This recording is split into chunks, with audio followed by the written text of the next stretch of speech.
Down south in North Carolina, an eccentric group of English steam engines have settled into a home away from home.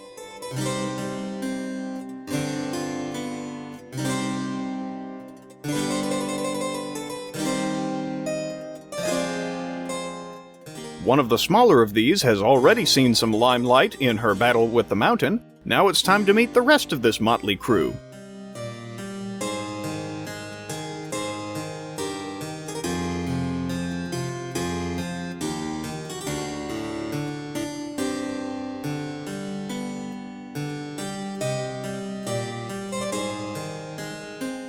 Let's see what they're up to, shall we?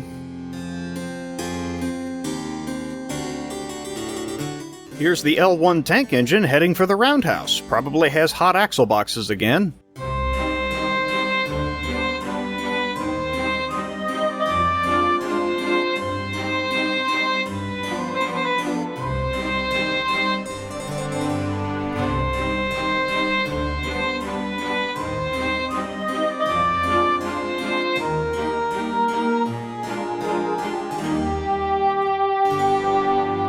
And here's the 5600 tank engine with her brake van, coming in to turn around real quick.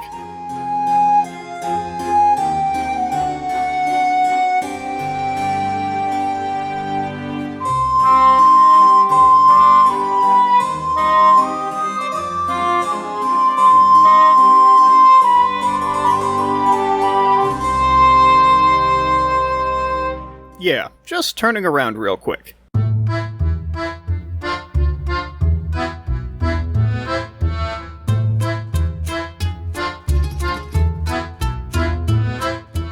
The 5600 seems to be enjoying the turntable.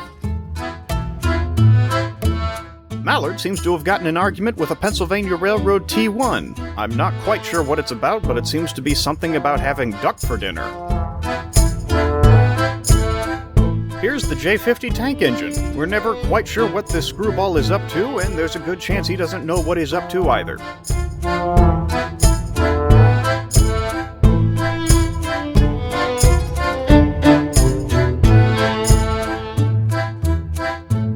Seems the J50 has decided to take a goods train to Washington, which would be helpful if that train was actually going to Washington. Here comes the Ivatt Mogul, chasing down the thieving tank engine.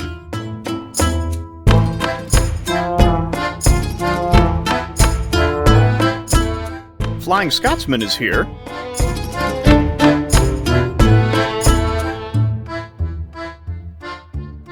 Anyways, the Ivatt has retrieved the goods train. She gets quicker each time she has to retrieve a train from the wild northeasterner. That should be the end of that.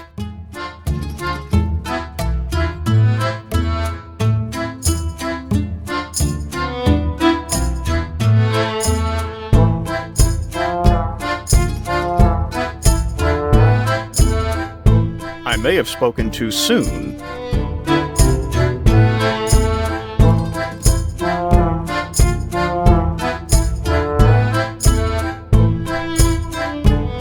Off goes the J50 again, up the mountain this time. The 5600 is still enjoying the turntable, and the big boy is stealing the 5600's brake van.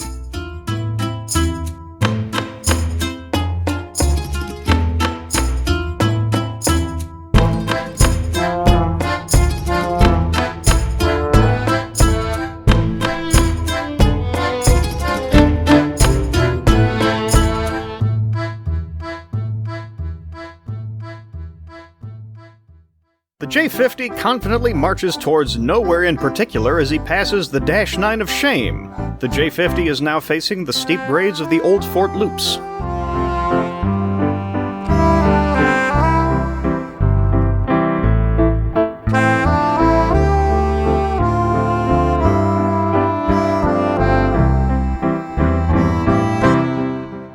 In a surprise to absolutely nobody, the J50 has stalled on the hill. The Dash 9 of Shame moves off to give the J50 a push.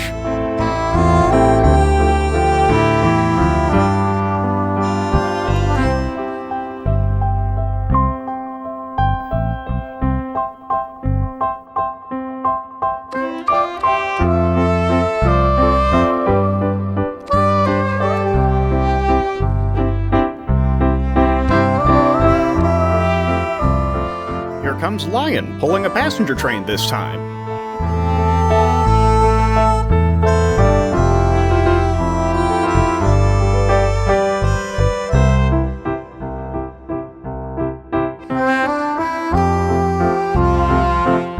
I'd like to know what joker assigned this train to such a tiny locomotive.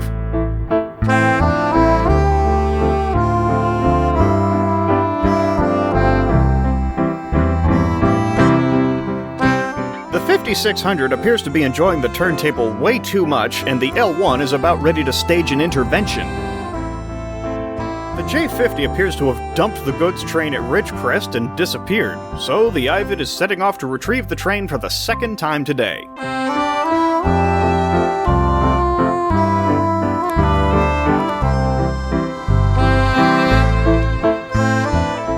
It seems the 5600 has finally had her fill of turntable and is now wondering where her brake van went.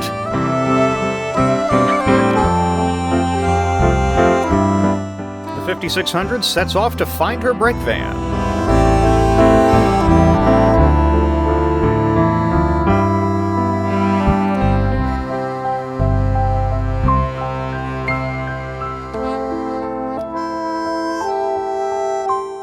The Ivatt retrieves the wayward goods train and makes her way back towards Spencer Yard. Having run up more miles than most of the other locomotives today just to get right back where she started, we have to wonder if the Ivatt and her crew are questioning some of their life choices.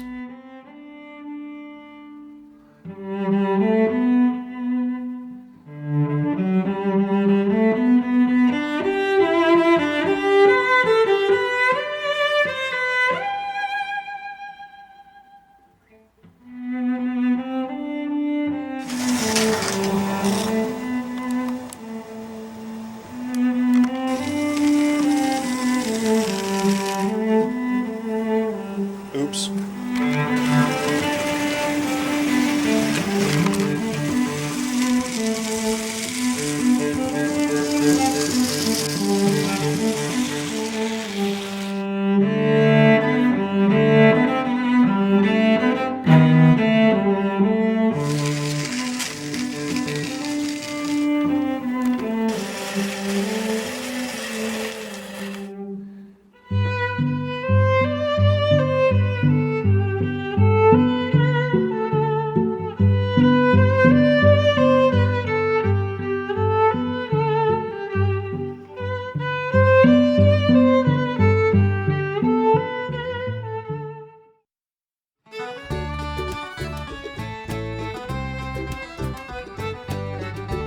Down south in North Carolina, we find the 5600 tank engine searching the yard for her brake van. She suddenly remembers she caught a glimpse of the big boy wandering off with it while she was on the turntable. Not to worry, the big boy will surely give it back if asked nicely. The L1 tank engine, no longer blocked in the roundhouse by a Great Western rotisserie, moves off to take a passenger service.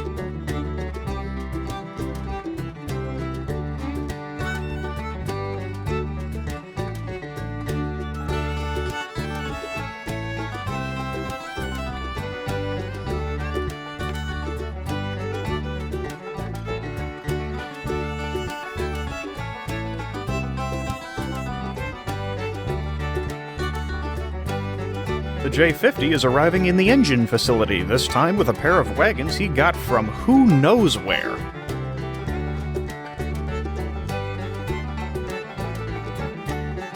It seems these wagons contain some sort of contraption that makes special water.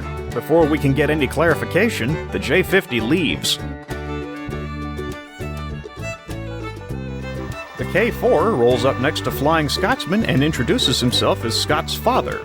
Flying Scotsman is not sure how to handle this situation.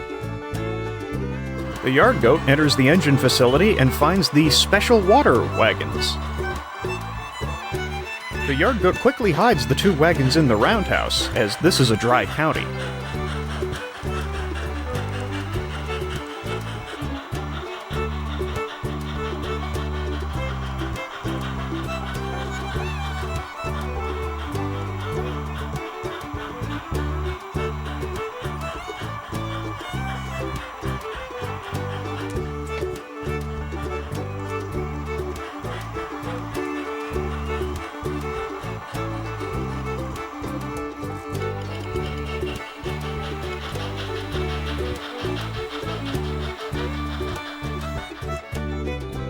The Ivatt Mogul arrives back in the yard after having retrieved the goods train the J50 stole. She passes the L1 departing towards Ye Old Fortress with a passenger train.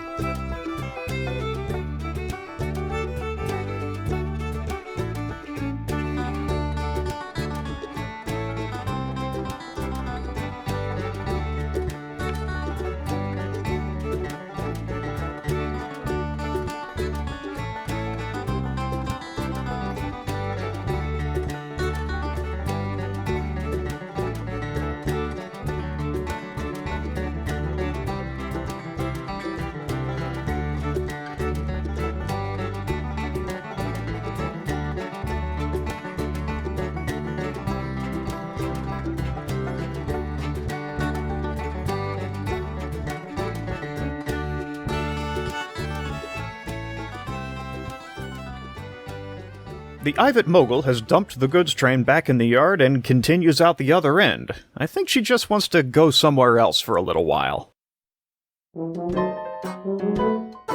The 5600 finds the big boy and politely asks for her brake van back. The big boy leaves.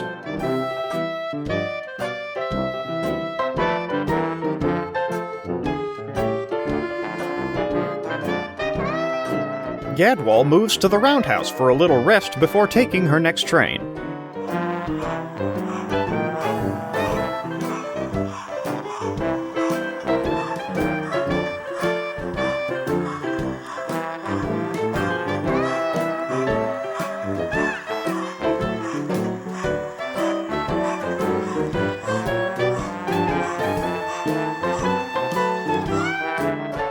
As Gadwall settles into her stall, she finds a couple of wagons containing some mighty flavorful water.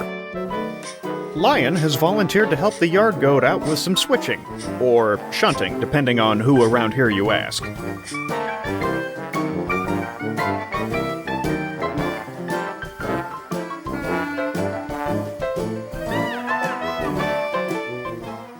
This might take a while. The L1 is making good time, but has to make a sudden, unscheduled stop.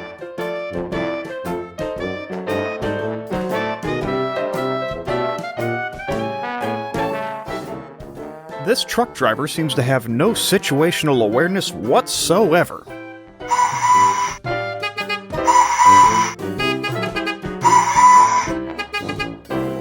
Flying Scotsman is beginning to realize that he and the K4 do in fact share some characteristics. Scotsman is starting to get nervous.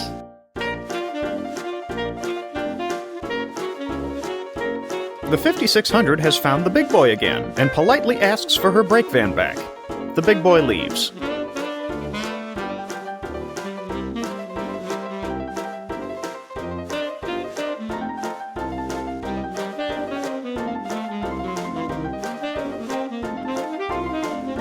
Let's check in on Lion in the yards.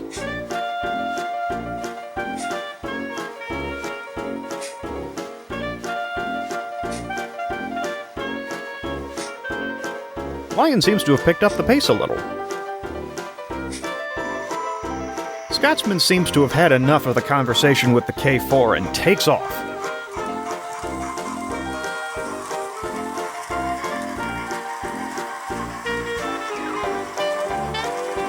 The K4 is more than excited to play a game of tag with his son and takes off after Scotsman.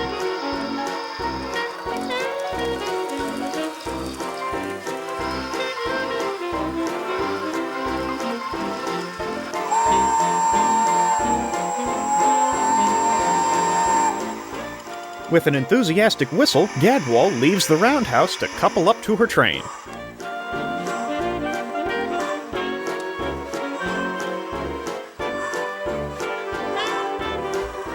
It seems Gadwall may have had too much special water.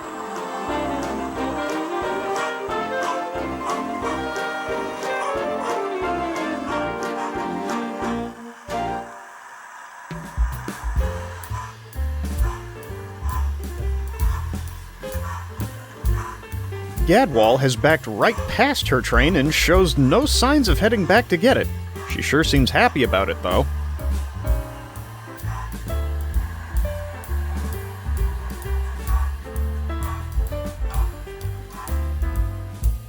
Having finally sorted out the mad lorry driver, the L1 arrives in ye old fortress.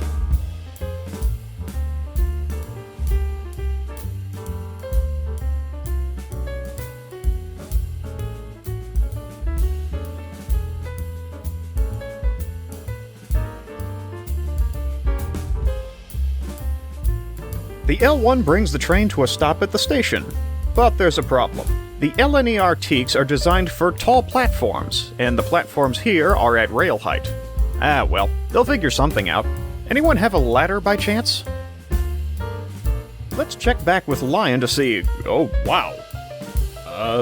It seems Lion has completely sorted the entire yard. Well done, Lion. The 5600 has found the big boy again, but she isn't asking this time.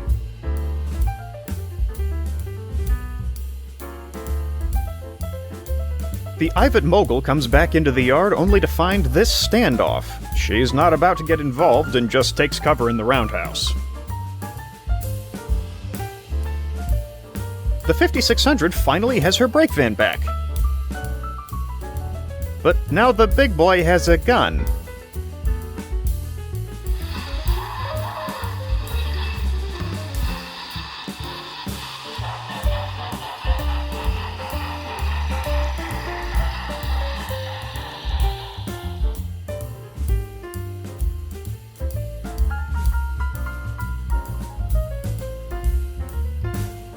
The L1 arrives back in Salisbury to find a very strange sight indeed. The L1 desperately wants to ask, but knows better.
Down south in North Carolina, the 5600 tank engine sees something that tickles her fancy.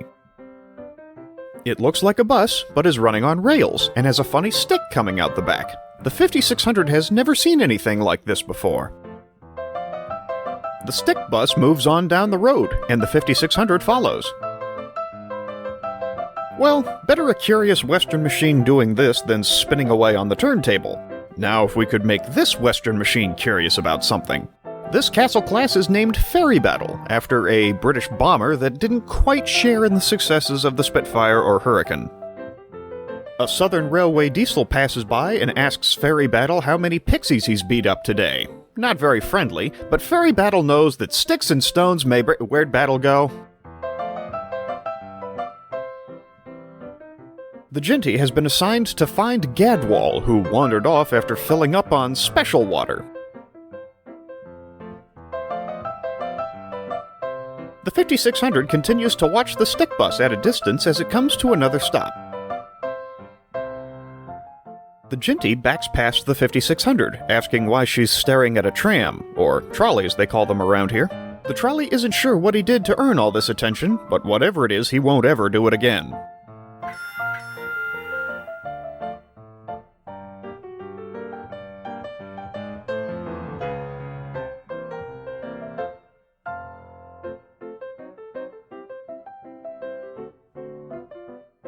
The L1 sees that Gadwall didn't take her train and decides to move the coaches out of the way.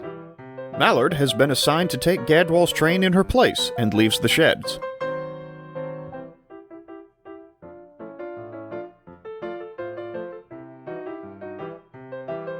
The Ivatt Mogul emerges from the roundhouse with 2 wagons, one of which contains some water she thinks is rancid. She wonders if the Majolica lumber mill may be able to use it to treat their lumber, so she drops the wagons off at the mill.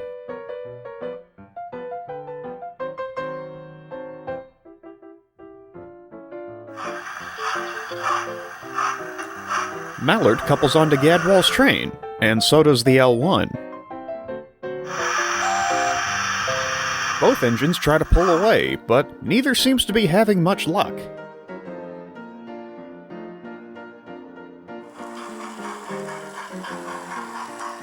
Flying Scotsman arrives back in town, having finally shaken the K4 from his trail.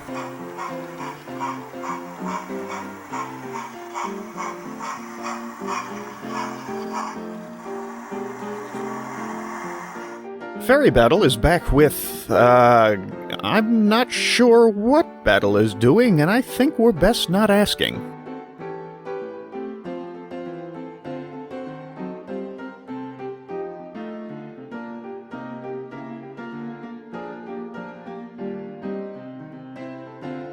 The trolley reaches the end of his line under Spencer Junction and turns around on the loop. The 5600 stops on the bridge over the trolley line.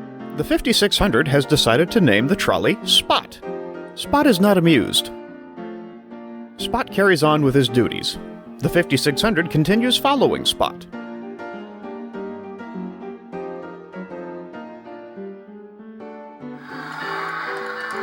An Amtrak train that's been due since the 5600 was on the turntable arrives. The L1 quickly reverses, and the train shoots out of the station.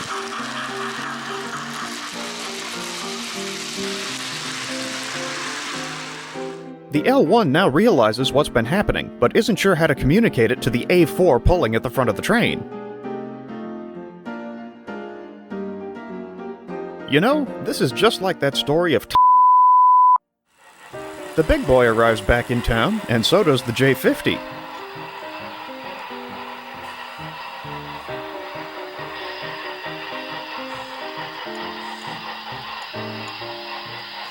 The J50 wants nothing to do with the big boy and his gun, so he goes right back where he came from. The J50 passes the sawmill, where work seems to have come to a stop, but spirits are high.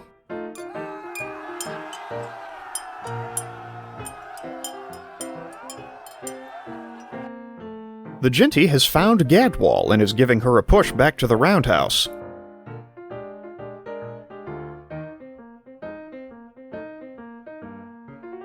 Whatever was in that water, Gadwall doesn't like it. She says her smoke box feels like it's about to fall off. Lion rolls into town and gives the big boy a friendly roar in greeting.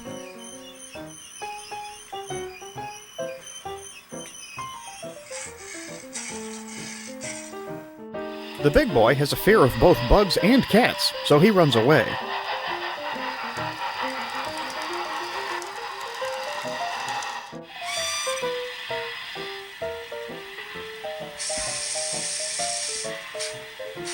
The big boy left the gun behind. Now Lion has the gun.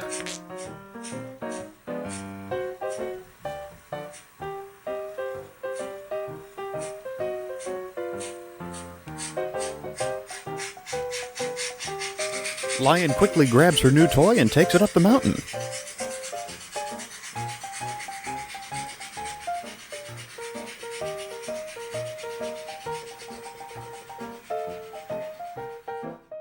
As evening settles in, it's coming time to head for the roundhouse. The 5600 is still fascinated by Spot, though. The 5600 gets an idea.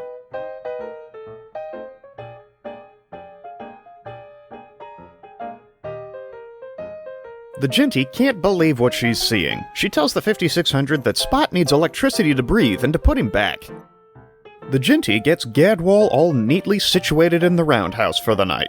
Hopefully tomorrow will be a little more tame.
Down south in North Carolina, dawn breaks over another clear and peaceful Dixie morning.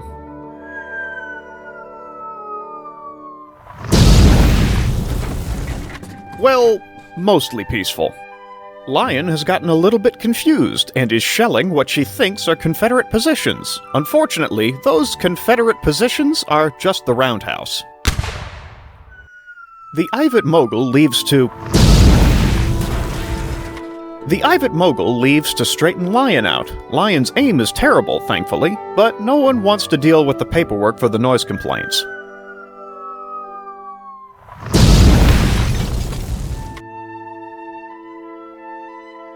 Gadwall awakes from a nightmare about the German Luftwaffe. At the mention of Luftwaffe, Fairy Battle runs off to get in a fight with something. Spot is out and about making his morning rounds, and has a little company under the wire.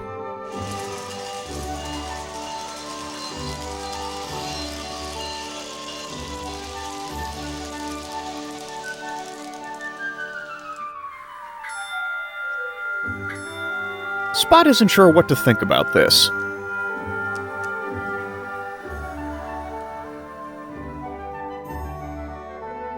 The Ivatt Mogul reaches Lion and introduces herself as General Grant. Lion salutes as best she can without hands. General Grant asks to use the gun for a special mission. Lion gladly turns the artillery over.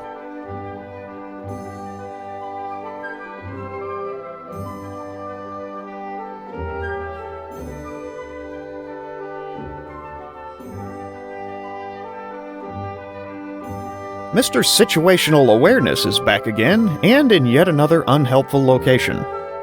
The Ginty comes across the truck driver and attempts to communicate that he shouldn't park there. The truck driver offers his usual response.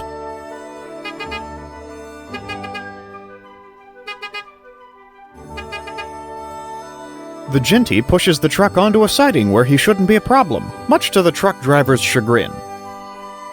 The Ginty returns to her duties. Fairy Battle returns from whatever brawl he got himself into and prepares to take a passenger train. The Ivatt Mogul stashes the gun near the diesel surfacing facility where it shouldn't be disturbed, then begins to put together a northbound goods train.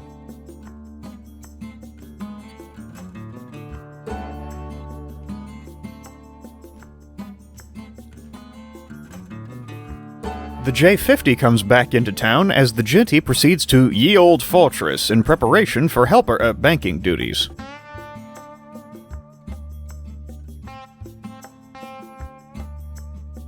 The J-50 sees a particular load aboard the Ivatt's train. The J-50 knows exactly what to do in this situation.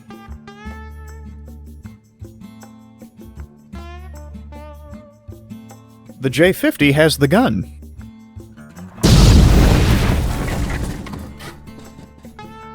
The J-50 no longer has the gun. Spot is carrying on with his duties.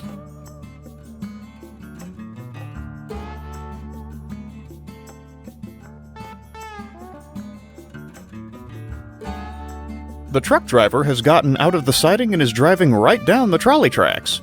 Spot makes a stop and is treated to an unusual sight. Spot still doesn't know what to think. Flying Scotsman pulls out of the roundhouse as Ferry Battle departs with the passenger train.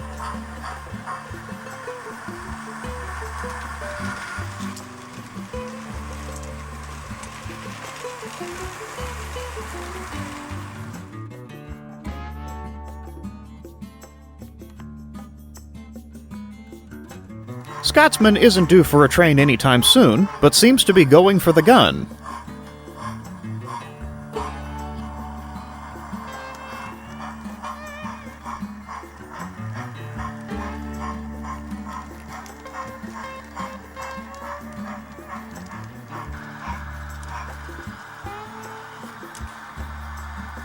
Flying Scotsman appears to be holding up an Amtrak train for jollies. Unfortunately for Scotsman, this Amtrak train has been to Chicago more times than he could shake a set of bagpipes at. Gadwall is both amazed and terrified at the spectacle playing out before her. Scotsman appears to have offered to pull the Amtrak train, and coincidentally, the Amtrak locomotives have the gun.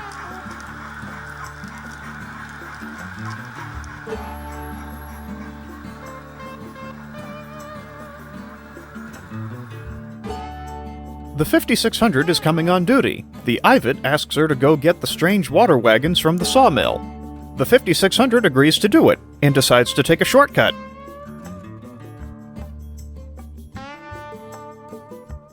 Spot has decided to stop thinking at this point.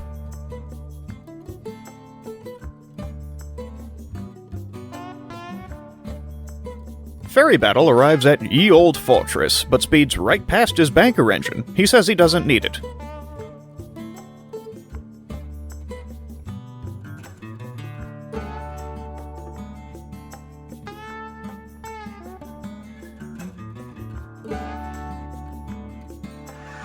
Mallard comes back into town, returning from Washington.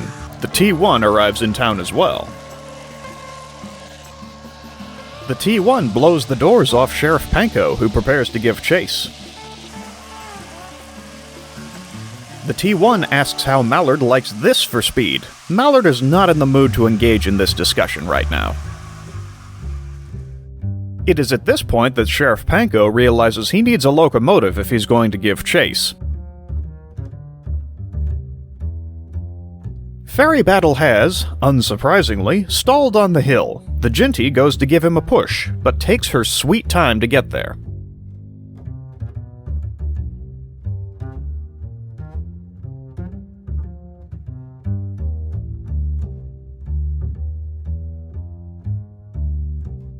The 5600 returns to town with the special water wagons.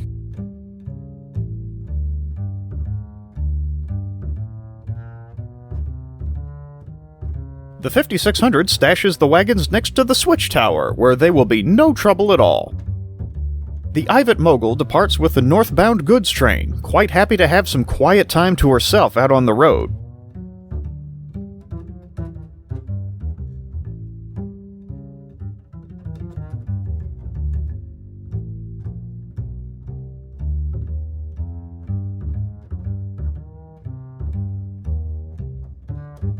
As the Ivatt leaves the town limits, she passes a diesel dragging a very tired tank engine back home.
wasn't loss of power, it's on the ground.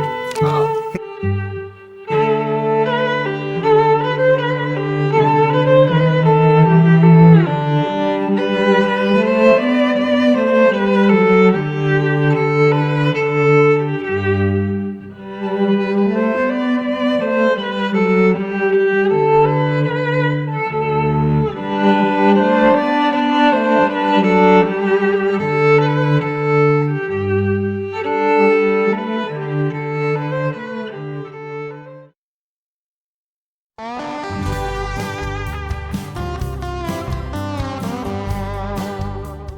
Down south in North Carolina, the L1 recuperates after having returned from an unexpected fast ride to Washington behind the Mallard.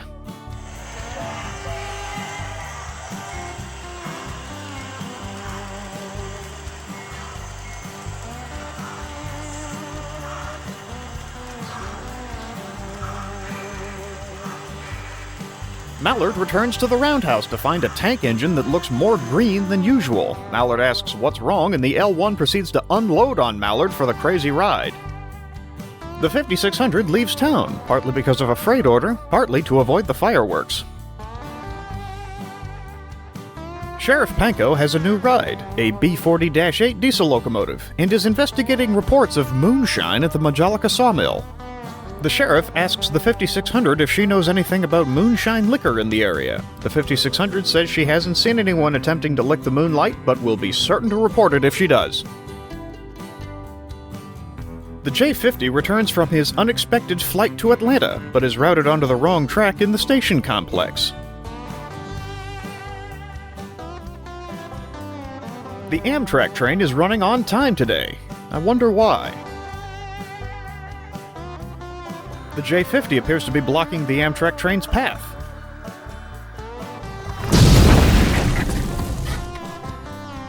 The J50 is no longer blocking the Amtrak train.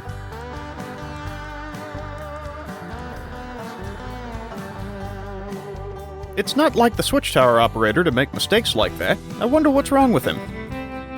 Ferry Battle is making his way back from Asheville, and the run is going very smoothly. Spoke too soon. The 5600 must not have been reading the timetable. Oh well, Battle isn't too peeved. The delay is minor.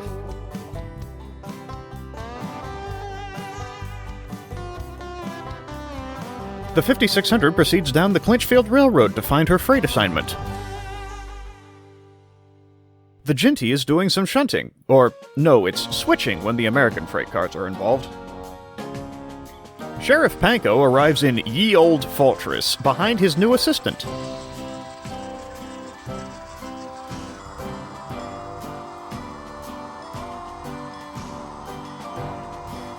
While the sheriff's ride goes to take care of some business, the sheriff asks the Ginty if she's seen any moonshine liquor in the area. The Ginty says she thinks she has and takes the sheriff to see it.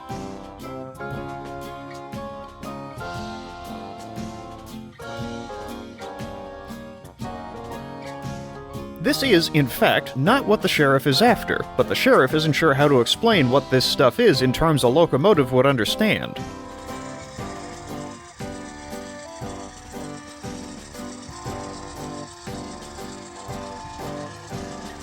The B40-8 seems to have an interesting side hustle for someone new to law enforcement.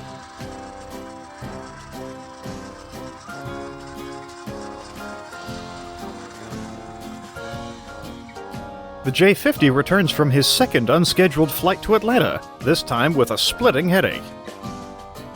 Ferry Battle enters Spencer Yard, nearly back to the home station.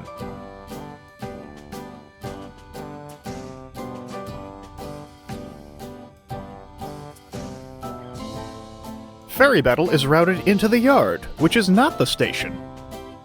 The tower operator made a mistake, that's all. Ferry Battle will back up and try again. The 5600 has picked up her freight assignment, coal, something the engine is well familiar with from the Welsh coal fields.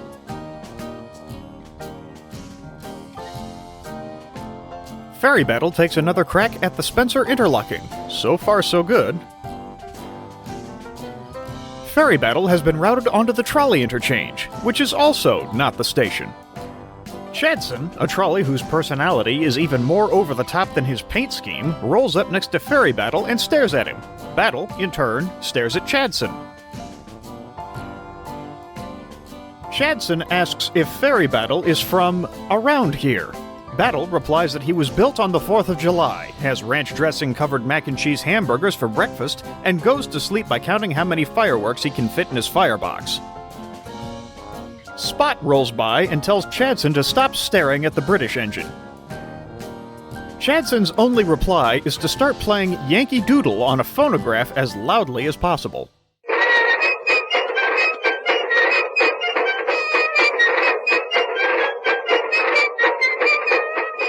Ferry Battle has had enough of Yankee Doodle Trolley and backs up for another try at the interlocking.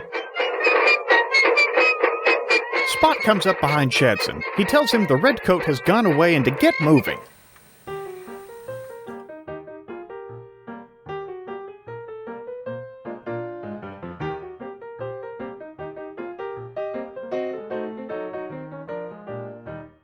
The 5600 arrives in Majolica and makes her delivery at the trolley line's power generating station.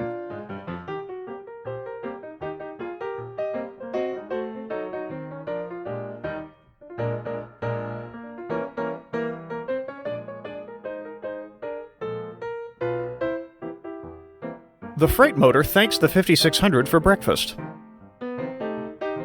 Ferry Battle tries again at the interlocking and is routed onto the Ice House track, which still is not the station. Battle's driver goes to have a word with the tower operator. The 5600 is back in the yard and heading for the turntable. The L1 asks to use the turntable in hopes of getting out of the roundhouse quickly. The J50 sees the 5600 approaching the turntable and hatches a genius plan. The J50 has heroically thrown himself into the turntable pit to prevent the 5600 from hogging up the turntable. Unfortunately, this has also had the effect of taking the turntable completely out of service until he can be extricated from the pit. The 5600 stops only long enough to dump her ashpan and leaves, having had no intention of using the turntable at all. The L1 is wishing to be anything other than a London Northeastern engine right now. Having had a nice social call with the tower operator, Ferry Battle's driver stumbles back onto the footplate and heave-hos Battle towards the station.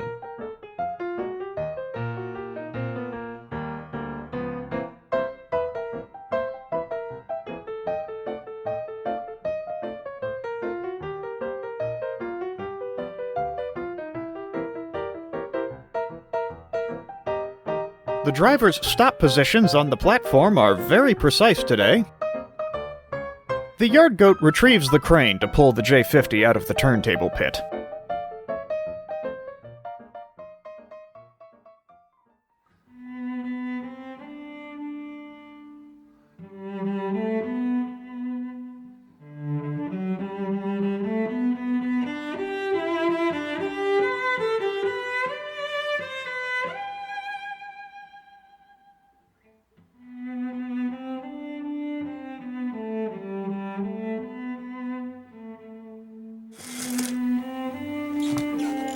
That's not the words.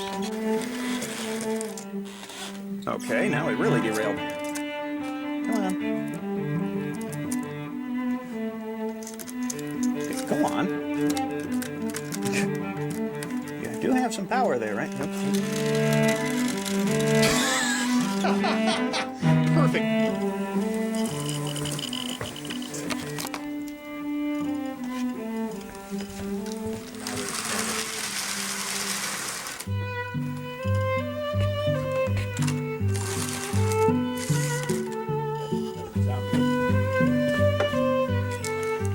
Guide this thing for every switch. I mean, I know she's got big flanges, but geez, it needs a little more weight.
Down south in North Carolina, the J-50 has been pulled out of the turntable pit and wanders off like nothing has happened.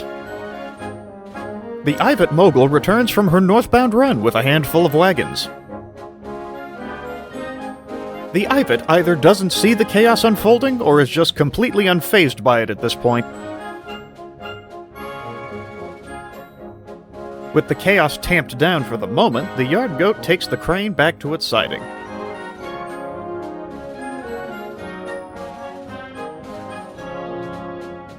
The L1, feeling better and no longer trapped in the roundhouse, pulls out to take the regular local passenger service to Ye Olde Fortress.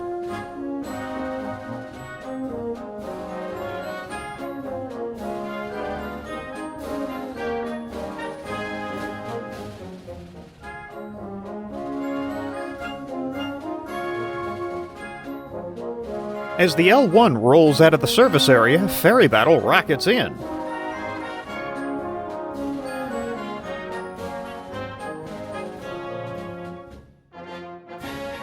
Ferry battle's driver has to adjust his position slightly on the turntable.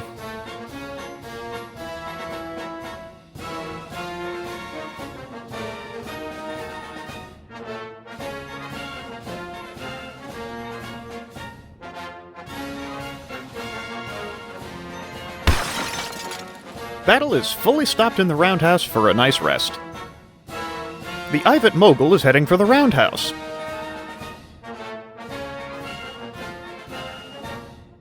The Ivatt Mogul is exiting the yard because the J-50 is on her tail with a wagon of bricks. The L1 couples to the train and awaits the right-of-way.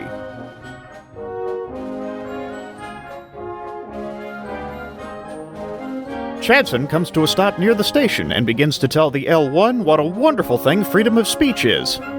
The L1 tells Chadson it's not healthy to base one's entire personality on a country. Chadson doesn't like that freedom of speech.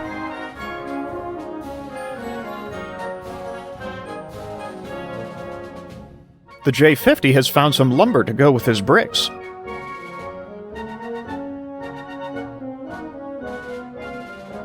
The guard gives the L1 the right-of-way, and the L1 departs the station.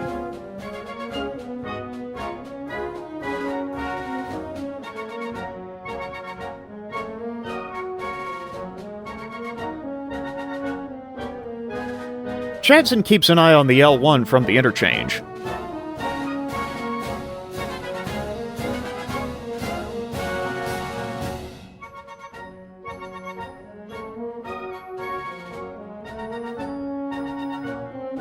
The K4 comes back into town, rather downtrodden as he does not know where his son went. Flying Scotsman returns to the yard, having finally gotten out of the mess that resulted from his trying to hold up the Amtrak train. The K4 sees his son ahead and calls out to him. Scotsman bolts up the mountain.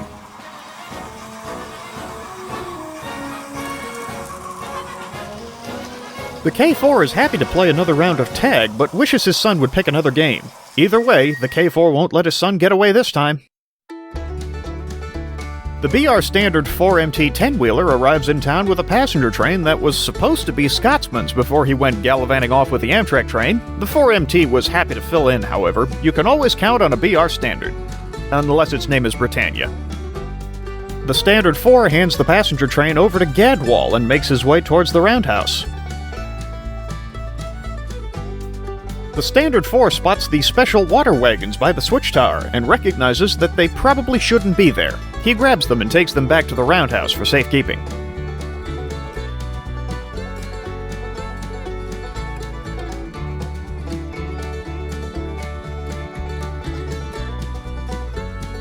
Chadson keeps an eye on the L1 from the Majolica sawmill.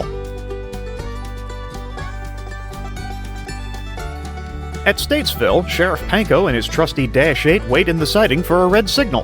The L1 clears the block, but the signal remains red. The sheriff is annoyed, but lights and sirens don't help much in a train tunnel. Chadson is still keeping an eye on the L1.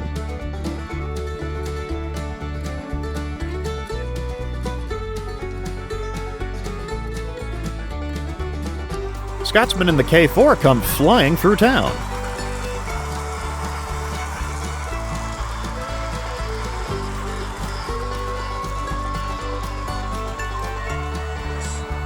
The sheriff considers citing them for tailgating, but he's got bigger fish to fry at the moment. Scotsman comes to a stop at the Clinchfield interchange, and the K4 stops next to him.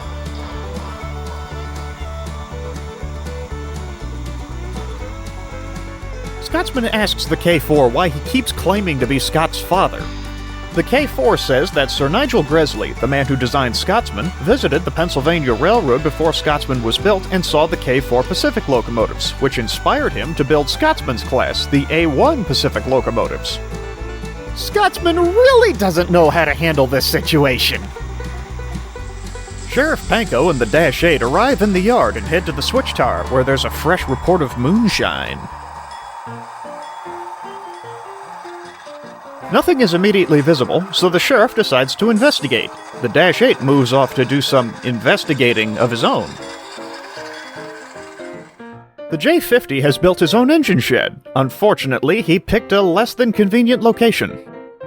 A freight train from Old Fort enters the yard.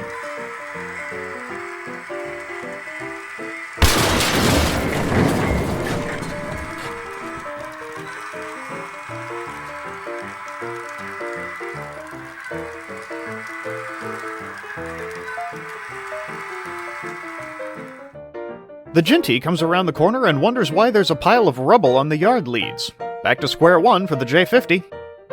While all that was going on, the 5600 has sneaked onto the turntable and is spinning away. The Ginty is waiting to enter the roundhouse, and sees the big boy slowly approaching on the same lead. The Ginty asks the 5600 to clear the table so she can use it. The 5600 keeps spinning. The big boy is still coming. The Ginty asks the 5600 even louder to get off the turntable. The big boy is getting uncomfortably close. The Ginty yells for the 5600 to clear the turntable for the love of Winston Churchill's toupee. The 5600 was already getting off the turntable. As soon as the turntable is lined for the Ginty, she shoots across it and into the roundhouse.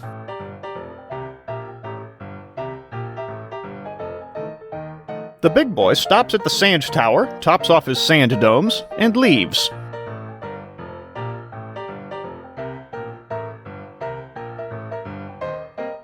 Sheriff Panko continues looking for signs of moonshine, only to make a very different discovery.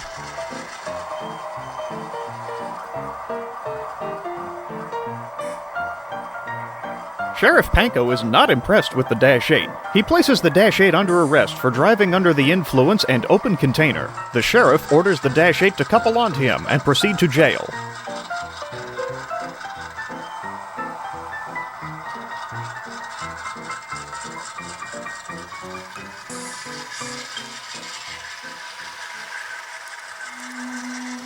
The sheriff informs the Dash 8 that this is not the way to jail.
Down south in North Carolina, the L1 tank engine arrives safely in Ye Olde Fortress.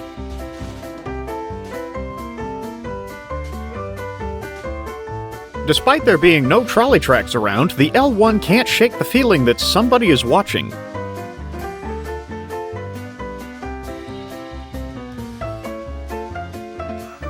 Mallard has been assigned a train to Atlanta. He makes his way to the station and couples on.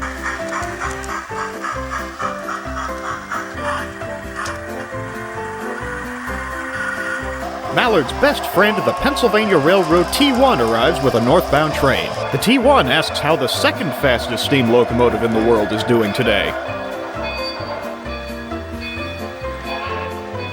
Mallard reminds the T1 that while the T1's alleged record was recorded by a man with a stopwatch, Mallard's record was recorded by the precision instruments of a dynamometer car. The T1 replies that it's only a matter of time until something more official is recorded for the T1. Then it will be time to have duck for dinner.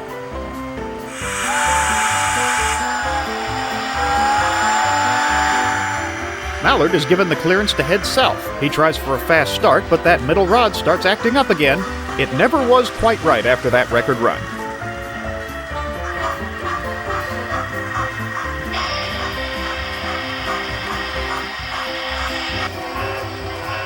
The T1 continues northbound, but wonders how to get his top speed recorded officially.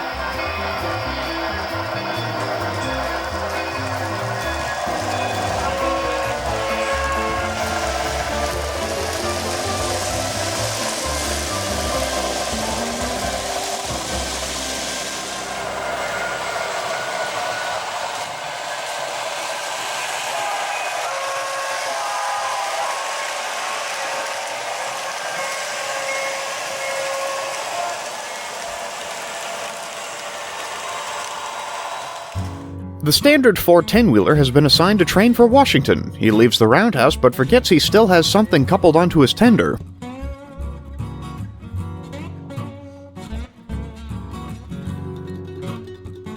The standard 4 kicks whatever it is off his tender and goes to get his train.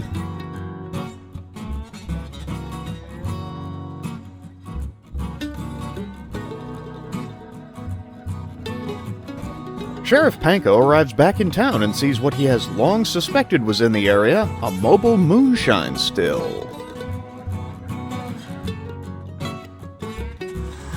The Dash 8 and another Dash 8 roll into town.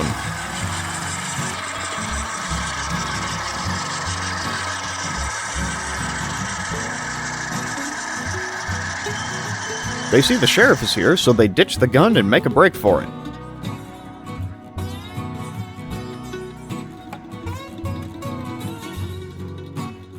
Now that I think about it, isn't at least that one Dash 8 supposed to be in jail?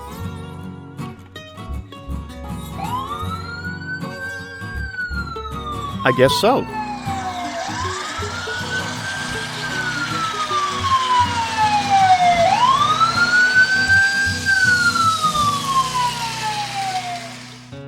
The J50 rolls back into town and sees the gun in the yard. The J50 hides in the roundhouse. The yard goat does not want the gun in the yard, so he tacks it onto a train for Asheville.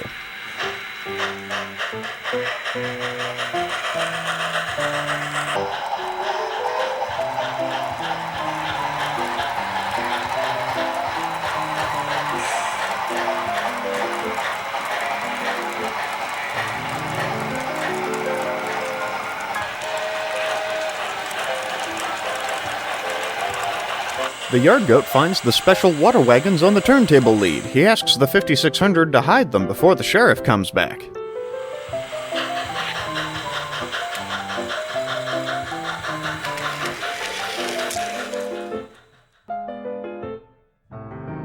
The Ginty has been assigned a local freight train to Asheville and leaves the roundhouse. The Ginty asks the 5600 for assistance with her train. The 5600 agrees, seeing an opportunity to hide the wagons somewhere up the line.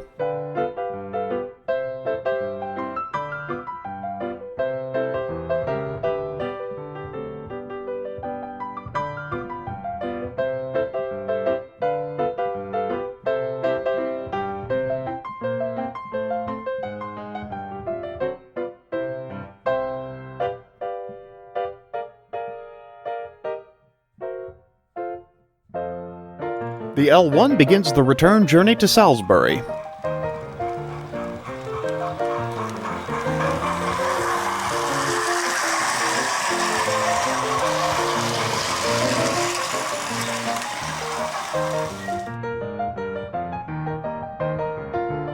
Passing through Clinch Cross, the L1 is honked at by a truck driver wondering why there are trains on the road.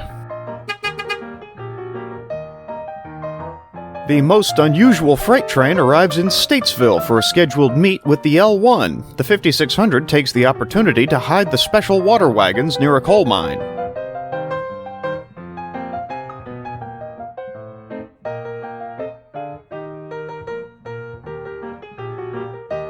The L1 arrives in town as Chadson continues to keep a vigilant watch.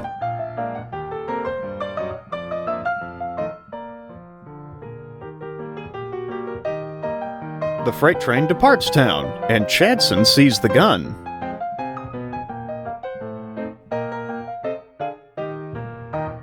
It is the most glorious thing he has ever seen. Chadson wants to follow the gun, but is facing the wrong way. He speeds down the main line to Spencer Junction so he can turn around.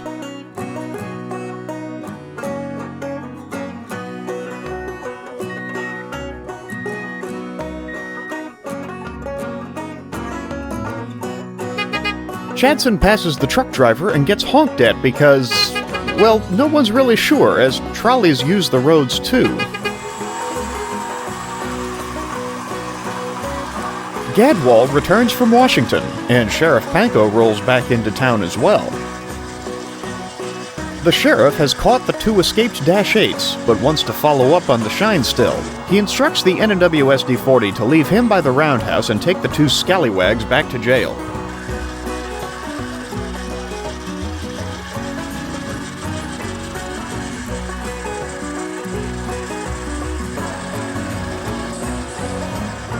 The Dash 9 reminds the children that crime does not pay.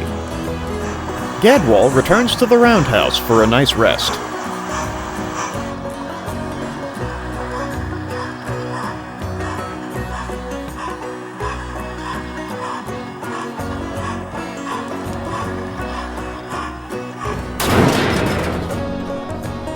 Gadwall has found the J50.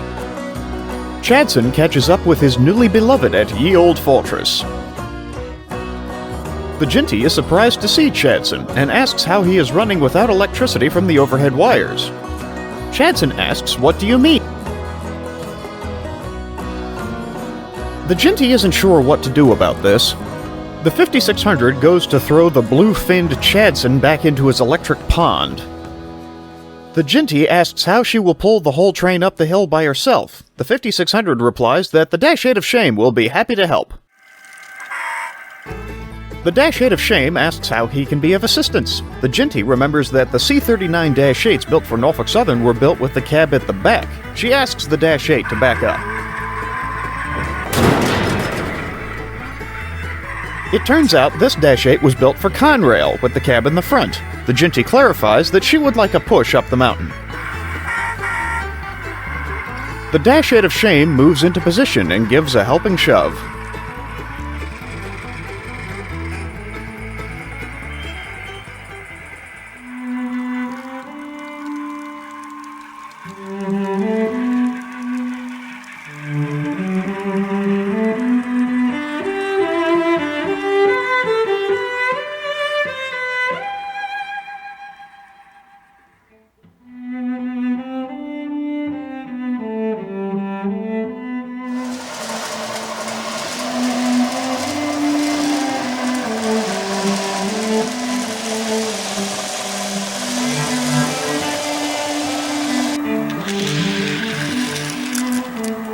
Overshot.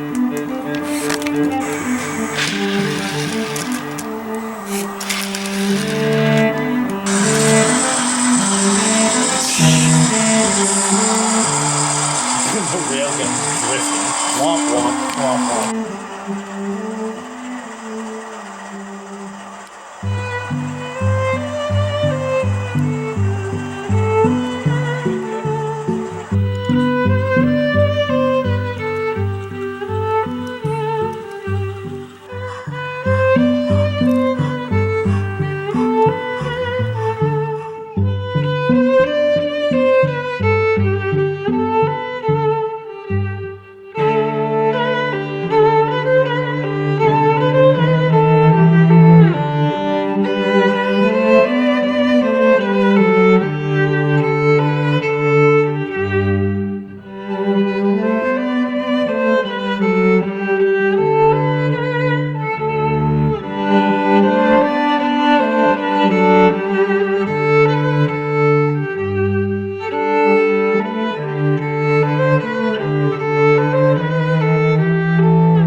Dearly beloved, we are gathered here together in the face of this company to join together this trolley and this weapon in matrimony.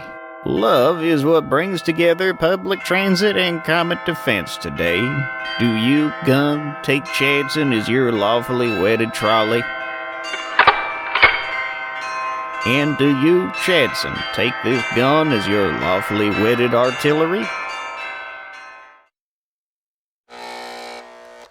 A trolley can dream, can't he?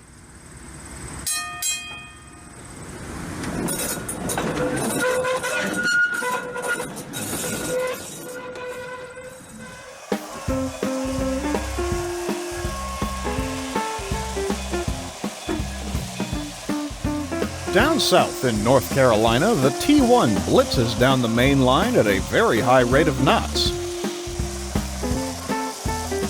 The T1 screams past Sheriff Panko, but the sheriff does not give chase.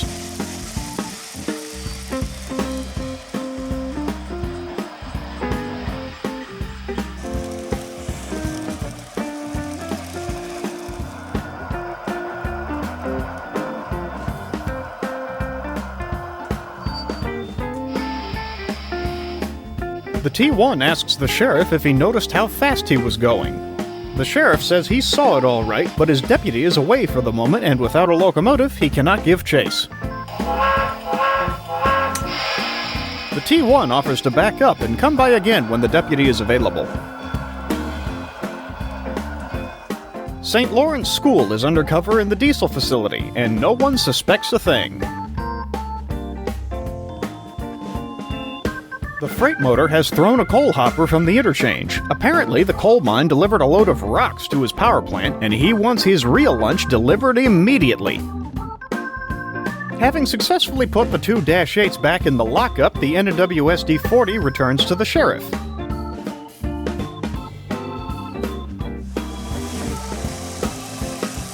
The T1 blasts past the sheriff again at high speed, and the sheriff initiates a traffic stop.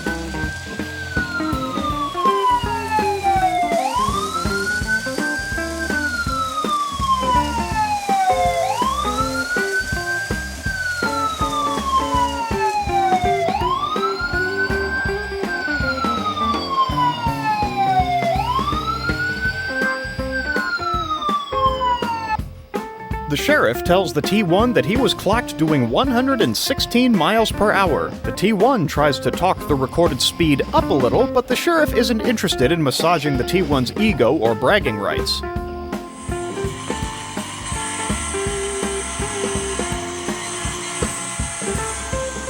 The L1 arrives back in Salisbury and is routed around the police activity on Track 1.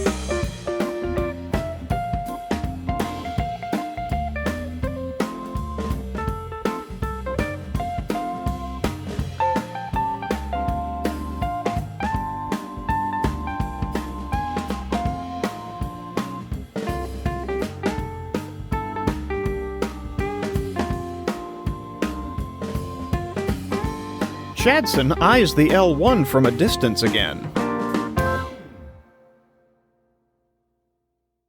Chadson goes to find the sheriff. Chadson almost interrupts the traffic stop. The sheriff gives the T1 a citation for speeding and sends him on his way.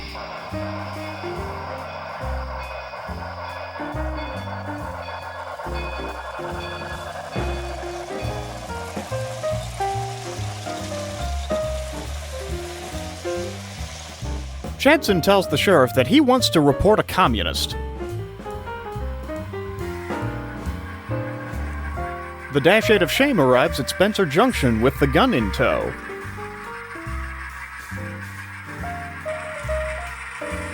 The Dash 8 of Shame asks loudly if anyone knows who this thing belongs to. Sheriff Panko breaks off from Chadson and goes to confiscate the gun, as ex-con, rail, locomotives are not permitted to have guns.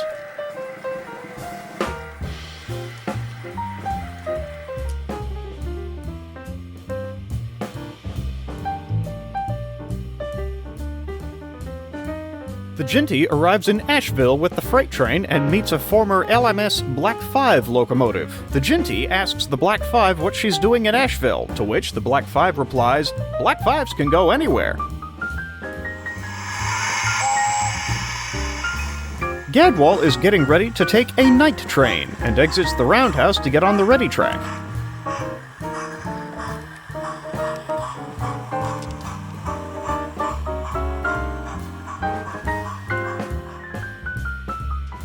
The J-50 emerges from the roundhouse and asks what year it is. Lion comes down off the mountain and heads for the yards.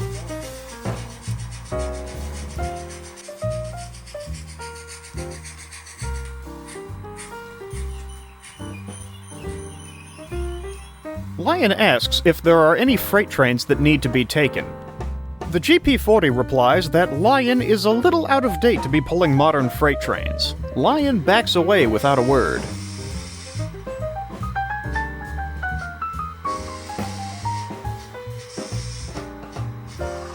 A London Underground, London Transport Class 20 diesel arrives and meets with the freight motor. The freight motor is a little concerned about one of the tunnels on his line and has asked for an expert to take a look at it. The Class 20 requests a light be brought down to the tunnel, then heads down himself to take a look.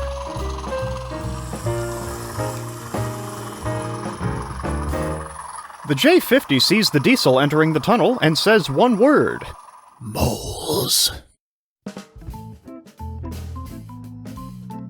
The J-50 grabs a gunpowder wagon out of the yard and sends it down the hill towards the tunnel.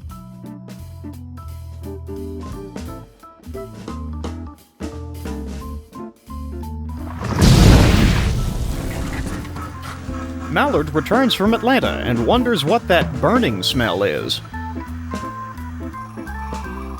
The Class 20 emerges from the tunnel, wondering what wise guy thought gunpowder would be a good source of light. As evening approaches, Chadson heads to the car barn for the day. Spot will take care of the late passengers tonight. The NWSD-40, off-duty, relaxes with a stiff beverage, but has a little mishap with the gun.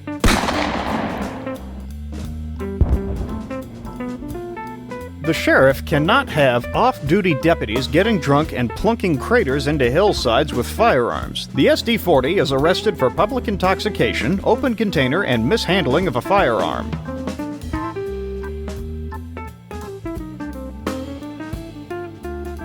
The 5600 suddenly remembers that the special water wagons are still out in the open at Statesville, and sneaks away to grab them.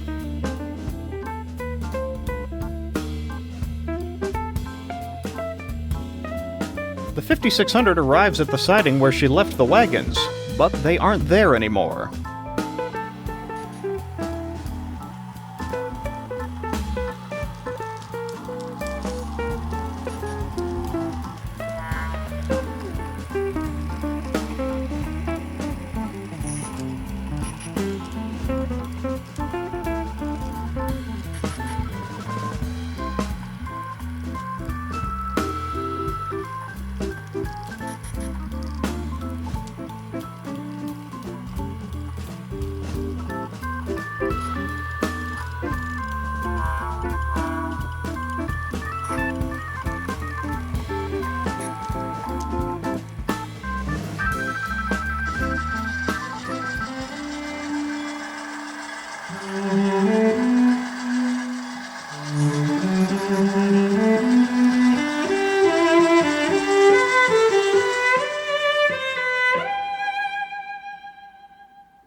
Womp womp.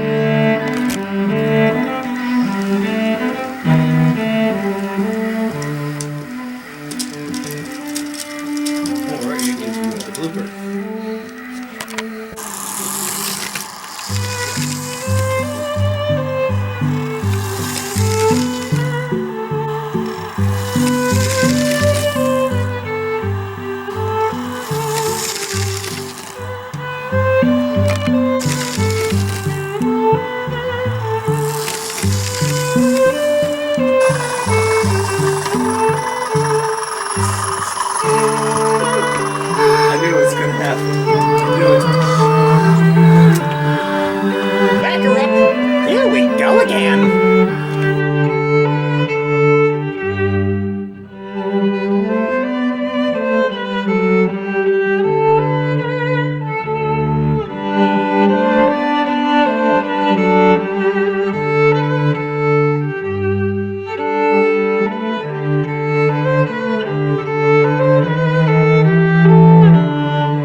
Would you look at that beauty? That's a J50 class tank engine, one of 102 built between 1913 and 1939. If it gets a hold of anything explosive, it's the most dangerous thing in the world. At least to itself. I'm gonna go touch it.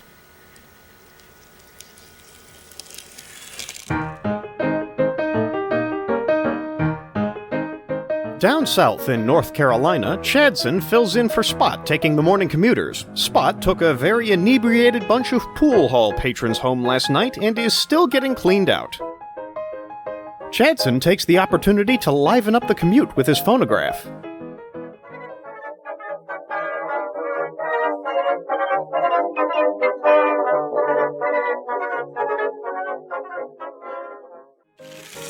The J50 exits the yard because something touched him. The Ivatt Mogul approaches the 5600 and asks what happened to the special water wagons. The 5600 says she doesn't know. She left them by a coal mine on the trolley line at Statesville, but by the evening they were gone. The standard 4MT 10-wheeler says the freight motor probably moved them somewhere else on the trolley line, but no one pays attention because no one likes the standard class engines. In Asheville, an unmarked steam locomotive rolls into the yard. He asks the Ginty and Black 5 if they know who he is. The Ginty has no clue. The Black 5 says that the locomotive looks a little familiar, but she can't place him.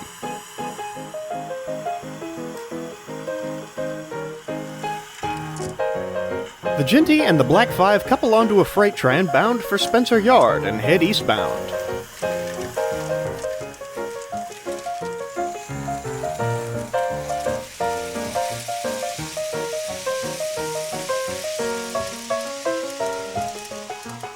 The unmarked locomotive, not having any better ideas, follows the freight train eastward.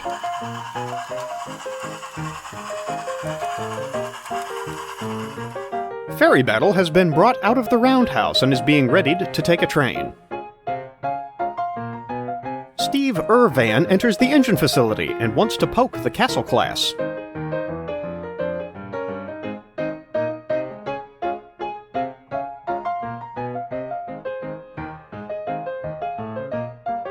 Ferry Battle sees what he believes to be a German. Oh, he's hungry.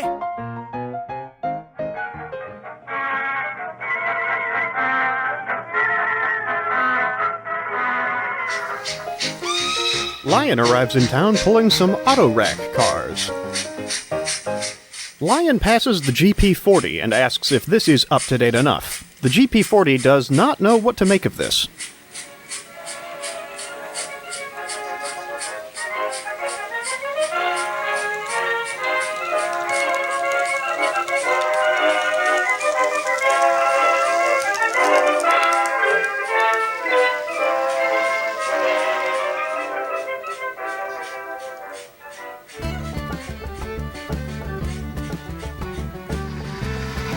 Sheriff Panko arrives with...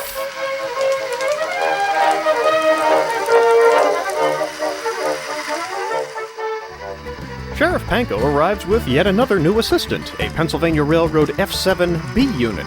Unfortunately, B units are just boosters and not used to leading trains.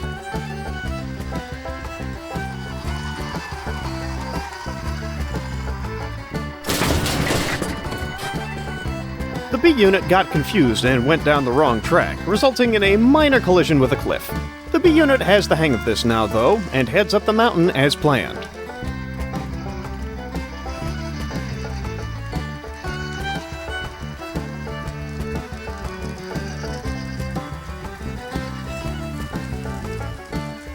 The Ginty and the Black 5 arrive in the yard with their freight train.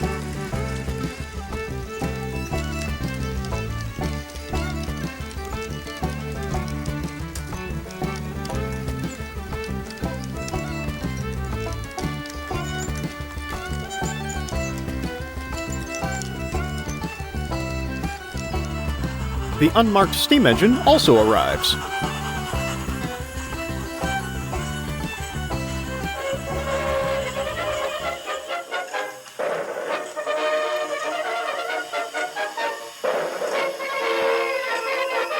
The The unmarked engine stops by the trolley interchange and asks Chadson over the ruckus, "Do you know who I am?" Chadson replies that the engine service yard is where he'll find the ash pan. The engine asks a little more loudly if Chadson knows who the unmarked engine is. Chadson tells the engine he's a good old American trolley, just like Chadson.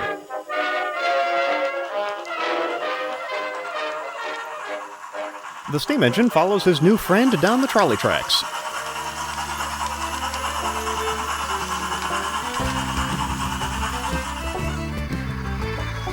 Sheriff Panko arrives in Statesville, where he is flagged down by a CSX SD7 diesel. The SD7 says he has a lead on an illegal screwdriver. Intrigued, the sheriff follows the SD7.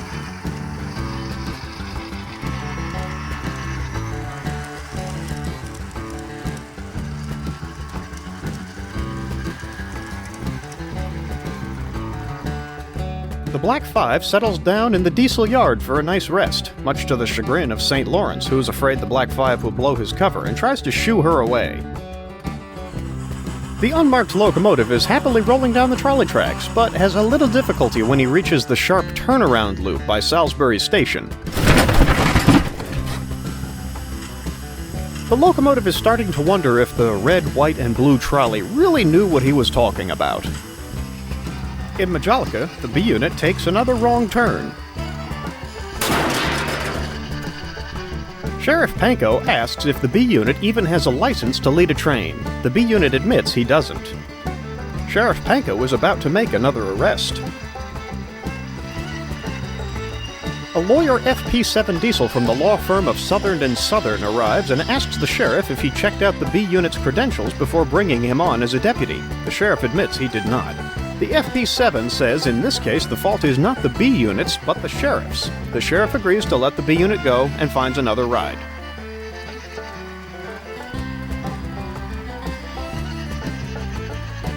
FP7s are naturally adept at being lawyers, being passenger versions of the F7 diesel locomotive equipped with steam generators to provide heat to passenger cars. They always have an ample supply of hot air ready to go.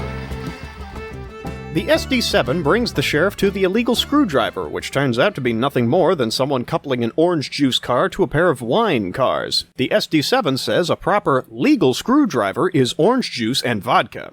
The sheriff is not amused.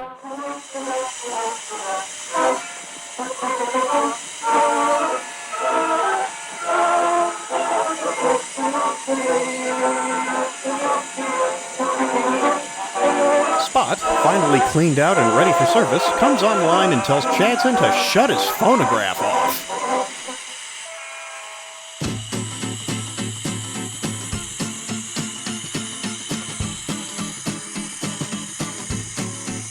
The Ivatt Mogul asks Spot if he knows what happened to the special water wagons. Spot says they're parked over by the pool hall, and the pool hall patrons helped themselves last night. That made for a ride home almost no one remembers, and the ones that do remember want to forget. The Standard 4 says, "Told you so," but no one is listening. The Ivatt gets ready to go down the trolley line to retrieve the wagons, but the Black Five is already on her way. Black Fives can go anywhere, they say. The Black Five takes the wagons and stashes them on the far side of the roundhouse.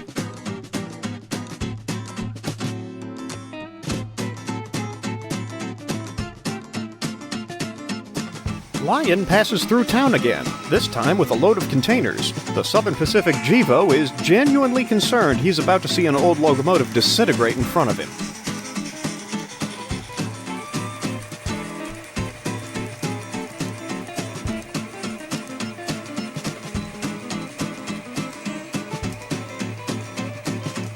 The unmarked locomotive continues his quest to find out where he comes from. Perhaps he will soon find his way back to Canada, where the moose play and the maple syrup...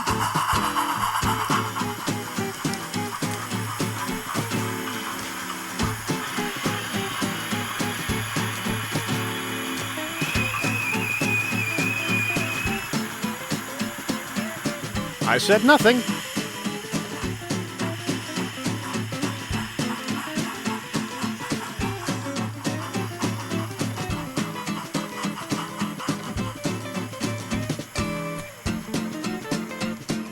All right.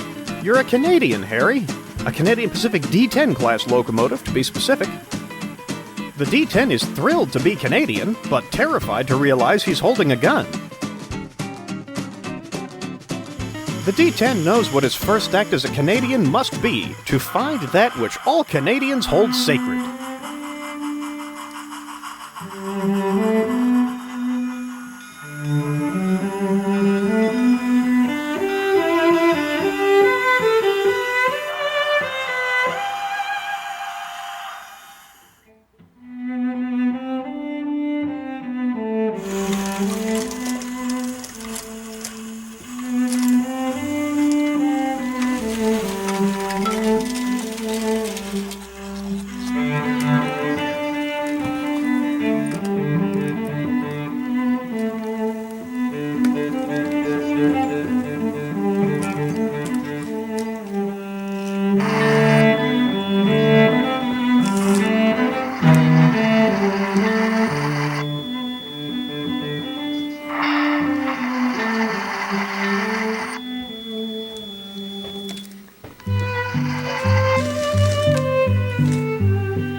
Down south in North Carolina, Mallard and Gadwall are called to the Salisbury Station for some kind of event.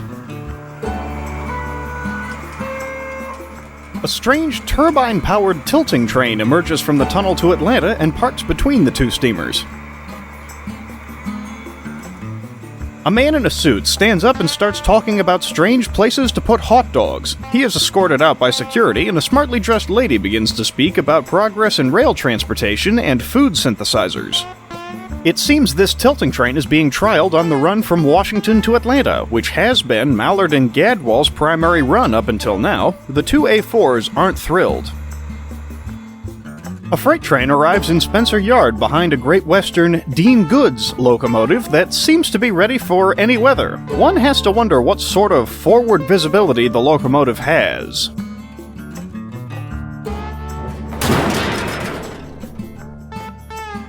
The Ivatt Mogul asks the Dean Goods why she's wearing that plow at this time of year. The Dean Goods replies that wedges are always in season. The L1 readies the coaches for the local train to Ye Old Fortress.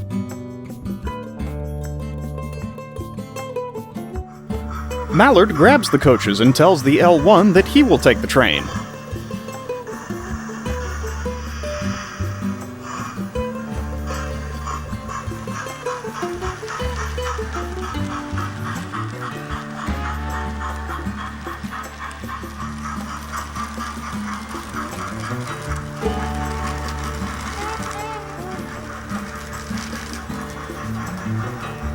The L1 isn't one to turn down a day off and heads back for the roundhouse.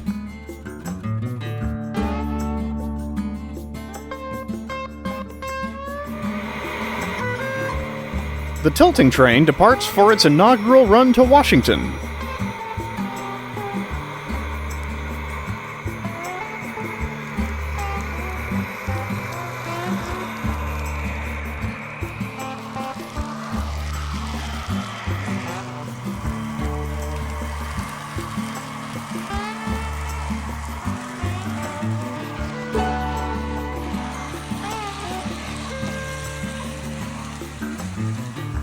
Gadwall, not having much to do today, heads for the roundhouse.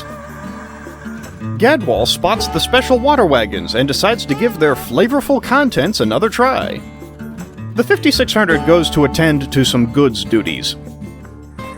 A Southern Railway diesel enters the engine servicing area and finds the L1 relaxing. The diesel asks the L1 to take some freight cars up to the town of Swannanoa. The L1 would love to, but has the wrong kind of couplers.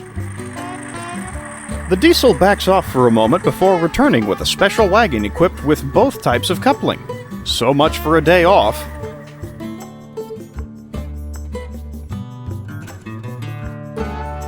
The L1 grabs the train and heads up the mountain with it, hoping for an easy run.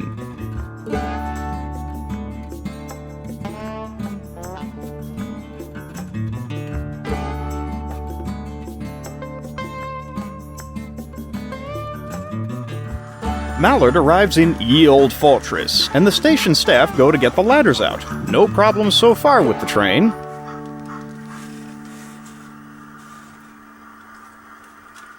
Sheriff Panko arrives in town with yet another assistant, a Plymouth industrial switching locomotive. The Plymouth isn't particularly strong, but is eager to please. Steve Irvan catches sight of the Plymouth and follows close behind, wanting to cuddle with it. The sheriff requests that the van not cuddle with his deputy.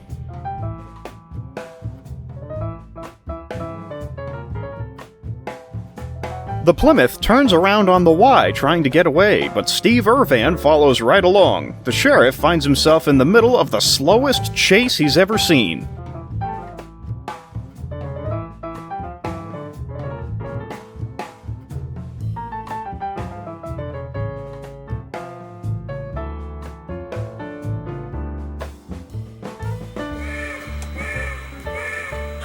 The yard goat has just finished putting a freight train together on track 1. The Ivatt Mogul approaches the Dean Goods and tells her to take the goods train on track 4. The Dean Goods heads out to track 4, but doesn't seem to realize the switches are lined for track 1.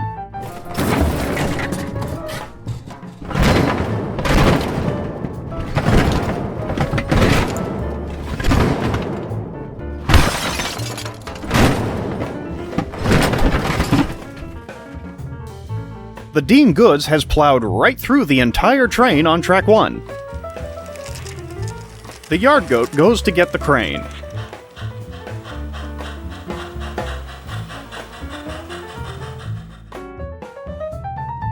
After wading through the mess, the Ivatt Mogul asks the Dean Goods if she had a little fashionable accident. The Dean Goods replies, "What accident?"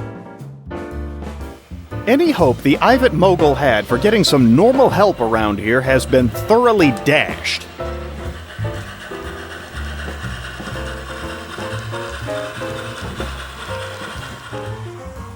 Flying Scotsman comes back into town. He slinks into the roundhouse without a word.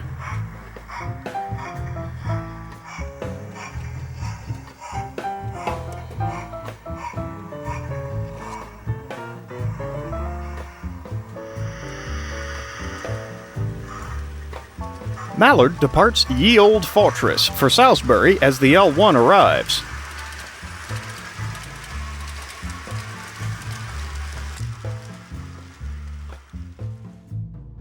The L1 approaches the Dash 8 of Shame. The Dash 8 asks if the L1 would like a push now, or to stall in dramatic fashion and then get a push. The L1 asks to stall in dramatic fashion first.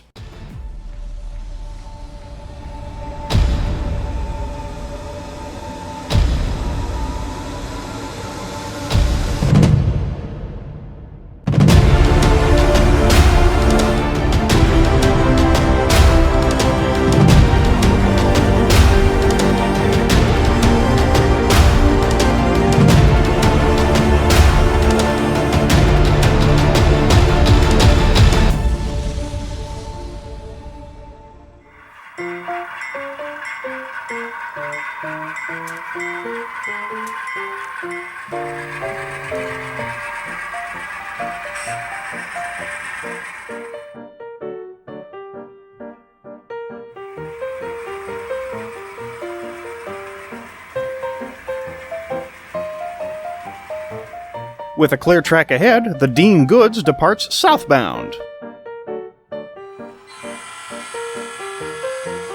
Or at least, the Dean Goods thinks it's a clear track ahead.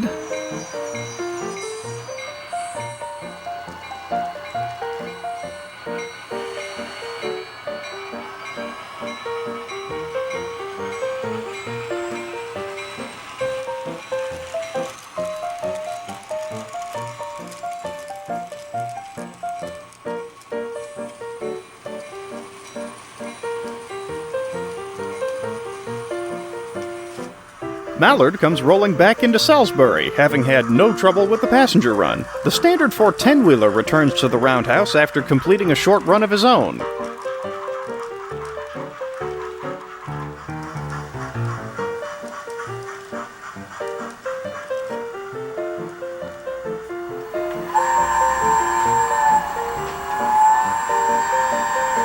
Gadwall lets off a long whistle, denoting she's had more special water than she ought, and backs down to the station.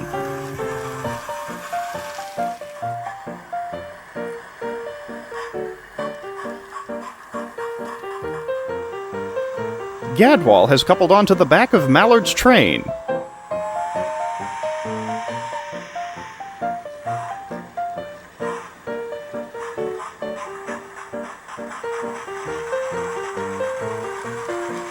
It seems Gadwall is under the impression that she's supposed to take the train to Ye Olde Fortress, which Mallard already took and is still coupled to. Mallard isn't used to going backwards like this and is starting to feel queasy. The standard 410-wheeler sees that the special water wagons are out in the open and decides to move them before... The standard 4 bolts up the mountain with the special water wagons. Sheriff Panko tries to give chase, but the Plymouth switch engine was not built for speed. The sheriff thinks it's high time he got a proper deputy.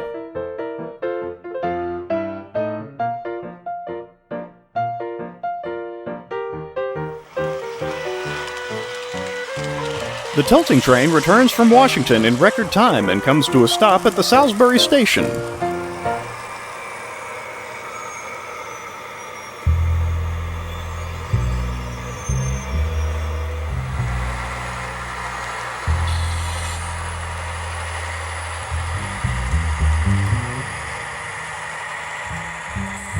The Ivatt Mogul sees that most of the passengers disembarking from the tilting train look a little green. She wonders if it's due to the tilting ride, the food synthesizers in the cafe, or both.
Down south in North Carolina, the L1 tank engine arrives in Swannanoa, hoping to get quickly turned around. The tank engine surveys the town to figure out what and where the pickups and drop-offs are.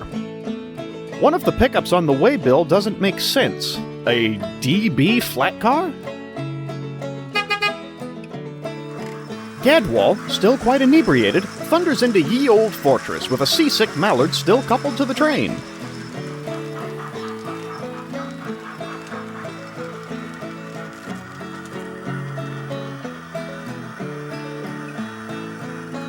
Mallard is glad the train has stopped, but still feels like he's in the middle of the North Atlantic.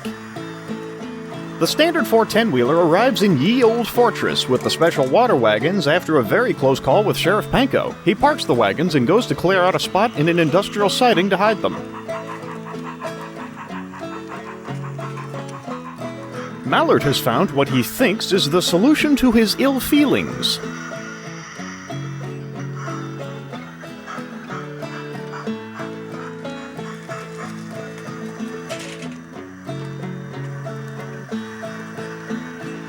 Full of liquid courage and feeling mighty invigorated, Mallard leads the train back down the mountain. The Standard 4 has found a great place to hide the special water wagons that just departed behind Mallard.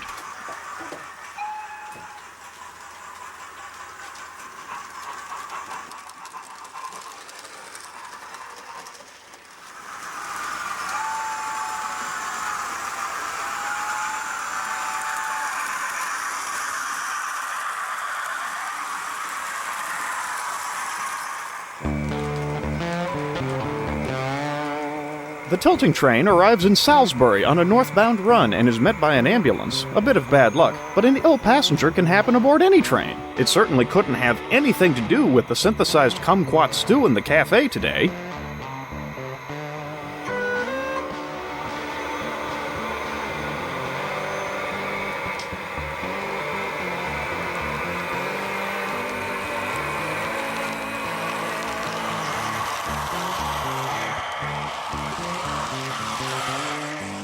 Sheriff Panko has recruited a full-time deputy, an SD40-2 diesel who seems to be just a little enthusiastic about his new position. The deputy's first assignment will be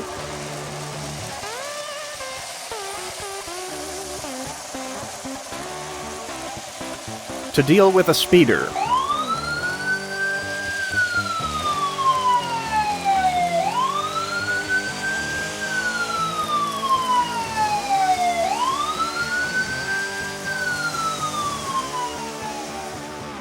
The L1 has turned and begun the journey back to Spencer Yard. One of the loads aboard the train is making a little more noise than the others.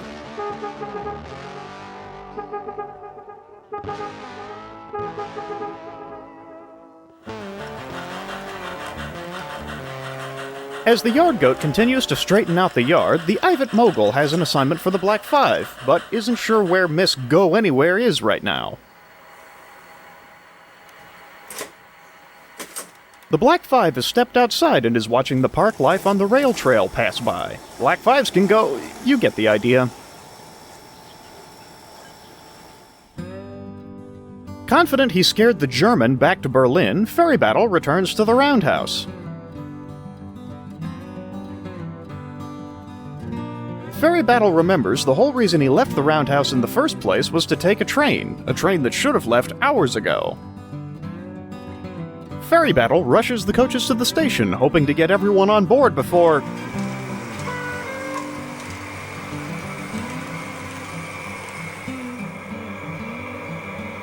The southbound tilting train arrives and pulls right up next to Battle's train. Battle is surprised to see a number of green passengers disembark the tilting train and board his train. Battle isn't sure why, as both trains service the same stops.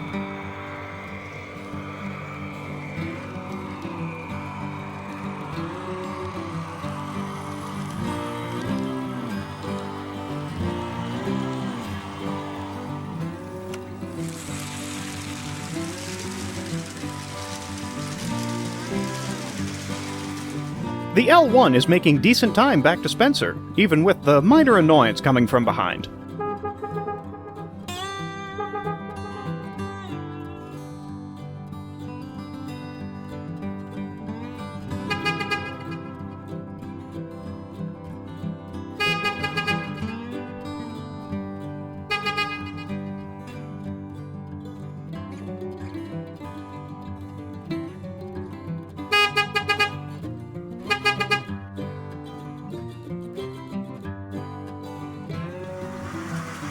Surrounded by the odor of alcohol, the drunken duo of A4s arrive back in Salisbury.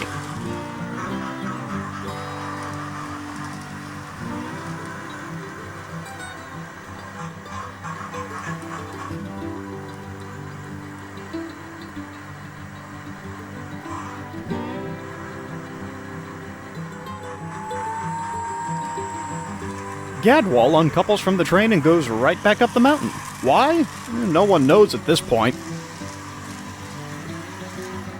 Mallard heads back for the roundhouse with the special water wagons.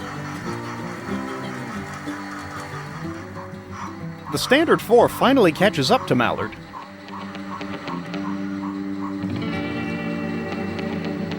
The Standard 4 tells Mallard to let go of the wagons. Mallard, in his stupor, tells the Standard 4 to go get his own liquor. Not knowing when the Sheriff will return, the Standard 4 desperately tries to pull the special water wagons away from Mallard. Mallard counters. The couplers between the wagons can't handle the strain. The coupler between the wagons snaps, sending both engines flying in their respective directions. The Standard 4 has the wagon containing the still. That's the most illegal part anyways. It'll have to do. Mallard sets the tank of moonshine in a roundhouse stall and continues to partake of its contents. Flying Scotsman starts to sample the drink as well. The L1, having plenty of coal and water left but running a little low on sanity, finally arrives in Spencer Yard. The L1 wants to get as far away from the train as possible.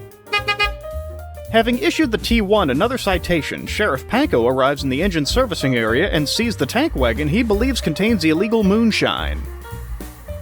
The sheriff moves in expecting to make an arrest. He instead finds that the tank is empty.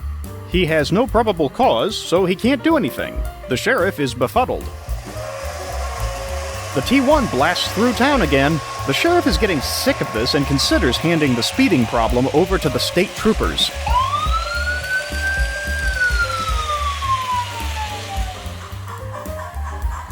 Gadwall returns to the yard with a new friend.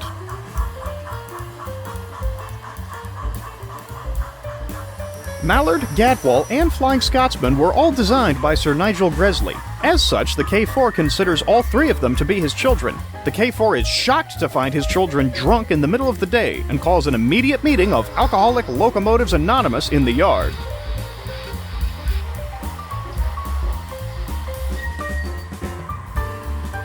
The yard goat tries to use the south yard ladder, only to find it blocked up by more tomfoolery. The K4 explains to the three Gresley Pacifics what excessive alcohol consumption can do to a locomotive, how it makes for a nasty ride for all the paying passengers, how it's dangerous for all involved, and... Gadwall? No!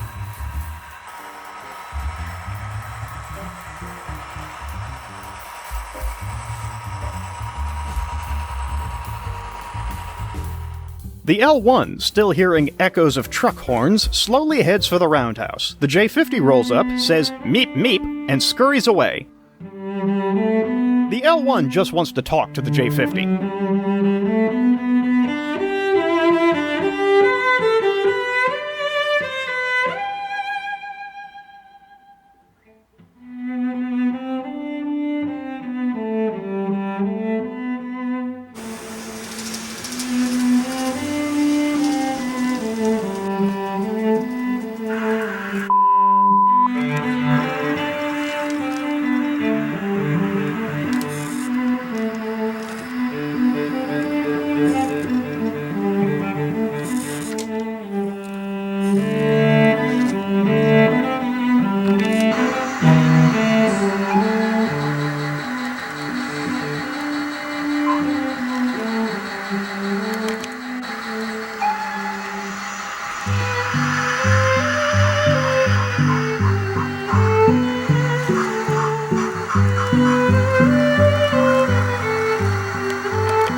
Down south in North Carolina, the APTE makes a stop in Salisbury and is met by an... Is anyone else seeing a pattern here?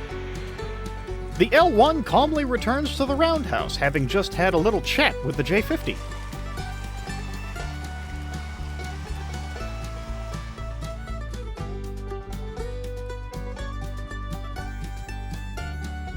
Sheriff Panko is staked out in the trolley interchange, where he can keep an eye on the roundhouse. He knows those engines are up to something. Still hoping to get a record-breaking speed documented on a citation, the T1 blows the doors off Sheriff Panko again.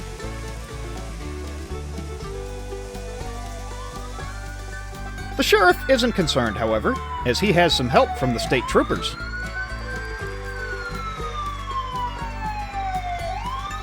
Super Trooper is on the case.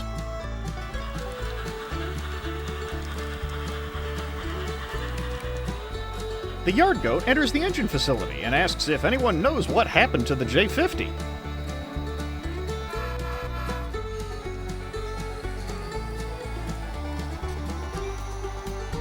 Having hidden the still somewhere, the standard 410-wheeler returns to the engine facility.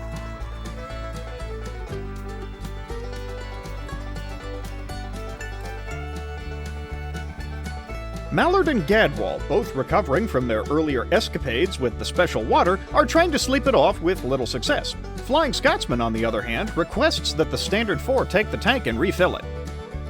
The Standard 4 thinks Scotsman is off his trolley, but will take the opportunity to hide the other wagon.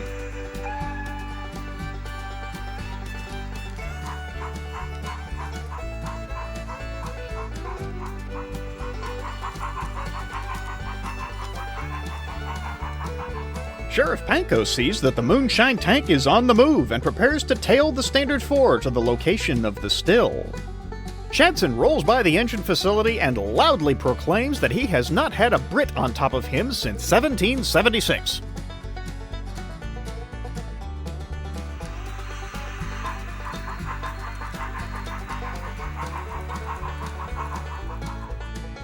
The sheriff makes his move, but is held up by a red signal.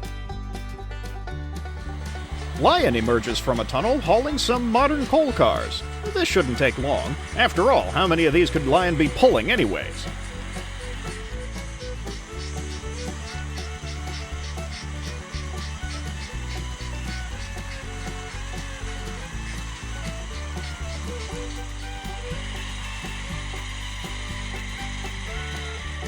Steve Irvan enters the yard and attempts to hug the yard goat. The yard goat would hug back, but the lack of arms makes it difficult. A set of mid-train helpers pass the sheriff and whisper something about Lion having made a wish.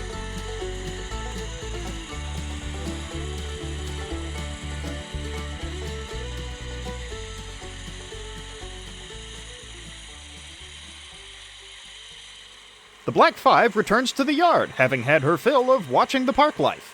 The Ivatt Mogul scolds the Black Five for neglecting her duties. The Black Five leaves the yard again. Another set of helper locomotives in the coal train passes the sheriff. The sheriff tells them to get their turbochargers in gear and get out of his way.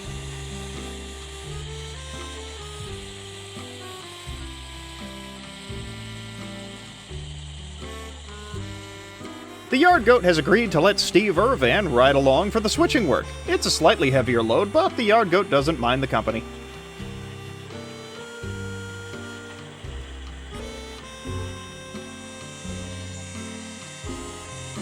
Yet another set of helper diesels passes by, this time asking the sheriff why he hates wishes.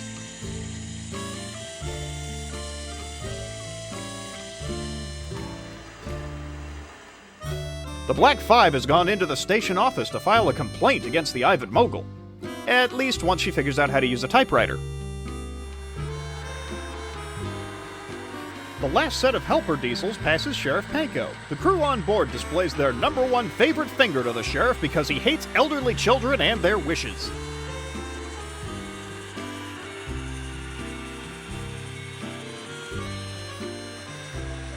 The coal train has passed, but the signals are still red. The APTE is running rather late, having gotten stuck behind the coal train.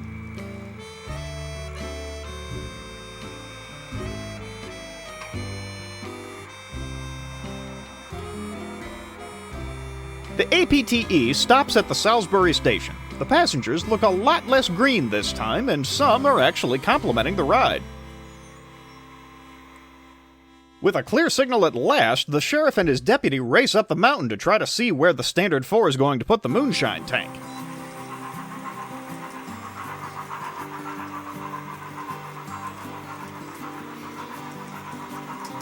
Well, so much for that.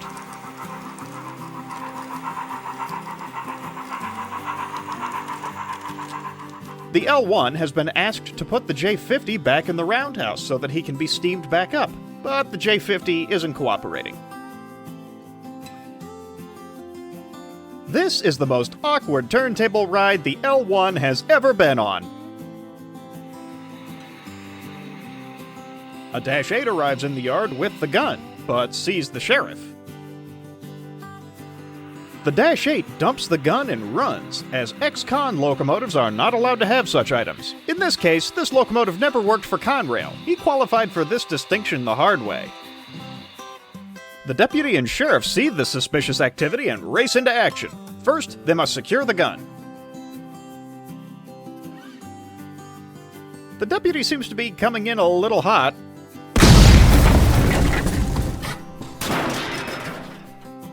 The sheriff appears to have landed in a gondola, and the deputy is likely airborne somewhere over the Commonwealth of Virginia. The sheriff is wondering if he's found himself a dippity deputy. The yard goat goes to get the crane. Again.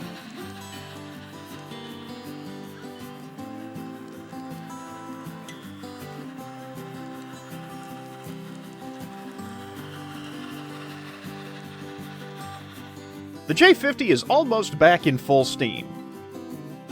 Another Volkswagen bus on rails arrives, but he's not looking for a hug. This is Herr Brandmeister, the local German fire marshal, and he wants to have a word with the J50 about some gunpowder.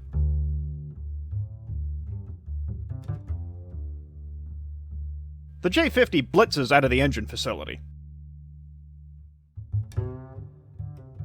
After being gone most of the day, the 5600 returns to the yard. The Ivatt Mogul asks the 5600 where she's been all day. The 5600 replies that she found a magical place called West Virginia. The yard goat brings the crane alongside the sheriff so that he can stop playing gondolier.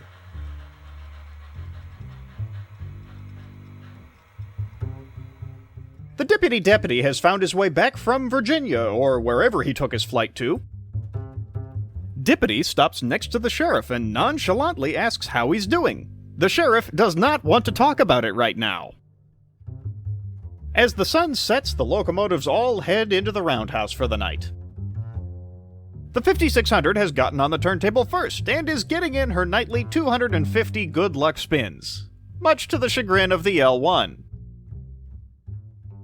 Once the 5600 finishes with the turntable, everyone else settles in. Everyone else settles in.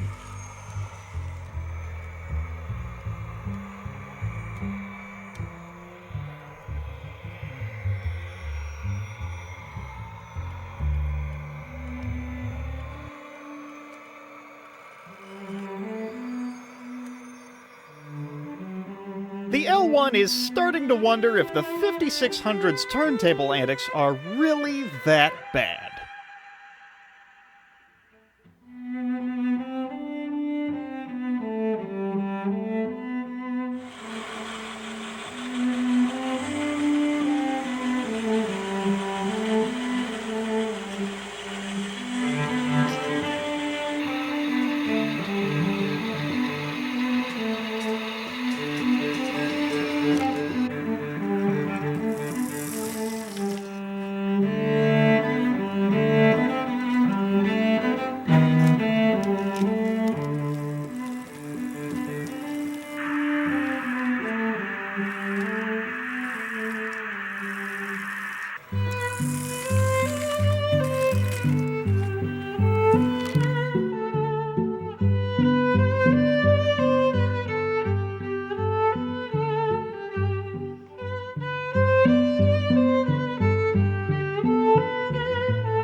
Down south in North Carolina, the Genty pulls Gadwall out of the roundhouse so she can be cleaned up after sleeping off yesterday's drunk. Mallard will soon get his turn as well.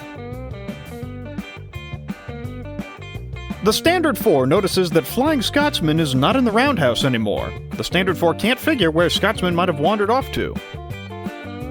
The yard goat is up early to get a heavy freight train ready, but first, the gun must be put somewhere safely out of the way.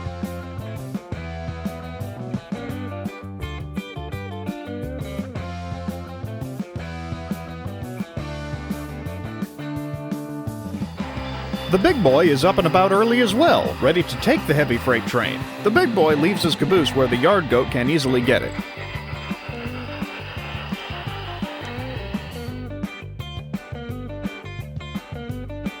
The 5600 comes out of the roundhouse and is presented with an opportunity she can hardly resist.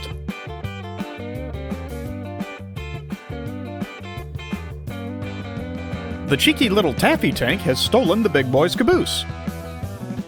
Chadson is on his morning rounds, but sees an Automax automobile carrier in the yard.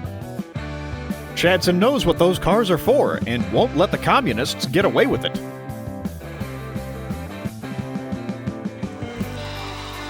Flying Scotsman returns to the engine facility with the special water tank fully refilled.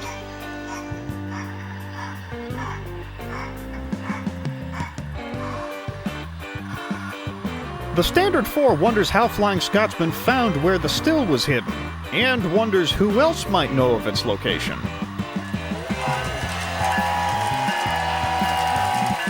The T1's passenger train comes through town, but with a different locomotive pulling it, as the T1 is in traffic court today.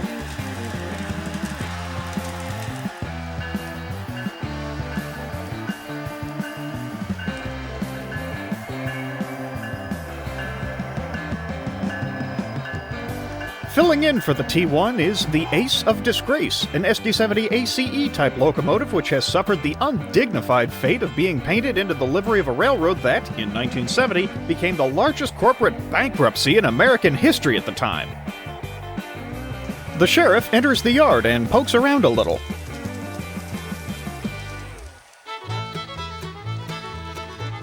The Gresley engines see the sheriff coming and quickly chug down their illicit beverage. The sheriff exits the yard and heads up the mountain, not bothering with the engine terminal. The three Gresley engines begin to regret some decisions. The sheriff proceeds up the mountain, hoping to find some clue that will lead him to the still.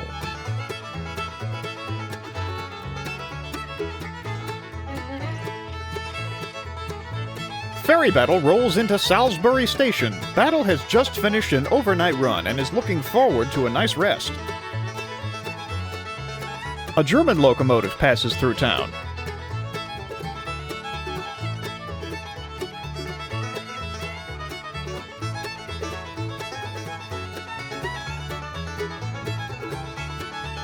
To heck with rest, Ferry Battle knows exactly what to do when Germans are around.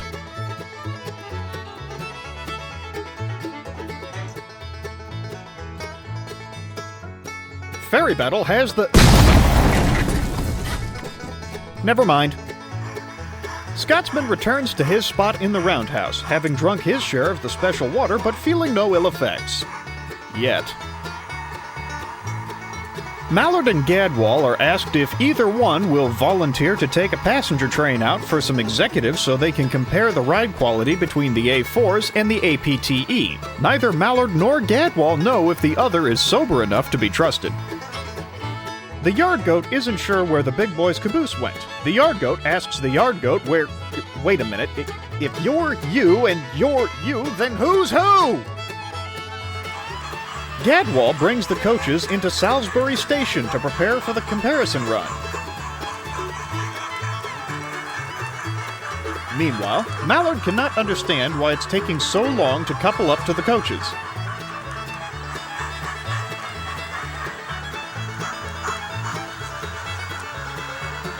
Mallard finally couples onto the train. The executives board both the A4's train and the APTE.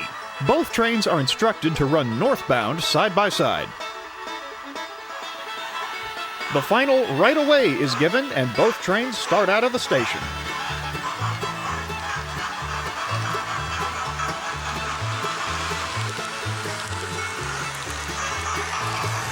Gadwall is wondering if she's going the right way.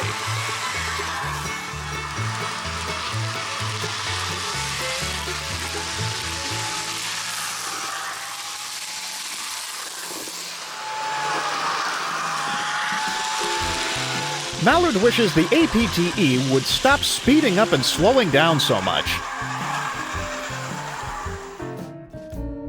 Sheriff Panko and Deputy arrive in Old Fort, where they encounter a slight traffic violation.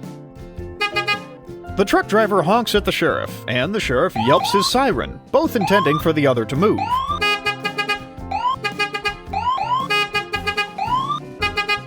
The sheriff has had enough, and orders Deputy to arrest the truck driver for obstructing traffic. The truck driver slips his coupler. The sheriff makes a note to consider a resisting charge as well. The Dean Goods passes the continuing cacophony.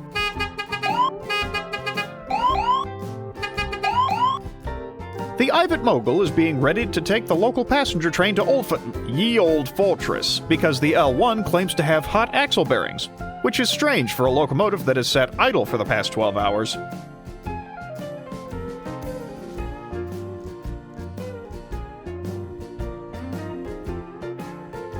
Chadson demands the Ivatt Mogul open the Automax Autorec and save the world. The Ivatt has better things to do right now. Chadson has been sitting in one place for long enough that Spot is simply routing around him at this point. The other yard goat rolls by and Chadson demands he open the Automax car and save the world from communism. The other yard goat has his doubts, but decides to humor the trolley, even if only out of pure curiosity.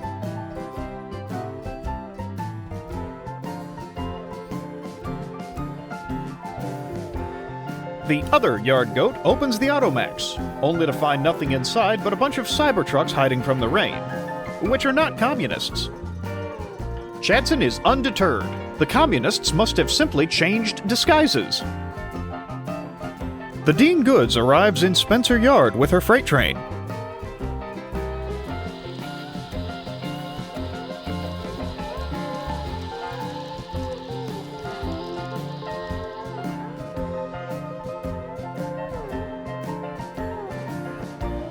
The Dean Goods passes along word to the yard goat that the truck driver got arrested. The yard goat asks if the Dean Goods saw this happening. She replies that she didn't, but she sure heard it happening.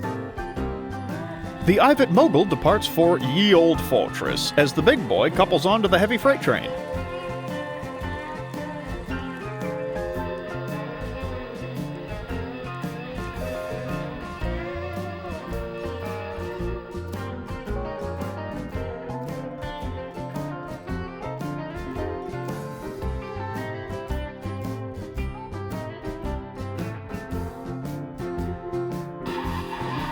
The big boy leaves town, unaware he has a different caboose behind him.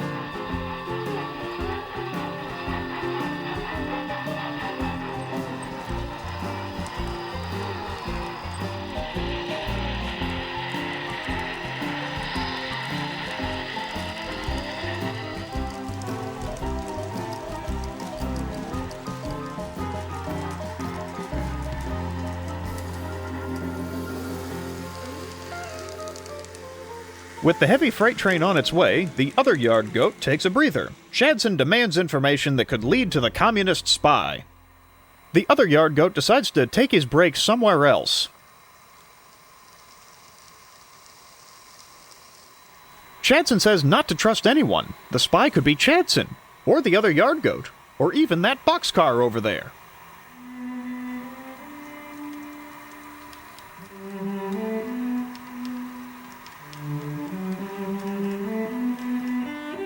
Chadson believes this deserves further scrutiny.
Down south in North Carolina, Chadson keeps a sharp eye on the spy, much to Spot's annoyance.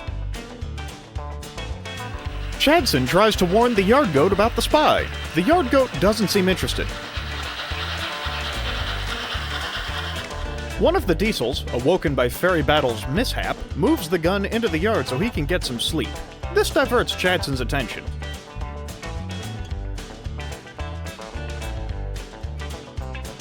Meanwhile, in Clinch Cross, Sheriff Panko is having a little trouble with his arrestee. The Ivatt Mogul arrives to find a blocked-up bridge. Dippity tells the Ivatt to detour down the Clinchfield line.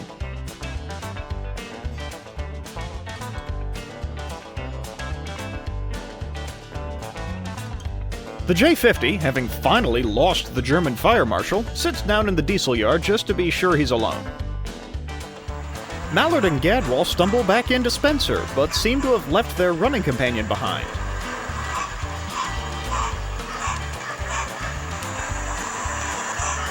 There she is.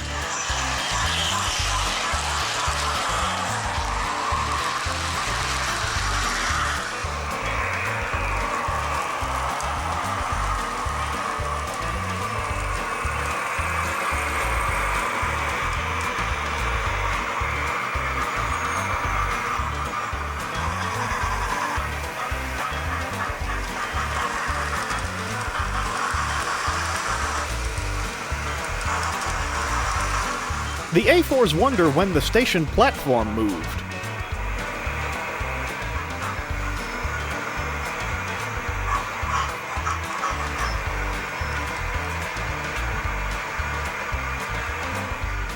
The executives have noted no difference in ride quality. Everyone aboard both trains is motion sick. The Canadian Pacific D10 steam engine, now with his full identity, rolls into Spencer Yard with a freight train.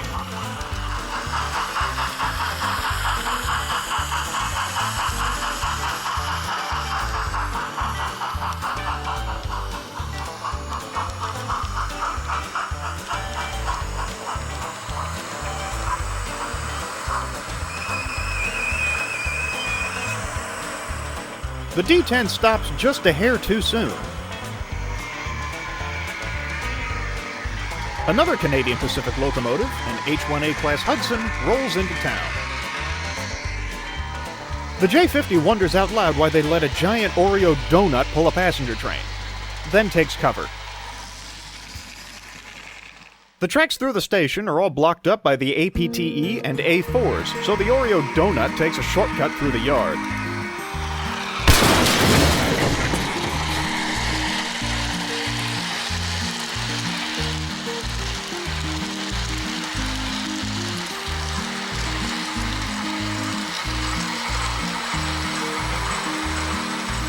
The D10 apologizes for that behavior. Most Canadians are quite polite, but a small handful seem to take more after Canadian geese. The yard goat goes to get the crane.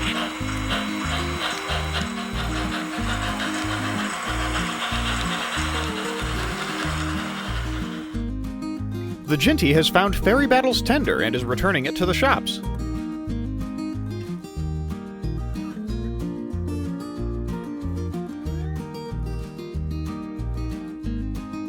Now to find the rest of Ferry Battle. The Ivatt Mogul carries on down the path she was told to detour on. She passes through an area she is not familiar with at all.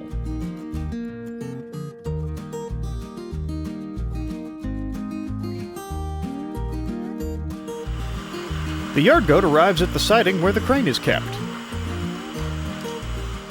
Well, that's different. The crane's siding is being rebuilt into a trailer ramp for flat cars. This leaves one question. Where's the crane? The J-50 emerges from his hole. Herr Brandmeister would like a word.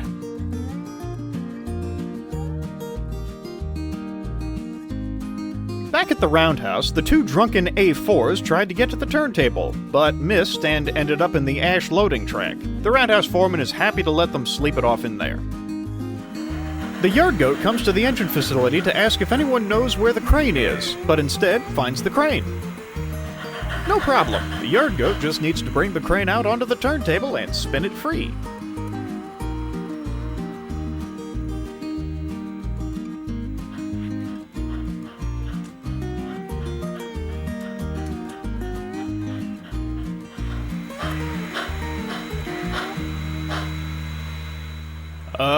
Okay. Problem. Flying Scotsman senses that this will take a while and asks to exit the roundhouse before things get more involved.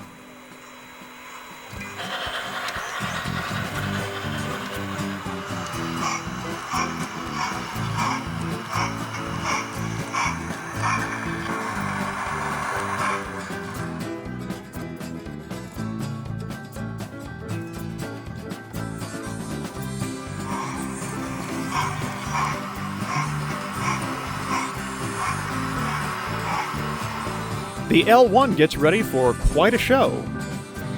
The Ivatt passes one of Amtrak's newest and is still trying to figure out how she's supposed to detour to Old Fort from here.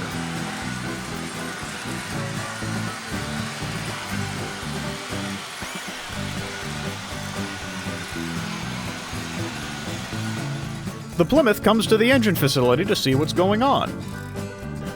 The yard goat tries to take just the crane itself.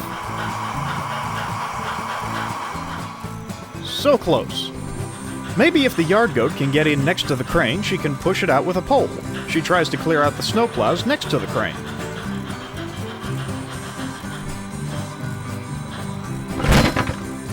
Well, that didn't work. The yard goat sees the only option left being to see if she can push the big rotary snowplow out with a pole, get it clear, then pole the crane out.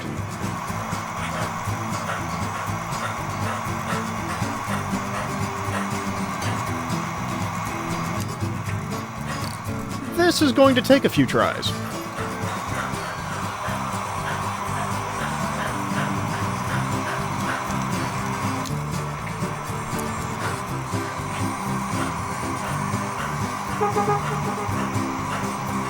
The distant honking denotes that the sheriff is near. The yard goat freezes as she remembers polling rail cars like this was outlawed years ago. The sheriff passes by, but sees Scotsman has the liquor tank.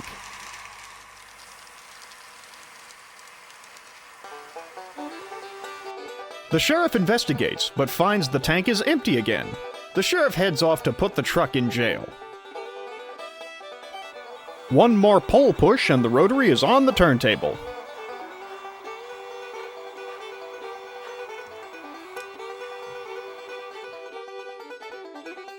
The rotary is not self-propelled. Now what? The yard goat is questioning some life choices right now.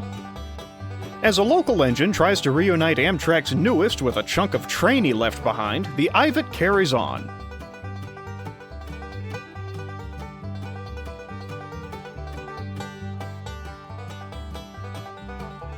The Ivatt mogul is starting to suspect that she isn't in North Carolina anymore. Back in Salisbury, Chadson believes he has a lead on someone in the country illegally.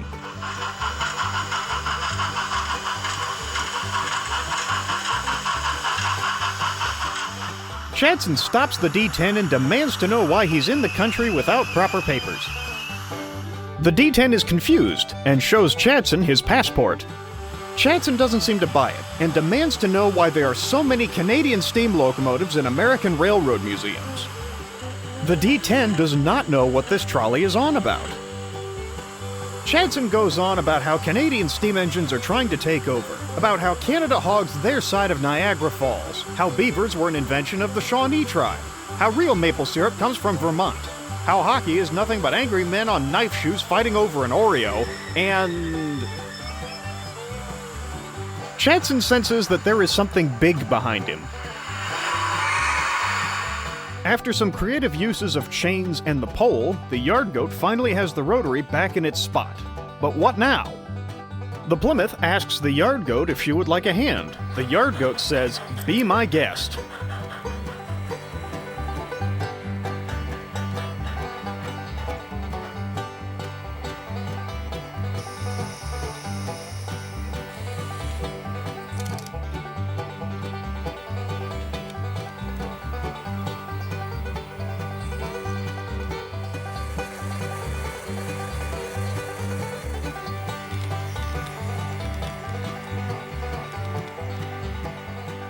Well, that was easy enough.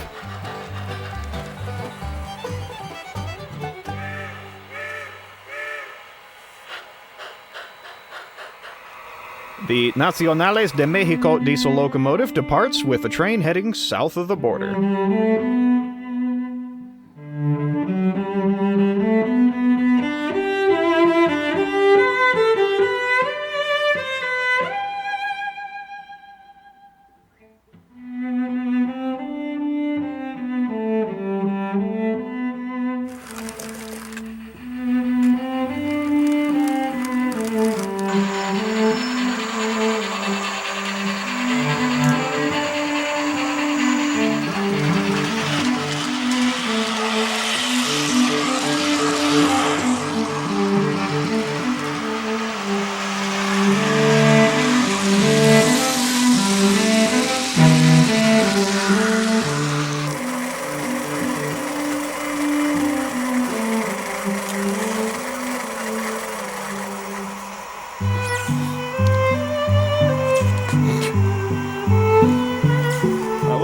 Almost pulled a J50 just now. Darn it. Too far.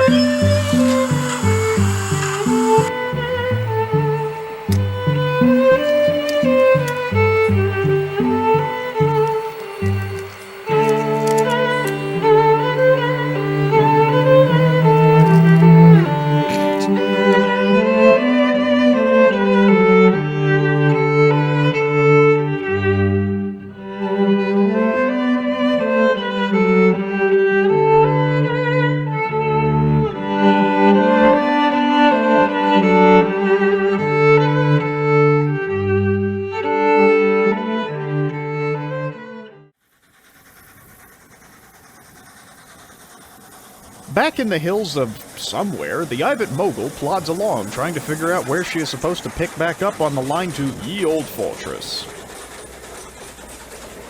Meanwhile, down south in North Carolina,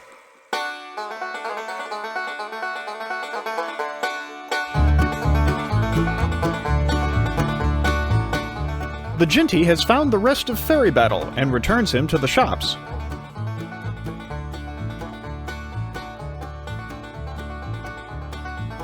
The shop crews start to figure out the best way to put Ferry Battle back together.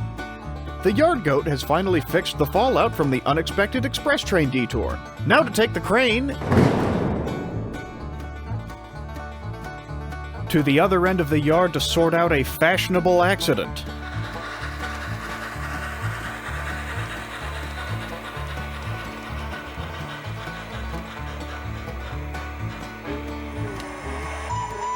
Flying Scotsman sneaks out of the engine facility with the empty moonshine tank.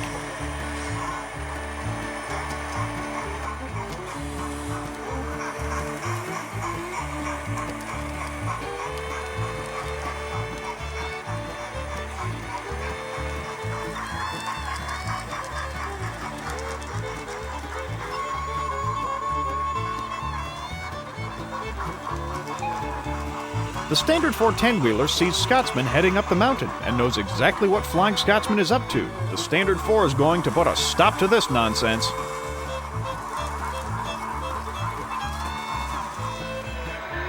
The Amtrak F40 arrives right on time, but with yesterday's train,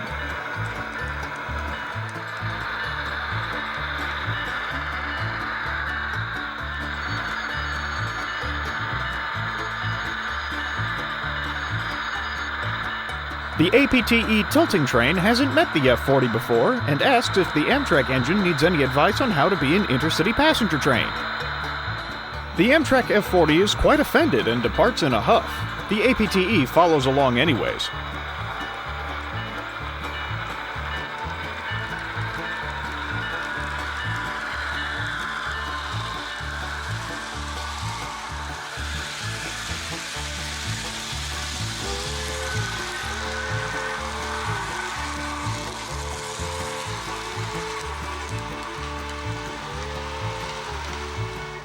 The Ivatt Mogul comes upon a rail yard she didn't even know existed.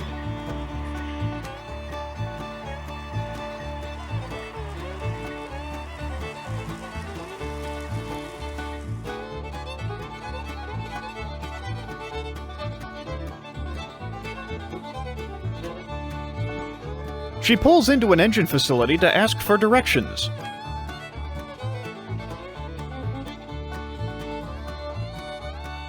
The Ivatt Mogul asks a great big old B&O EM1 class locomotive for directions back to ye Old Fort, North Carolina. The EM1 says that's back south, the direction she came from. This is West Virginia. The Ivatt Mogul runs around her train to start her trip back down south.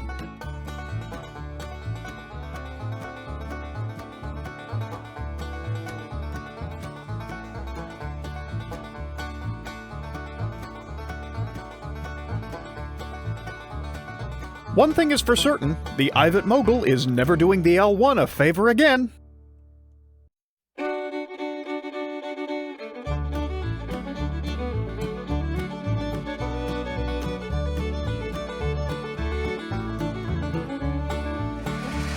Amtrak's newest wants to challenge the Ivatt to a race.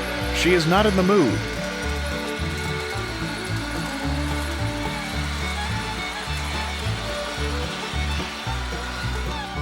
Sheriff Panko, having deposited the truck in jail but still hearing echoes of truck horns, heads up the mountain to see if he can find any clues as to the whereabouts of the still. The sheriff passes the Majolica paper mill, where the Standard 4 and Flying Scotsman seem to be having some sort of disagreement. Scotsman has reunited the tank and the still and wants to take them both somewhere else. The Standard 4 believes that's unwise, but Scotsman is just a bit stronger. Scotsman muscles his way out of the paper mill. The Standard 4 follows, hoping to make Scotsman see sense.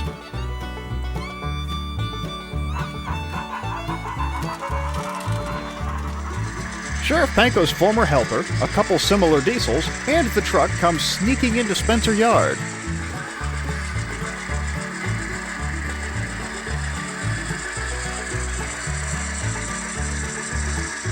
The Trio Plus trucks seem to be quietly trying to snag the gun. The truck, unable to hold his honk, draws much unwanted attention. The trio of Dash 8 diesels hightails it out of the yard and up the mountain.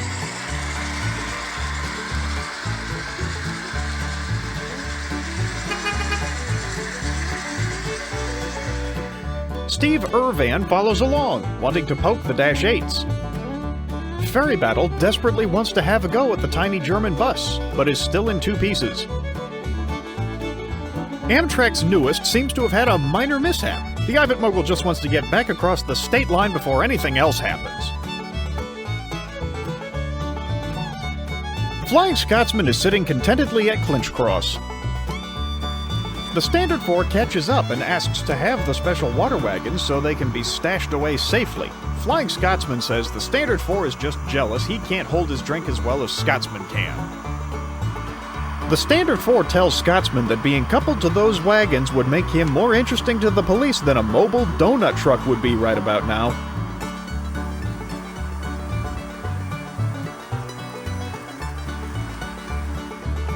Dippity and the sheriff cannot believe what they are seeing.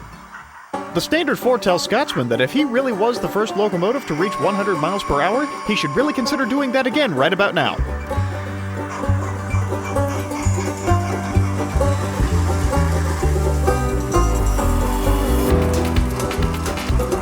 The sheriff knows he's getting the moonshine this time. The Ivatt Mogul finally reaches Clinch Cross after a short little detour crossing 3 states. She runs around the train and continues on to Ye Old Fortress as intended.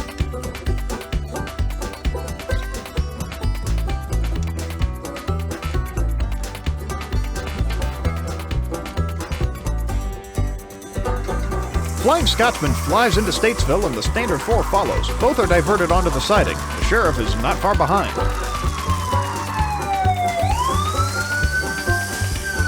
Scotsman holds for a red light, watching the Dash 8s and truck pass at high speed.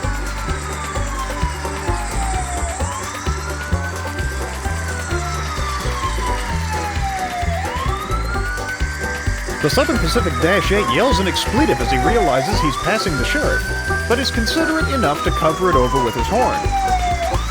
Seeing the 3 locomotives which are supposed to be in jail just passed the sheriff at 80 miles per hour, the sheriff reverses and gives chase.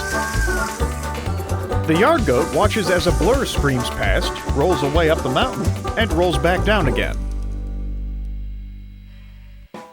The freight motor is hinting not so subtly that it is time for lunch.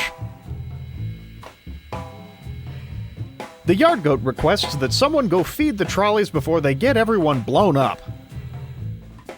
The Ivatt Mogul finally arrives in ye old fortress late in the evening.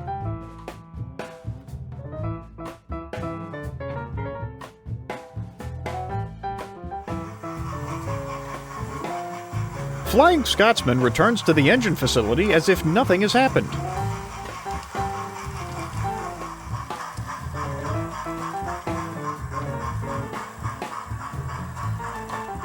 The Standard 4 has given up on trying to keep the special water wagons secure and volunteers to take a night train.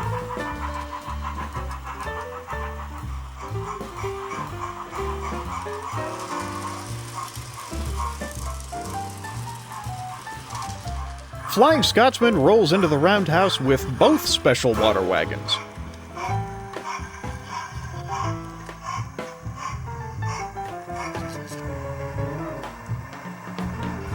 The 5600 returns to the roundhouse with a very smug look on her smokebox.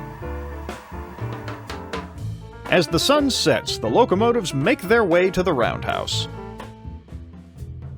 Spot makes his usual evening rounds, but hasn't seen Chadson for a while and is wondering where he's wandered off to this time. Late at night, the Ivatt Mogul finally returns to Salisbury Station.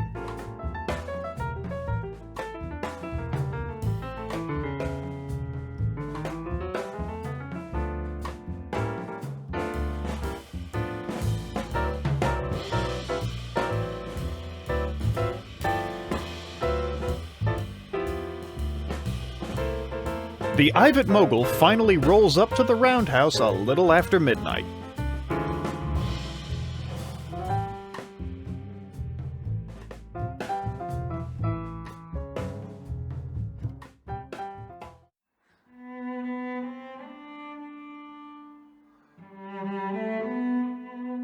The L1, awakened by the noise, asks the Ivatt Mogul what happened. The Ivatt Mogul does not want to talk about it.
Down south in North Carolina, the J-50 reports to the workshops first thing in the morning to help reassemble Ferry Battle.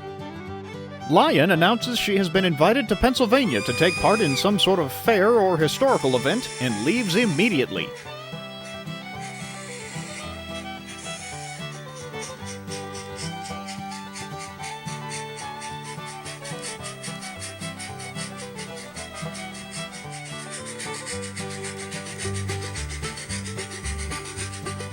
Having gotten a solid 6 minutes of sleep last night, the Ivatt Mogul tries to assess what needs doing in the yard today. The Ivatt Mogul finds that, aside from the yard goat's duties, absolutely nothing got done yesterday. The Ivatt Mogul returns to the roundhouse and orders everyone out. Double duty is being pulled today. The L1 claims to still have hot axle boxes, which is even more suspect for an engine that has been sitting idle for 36 hours now. The Ivatt rolls out to the yard and returns with a handy little device.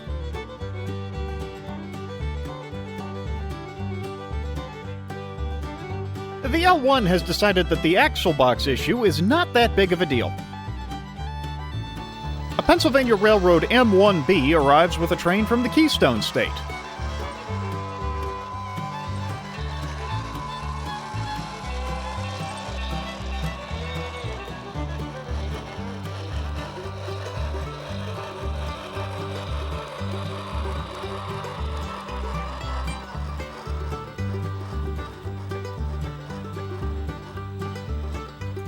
The M1B asks the yard goat where he can find an engine named Lion. He has orders to bring her to Pennsylvania on a flat car. The yard goat says that Lion left for Pennsylvania under her own power a short while ago. The M1B is not surprised. Impressed, but not surprised. Ferry Battle rolls out of the workshops and reports for duty.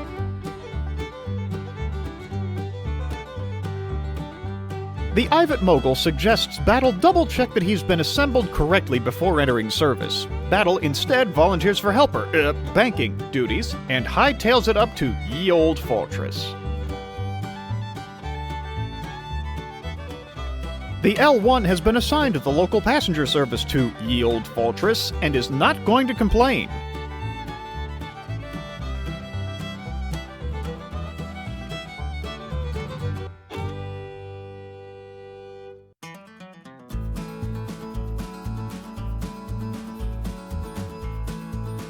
Lion was supposed to take her rake of ancient coal wagons, but appears to have forgotten them. The yard goat moves them somewhere else in the yard.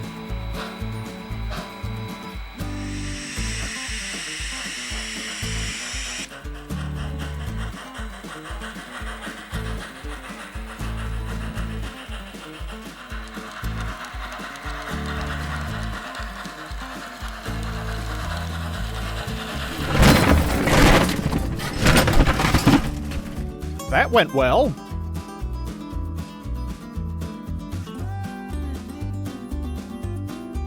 The L1 is glad to not have to clean up the mess. The big boy comes storming into Spencer Junction.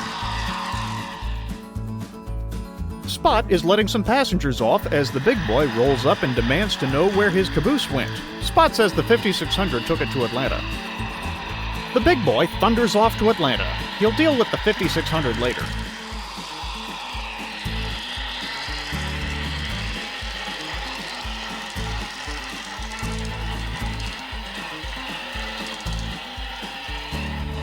The M1B moves to the turntable and gets turned around for his return trip to Pennsylvania.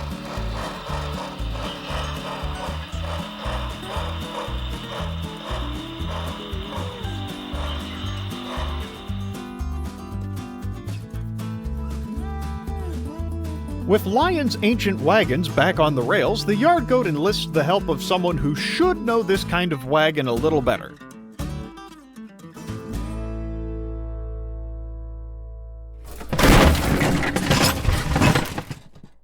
Or not.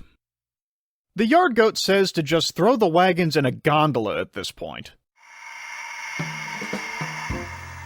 Flying Scotsman finally emerges from the roundhouse with one of the special water wagons bouncing along next to the rails. Scotsman likes his moonshine shaken, not stirred.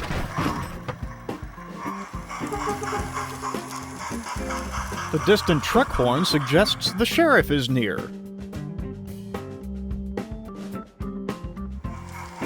Scotsman quickly runs the wagons into the yard and stashes them at the end of a cut of cars.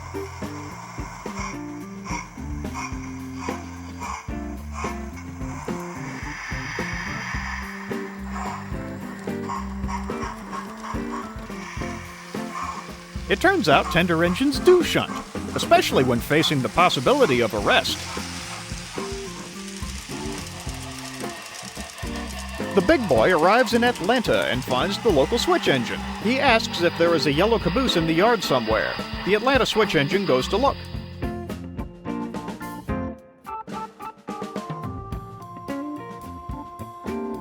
They move pretty quick in Atlanta.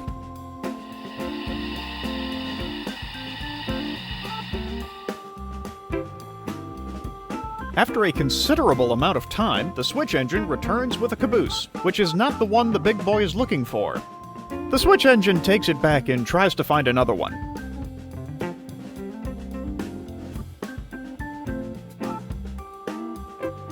The big boy gets the feeling that this is going to take a while. The Ivatt Mogul has ordered Gadwall out on a freight train to Asheville. Gadwall prefers this to running backwards while drunk anyways.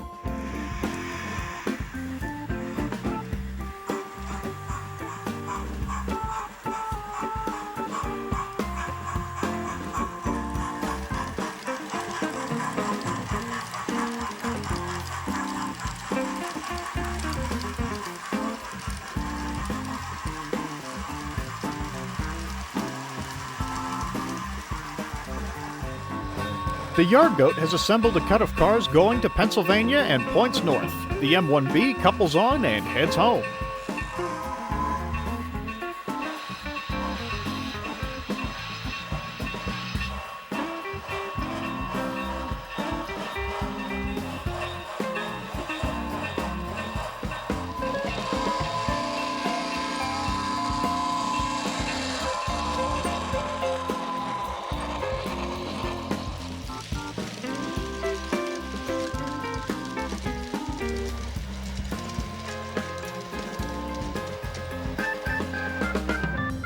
The Atlanta switch engine offers up another caboose to the big boy, which still is not the right one.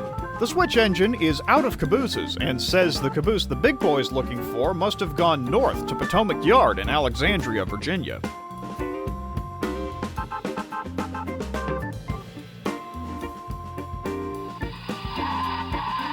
The big boy wants a word with the 5600.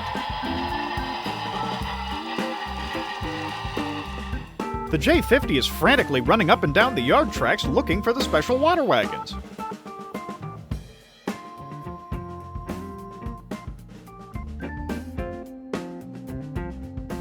The Ivatt tells Scotsman to hand them over so they can get some work done. Scotsman says he left them on track 5. The Ivatt Mogul says track 5 is empty. That's the track that had the cars going to Pennsylvania on it. The J50 heads for Pennsylvania.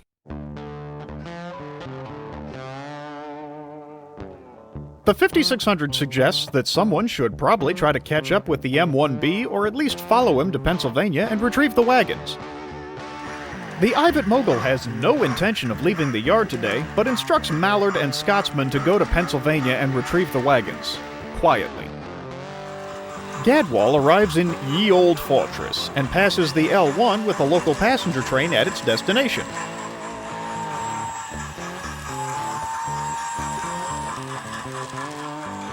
Gadwall knows she can handle the hill with this train and passes up Ferry Battle's offer to push.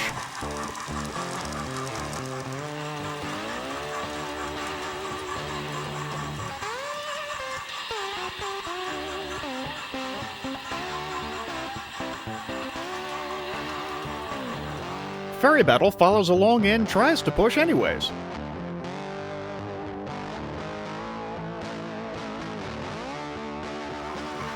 Scotsman couples onto a rake of coaches for the trip north, so he'll look a little less conspicuous. Scotsman thinks there's something strange about that freight train, but has bigger fish to fry right now. Mallard has turned around and is ready to go. He asks if the 5600 would like to come along and help. The 5600 doesn't seem all that interested.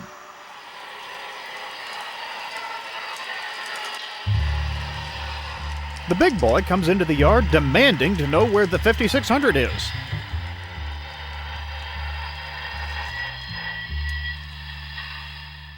The 5600 suddenly seems very interested in going to Pennsylvania. Mallard and the 5600 head north out of the yard.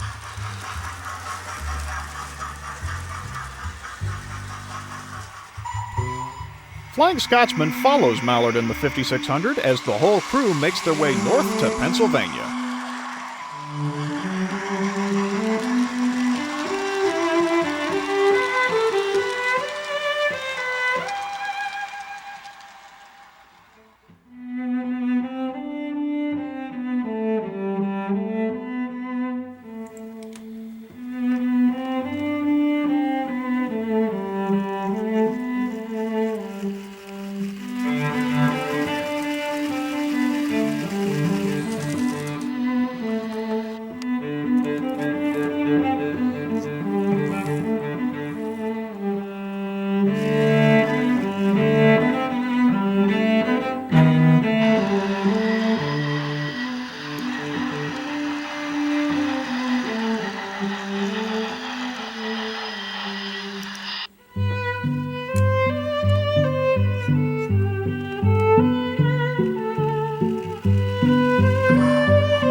North of the Mason-Dixon line, Mallard and the 5600 arrive in the city of Hornburg, Pennsylvania, and find the Pennsylvania Railroad M1B almost immediately.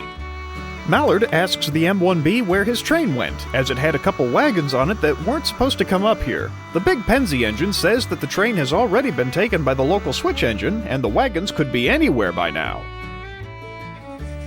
Lion continues to make her way to the historical event, and is passed by a strange yellow engine.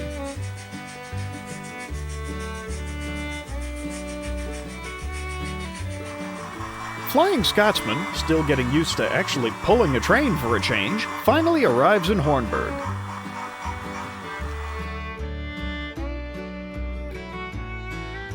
Mallard asks the M1B if there's a way the British engines might move about Pennsylvania inconspicuously. The M1 says that will be hard as there are crazy photographers everywhere, but disguising as a fair or festival train might just do the trick.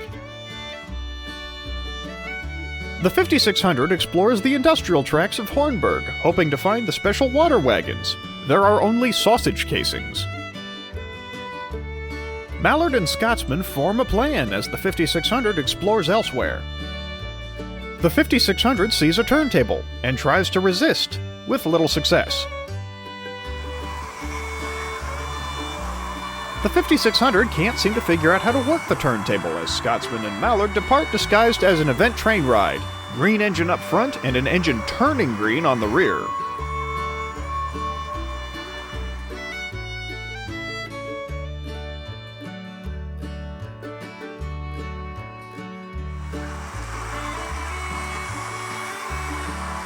Scotsman sees a friendly Pennsylvania state trooper and decides to stop and ask if he's seen any strange rail wagons. Mallard tries to point out to the Scotsman that this is a terrible idea.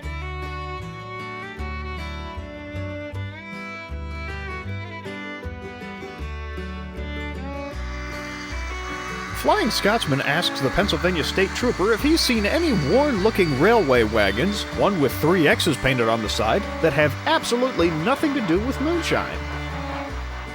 The state trooper hasn't seen them, and doesn't much care about moonshine, but informs Scotsman that he is running illegally without a bell or cowcatcher and must be fitted with one unless he wants to risk a citation. Scotsman and Mallard go back to Hornburg to figure something out.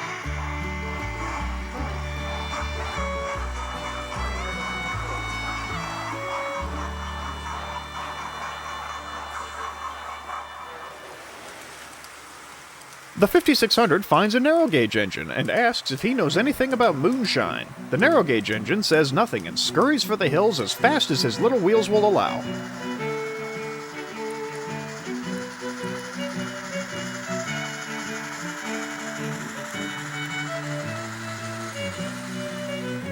Lion continues on her journey and is again passed by a yellow engine. Lion thinks there's something strange about this engine, but she can't quite figure it out.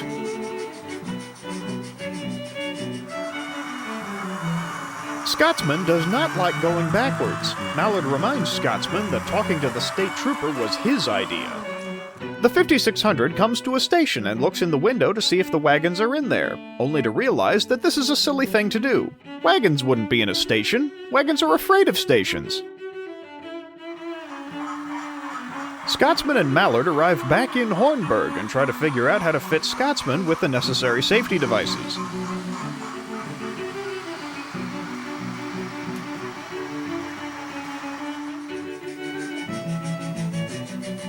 Lion passes yet another yellow engine and realizes to her horror that it has a face.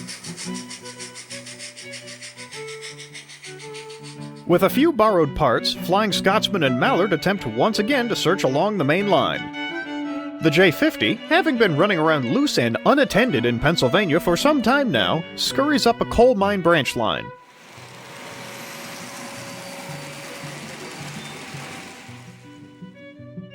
Scotsman and Mallard are making good time, but not finding any clue to the location of the special water wagons. The duo approach a small yard and enter it to see if the wagons are there. They instead stumble into a rail fair of some kind.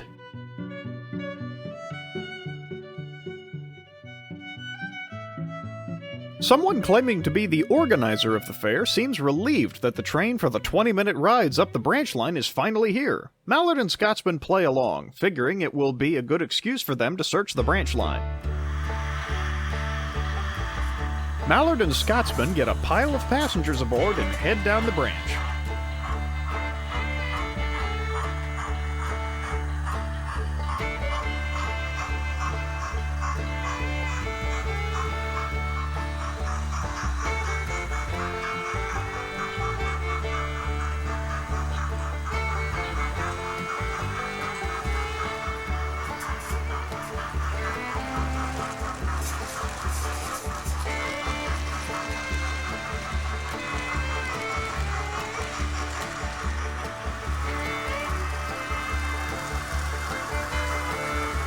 After 10 minutes, the organizer tells the Gresley engines that it's time to reverse and head back.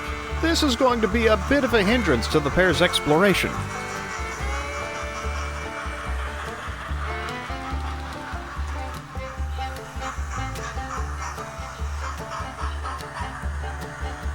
Mallard and Scotsman figure they will have to pick up the pace if they want to explore the whole branch line.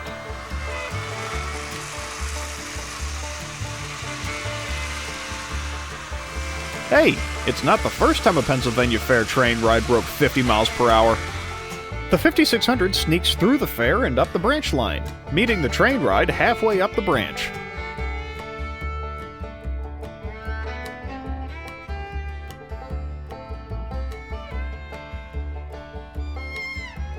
The 5600 has seen much stranger from the Grizzly engines and is unfazed.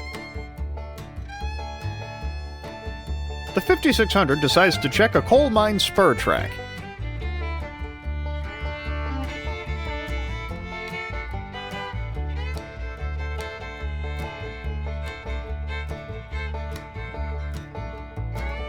The 5600 has found the J50, derailed on a curve. More importantly, the 5600 spots the special water wagons at the coal mine. She knows they are indeed the special water wagons, as the mine has started filling the coal hoppers with plain rocks.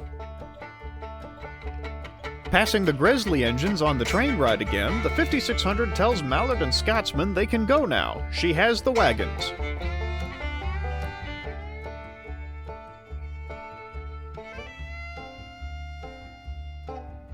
The 5600 passes back through the fair as Lion warns her to look out for engines with faces.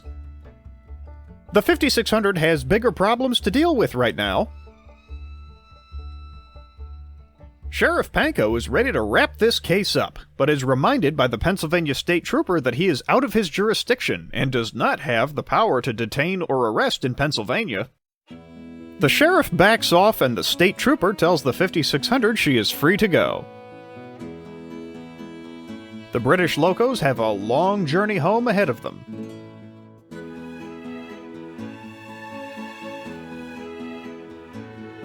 Flying Scotsman decides to run light engine, as running backwards makes him more green than usual.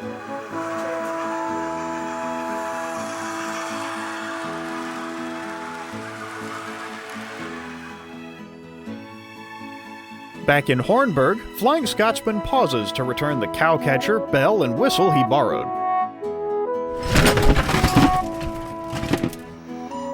Back to his normal self, Scotsman has the 5600 couple on and the two begin their trip back home. The 5600 asks about the J50. Scotsman says he'll find his own way home when he feels like it. Mallard follows close behind with the coaches as he too travels back down south to North Carolina.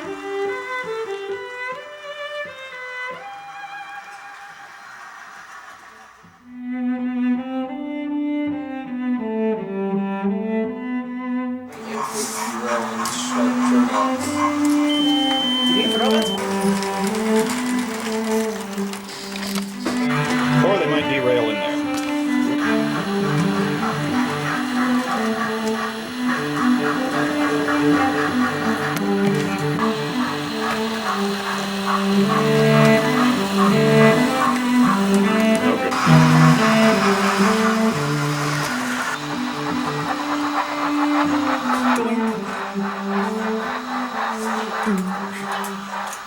Congratulations, you made the blooper reel.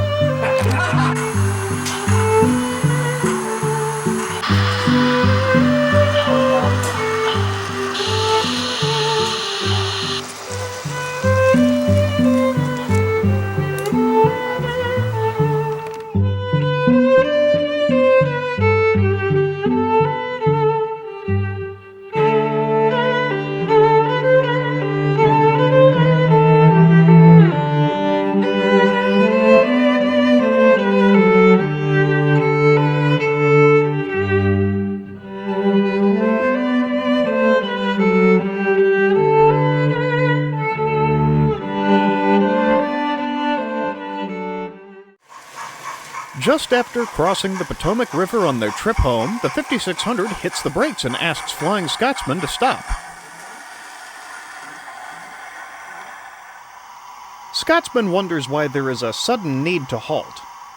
The 5600 points out that while Sheriff Panko didn't have jurisdiction in Pennsylvania, he'll certainly be waiting as soon as they get back to North Carolina.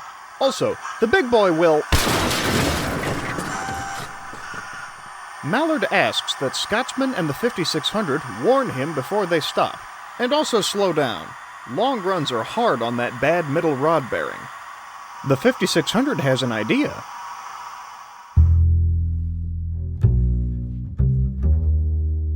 Down south in North Carolina, both Sheriff Panko and the big boy are waiting to give the traveling trio of engines quite a welcome as soon as they get back from Pennsylvania. The sheriff is looking for illicit liquor, while the big boy is looking for his caboose. Mallard enters Spencer Junction, but has a hot bearing and comes to a stop.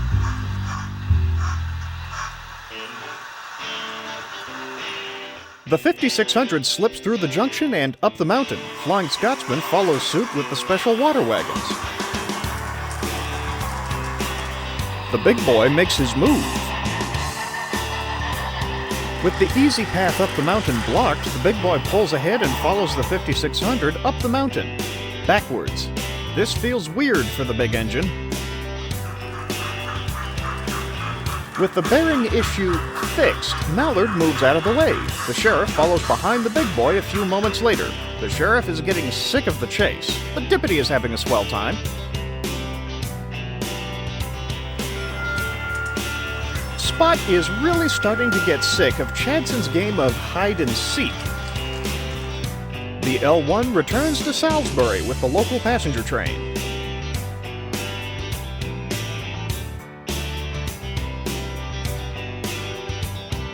A crack passenger train arrives in Salisbury behind an engine named City of Bath.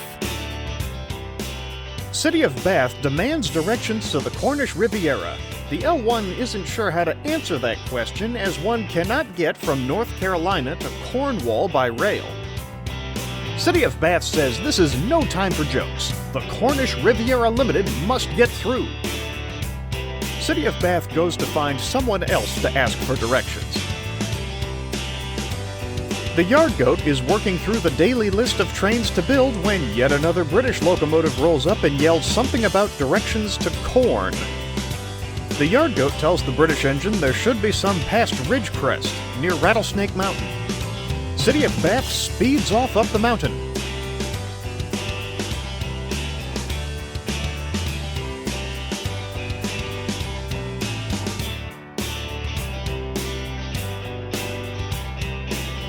The Black 5 is relaxing on a bench outside and sees something a little further down the trail. The Black 5 decides to go check it out. At Clinch Cross, Flying Scotsman diverts down the Clinchfield Railroad as the 5600 continues up the mountain.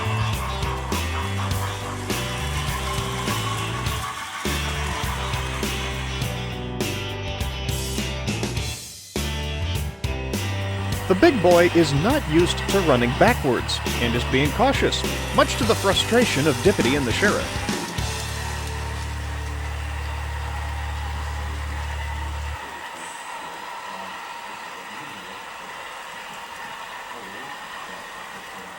Meanwhile, in Pennsylvania,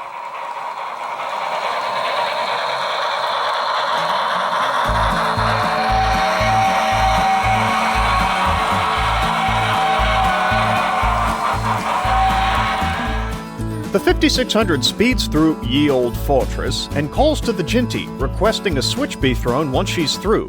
The 5600 continues up the mountain.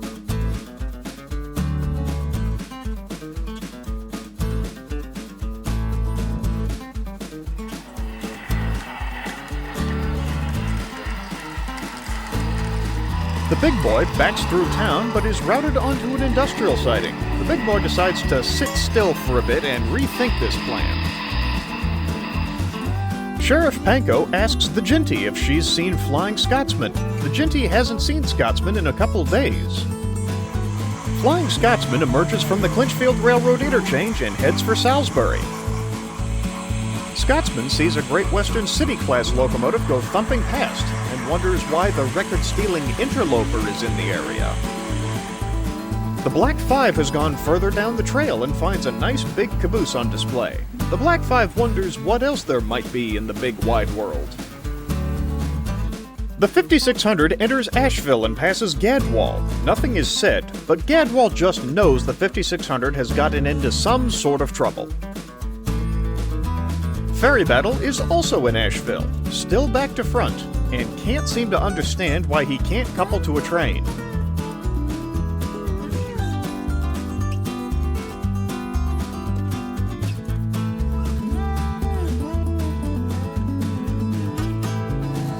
Meanwhile, in Pennsylvania, the J50 has found an Amtrak train.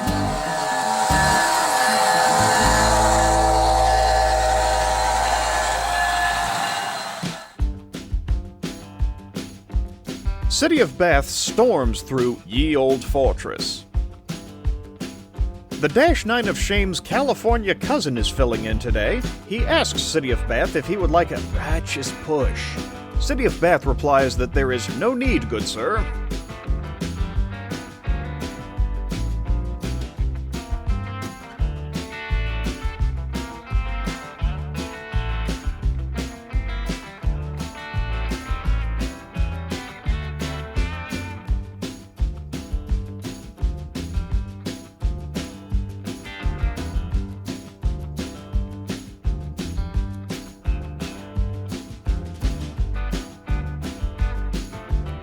City of Bath sheepishly requests a push.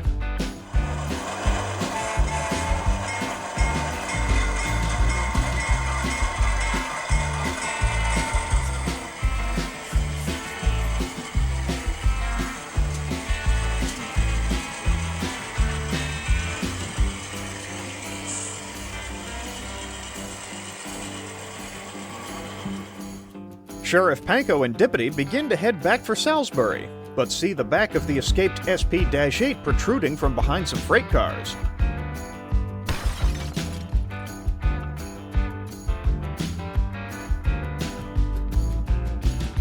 The SP-9 asks why Deputy kicked those cars like that. The sheriff says it's invasive boll weevil season and they were just looking for bugs. Meanwhile, in Pennsylvania, the J50 has found a bunch of neat old passenger cars, but thinks they would look better parked somewhere else.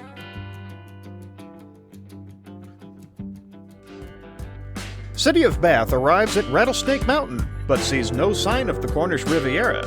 He does see a cornfield, which is not the Riviera. City of Bath's sense of shame is immeasurable. Sheriff Panko and Deputy arrive back in Spencer Yard and see Flying Scotsman by the roundhouse. While the sheriff can't arrest Scotsman without the special water wagons, he can ask a few casual questions. The two escapee CSX-8s pass by on an empty coal train. The sheriff gives chase.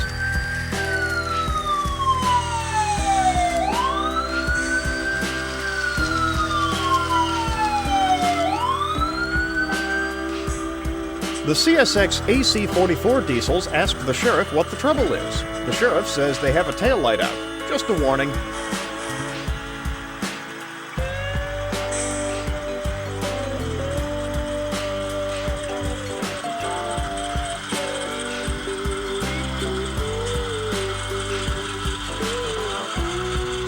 The sheriff is not sure how he made that mistake.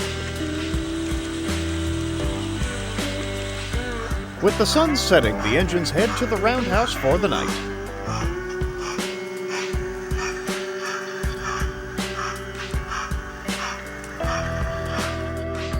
The Black 5 has found a magical place called Dulles International Airport. The Daylight at Night express train departs Salisbury as the Mexican diesel rolls back into town, bringing along an old friend.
As dawn breaks over the Carolinas, the 5600 quietly sneaks down the mountain trying to get back to Spencer Yard undetected.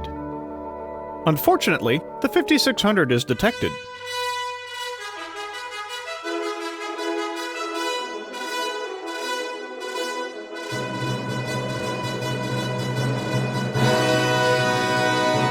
Down south in North Carolina, everyone gets ready for another day on the rails as the freight motor heads out to collect the day's freight interchange. The freight motor finds Chadson, who says, "Hey amigo, get me down!"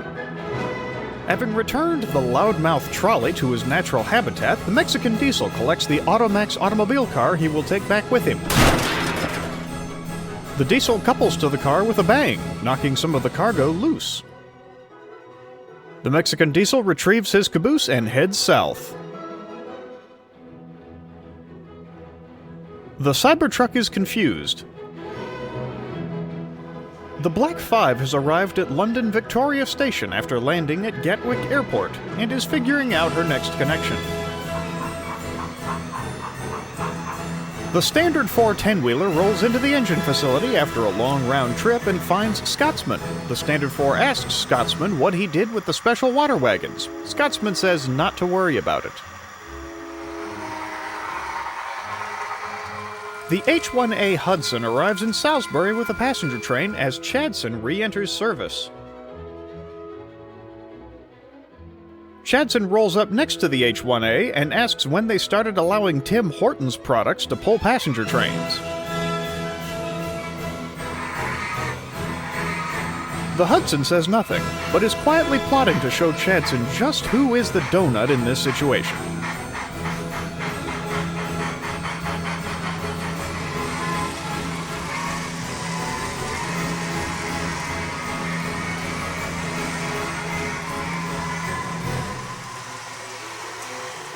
City of Bath, trying to make up for lost time after getting diverted to a cornfield, races through Spencer Junction, but is routed through the yard.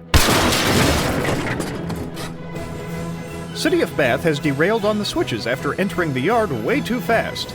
Now how will the Cornish Riviera Limited get through? The Plymouth goes to get the crane as the yard goat just stares blankly. Scotsman thinks to himself how funny it is that an engine like that could claim to do 100 miles per hour.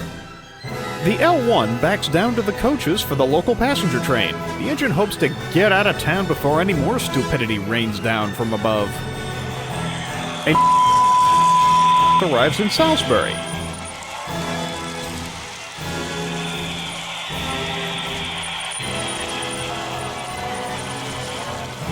The L1 thinks the engine looks like a...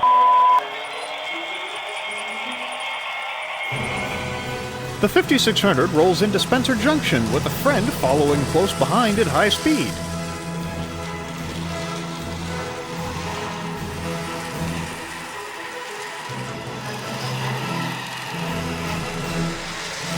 The big boy yells, "Get back here, you little..."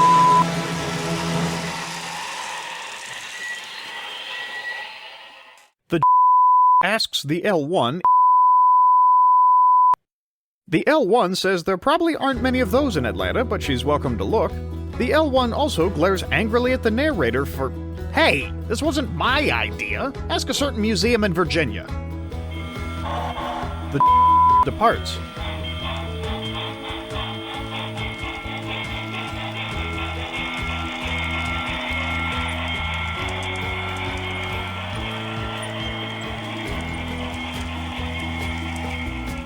The Black 5 is catching a bus across London. The J50 returns from Pennsylvania with a few souvenirs.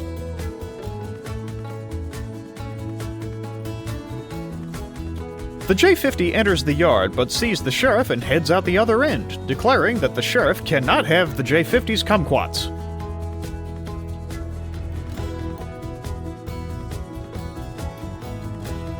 The Cybertruck has made his way to Spencer Boulevard and is looking around as Chadson rolls up. Chadson thinks the Cybertruck is adorable, adopts it as his pet, and names it Bob. Even with all the smart technology on board, Bob is not sure what to make of this. The Pennsylvania Railroad T1 storms through town.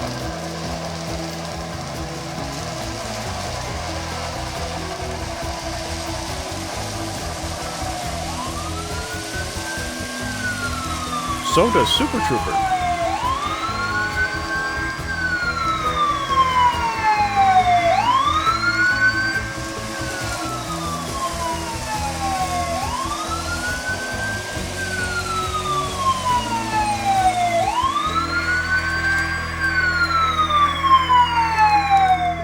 Black 5 has made it to Paddington Station and is looking for her next connection.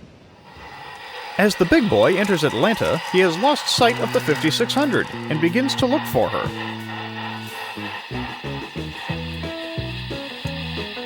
The 5600 realizes that hiding behind an empty flat car is a bad idea.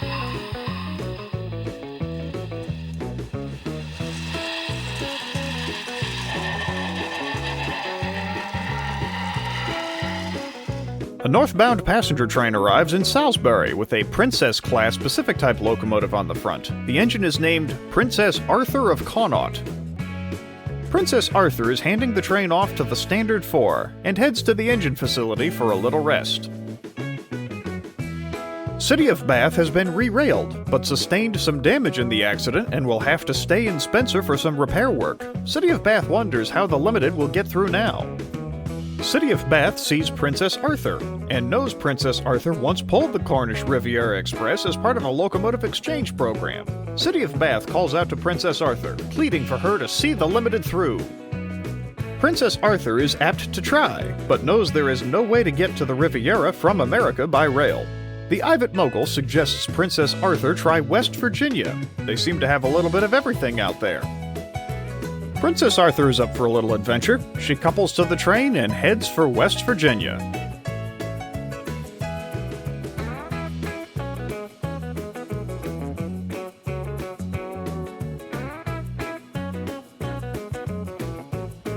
The Black 5, having presented her ticket to the guard on a GWR train, settles in and regales a small diesel with tales from North Carolina. The diesel asks how one gets there.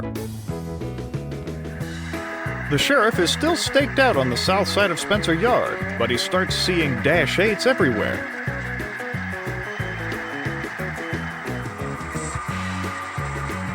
Sheriff Panko tells Dippity to get him out of here. He's way overdue for a vacation.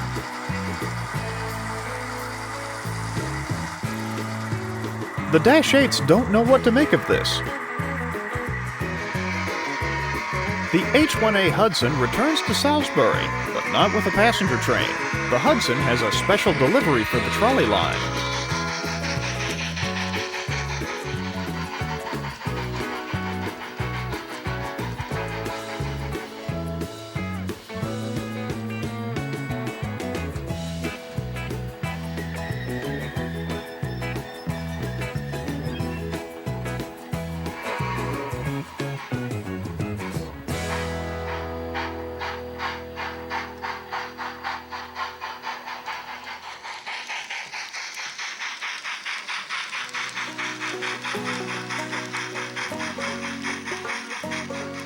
The Hudson deposits the trolley into the interchange and slips away.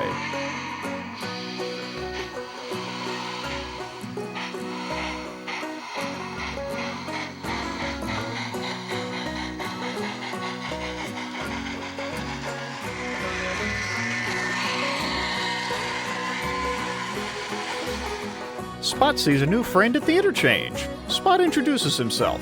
The new trolley also introduces himself, calling himself Comrade Gord, and says he is pleased to meet Comrade Spot. Spot has a bad feeling about this.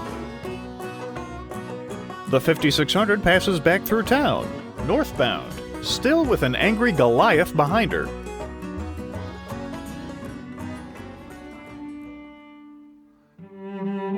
Princess Arthur heads down the Clinchfield Railroad and on to West Virginia.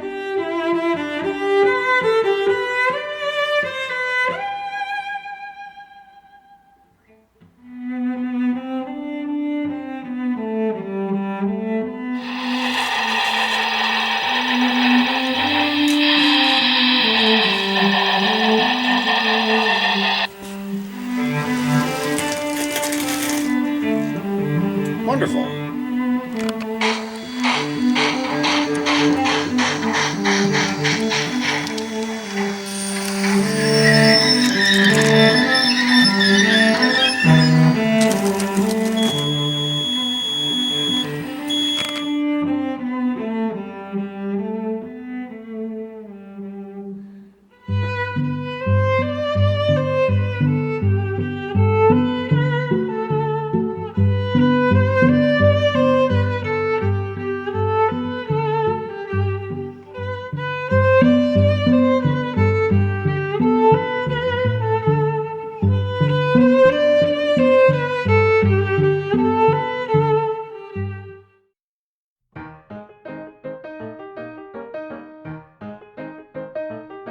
Down south in North Carolina, Spot is showing Gord around the Salisbury station when Chadson comes in and turns on the loop.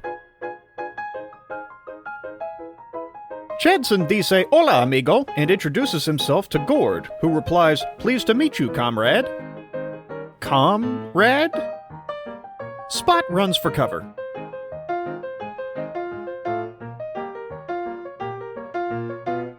The Ivatt Mogul puts the last wagons on an outbound goods train that she wants to give to the Black Five, if she knew where the Black Five was. Meanwhile, the Black Five is making good time, but is not sure exactly where she is. She is stopped by a red signal.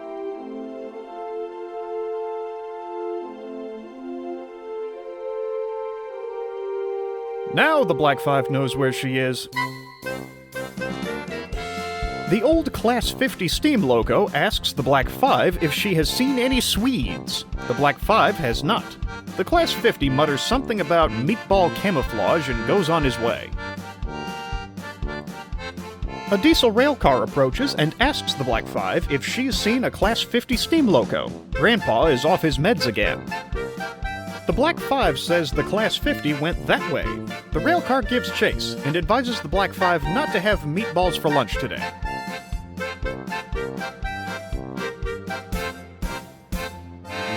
As the signal clears, the Black Five wonders what other wonders await in Germany.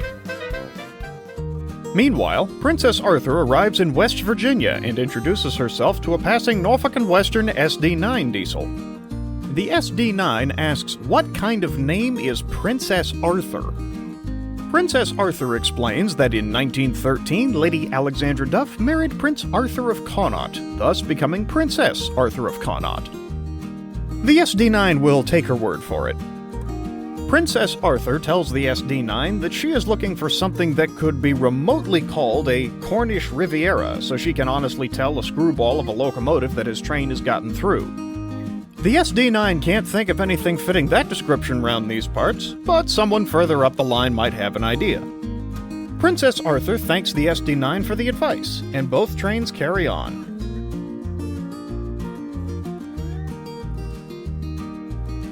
Princess Arthur is starting to see why they call this place wild and wonderful. The 5600 arrives in Alexandria, Virginia, and locates the big boy's caboose. The 5600 grabs it and tries to get it back to North Carolina quick enough to get the big boy off her back. Or that could happen too.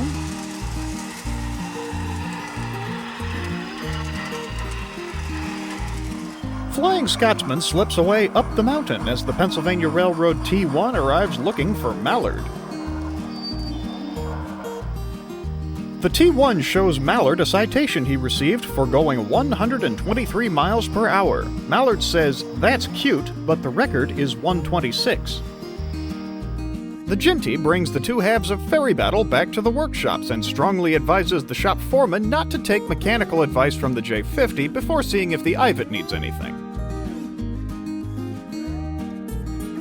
The Ivatt asks the Ginty to take the goods train meant for the Black Five. She has no idea where the Black Five is and suspects she may have gone into business for herself. Back in Baden-Württemberg,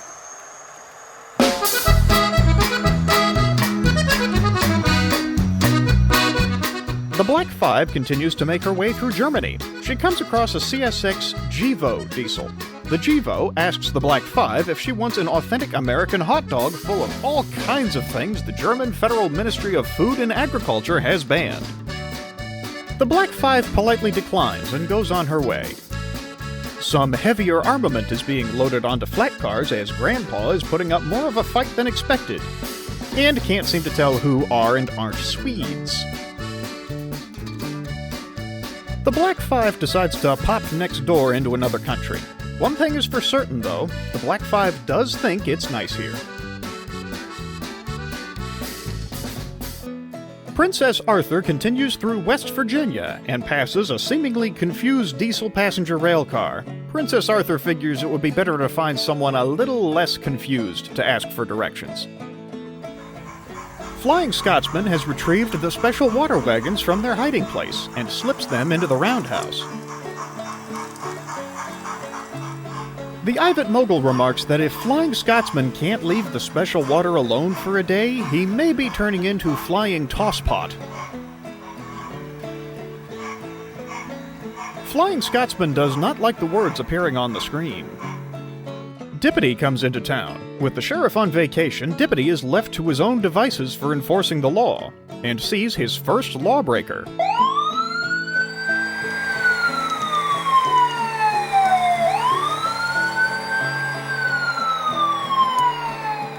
Dippity issues a citation to a passing freight train for not having ditch lights.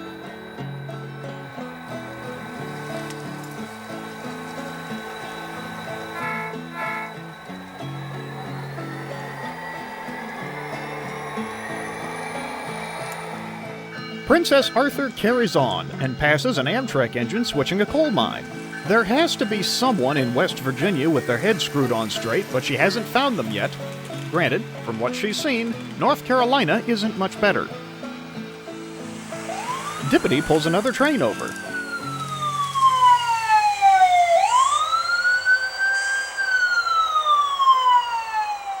Dippity issues the Southern Pacific Diesel a citation for having ditch lights that are too bright.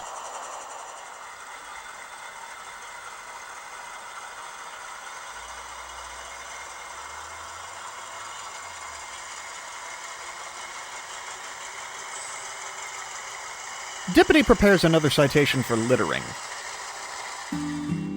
Princess Arthur enters a yard and finds a chassis system diesel. Princess Arthur introduces herself. The chassis system diesel asks what kind of name is Princess Arthur. Princess Arthur says that in 1913, Lady Alexandra Duff... It doesn't matter. She asks the chassis system diesel if there is anything resembling a Cornish Riviera in the area. The chassis diesel says there are a couple fields a few miles up that might have some corn in them. That might work. Princess Arthur thinks that's close enough at this juncture. The 5600 returns to Spencer Yard and heads for the roundhouse.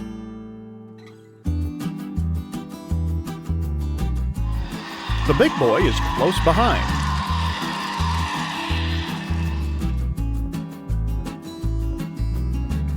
The 5600 cannot access the roundhouse because the J50 is taking a spin on the turntable. The big boy finally has his caboose back, and the 5600 is bracing to be shoved into the turntable pit. An excursion train from Steamtown National Historic Site enters town.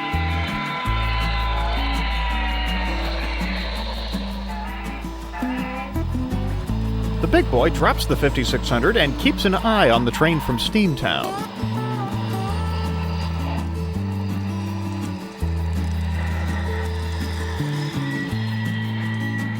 Spot emerges from his shelter in the tunnel and looks around to see how much of his line has been reduced to a smoldering crater.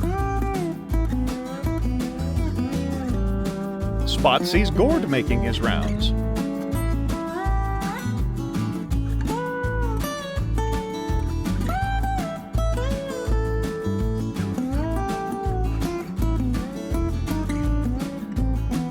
Chadson rolls up. Spot commends Chadson for successfully coexisting with a communist.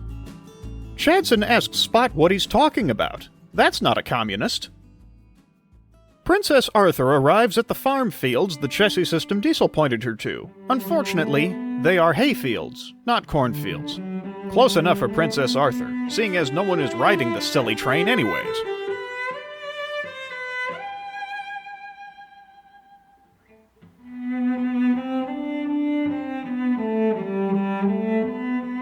Bloopers. I don't feel like that's what's going for. That's not going back at all. I hate it.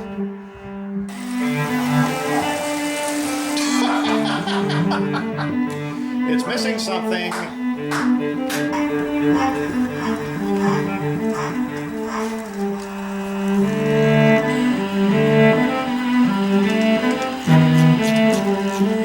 Oh, fuck.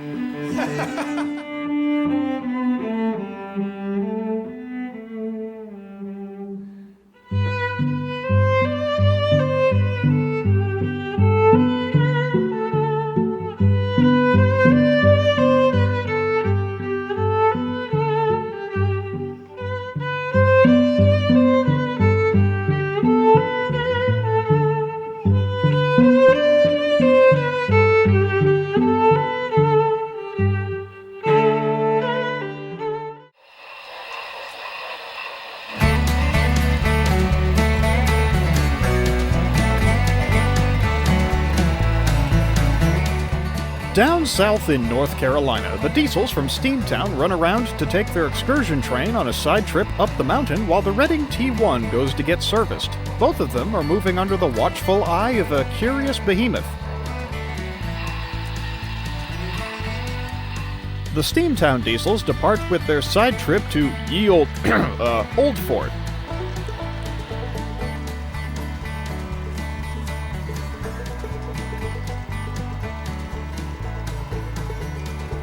The big boy decides to follow the train up the mountain, but is facing the wrong way. Not to worry, he remembers a trick from not too long ago.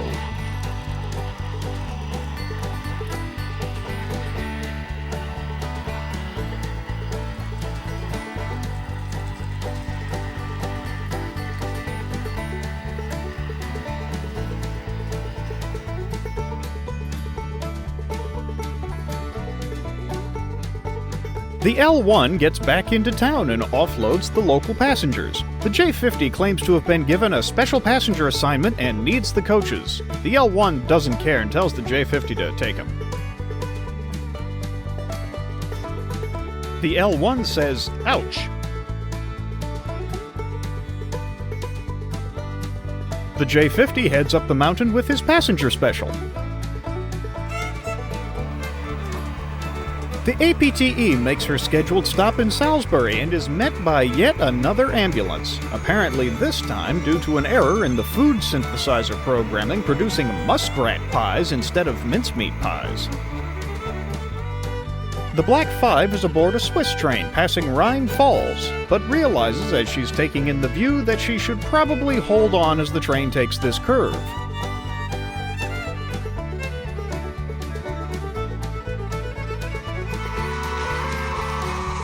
As the APTE heads for Washington, Lion returns from Pennsylvania. Lion enters the yard and asks the yard goat where her coal wagons went. The yard goat says they were loaded into a gondola and should be somewhere in the yard.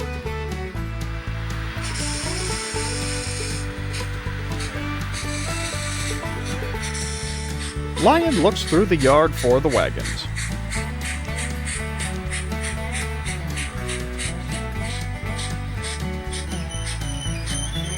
Lion asks Dippity if he's seen her wagons. Dippity says he issued a citation for a train departing with an improperly loaded car not too long ago. Maybe that's what she's looking for. Lion heads up the mountain following the freight train. The German streamliner enters town and prepares to stop at Salisbury.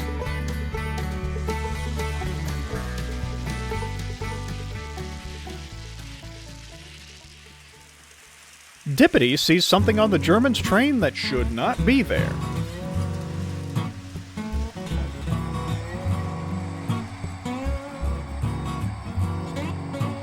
Dippity catches up to the German at the Salisbury station. Dippity informs the German that he cannot drive under the influence and points to the car of beer behind him. The German assures Dippity that the beer is medicinal. A Great Western Railway county-class engine in a unique paint scheme arrives in Spencer with a bunch of RF&P diesels following along behind. The convoy rolls into the yard. The yard goat asks what the crazy county is doing. The county asks what any of us is really doing. The RF&P diesels like this, as they are intellectuals. Dippity gets a call for service from the National Park Service at Old Fort, something about a locomotive stalking the Steamtown train. The Black 5 is taking some time to admire the Alps. With the repairs complete, City of Bath is being test run on the roundhouse lead.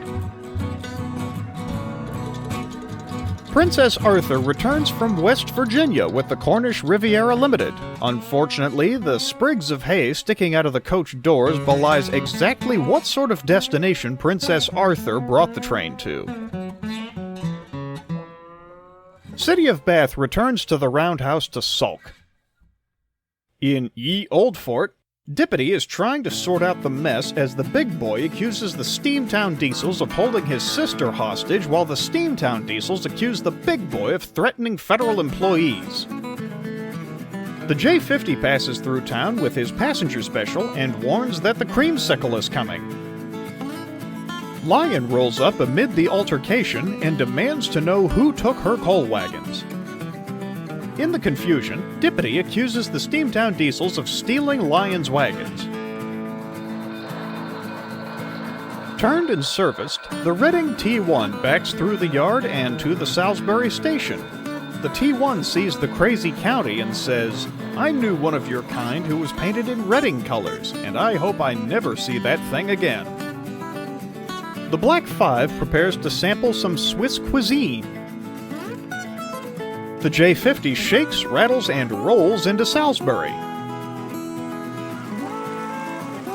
The APTE rolls into town southbound, with no more green passengers than usual.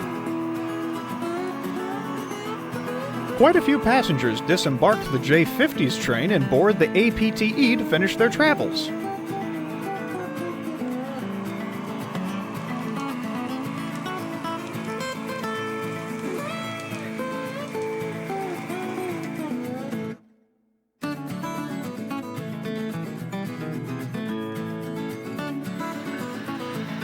The creamsicle rolls into the yard with a freight train. The yard goat asks if the creamsicle would prefer to put the train in any particular siding. The creamsicle asks if it really matters where it goes. The RF&P diesels are impressed with this new way of thinking and declare that the creamsicle is the new oracle. The creamsicle is not comfortable with this and leaves.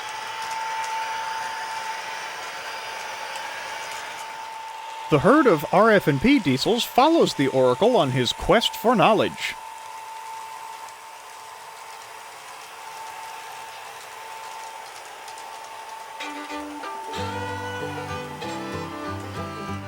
The RF&P elders are disappointed in their pupils. Having somehow sorted out the mess at Old Fort, the Steamtown excursion returns to Spencer and turns on the Y before shoving back into the Salisbury Station where the Reading T1 is waiting.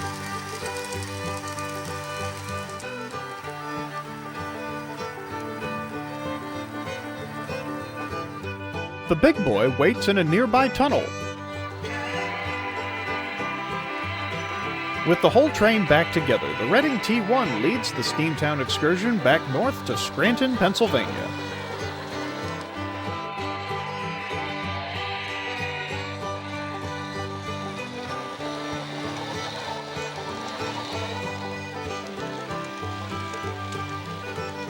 The big boy tries to follow as quietly as a 400-ton locomotive can, hoping the Steamtown train will lead him to some clue as to the whereabouts of his sister, Big Boy number 4012.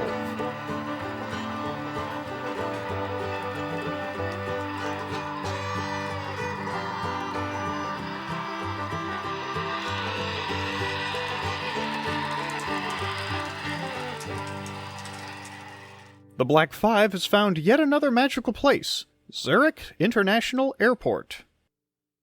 Everyone beds down for the night in the roundhouse, except for the L1, whose place has been taken by the sulking city of Bath.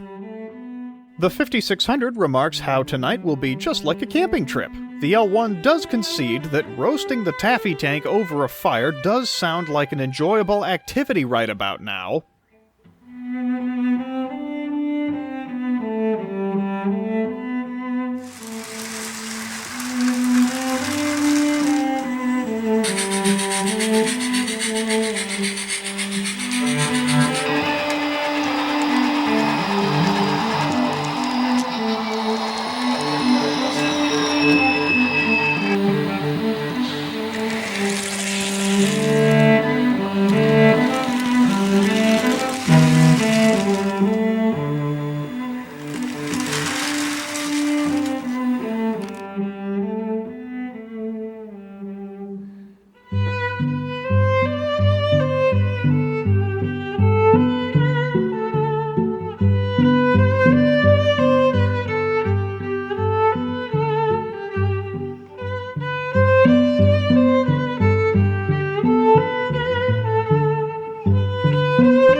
Down south in North Carolina, the APTE is being readied for some sort of test run on the mountain as the sun rises.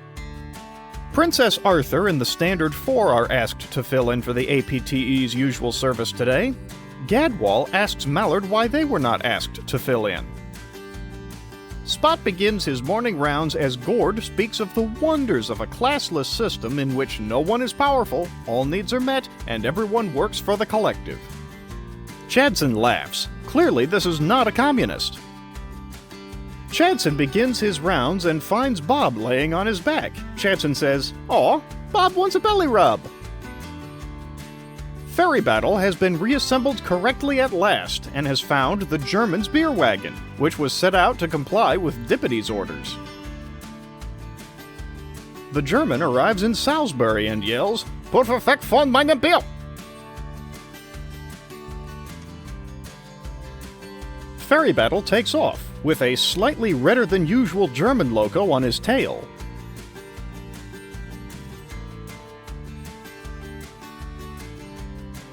The Ivatt Mogul is giving the yard goat a hand with switching the yard. The crazy county class says something about the old Welsh proverb about how scrambling things too much can ruin the hummus, which attracts dragons. The Ivatt Mogul would like to once, just once, meet a sane Great Western engine.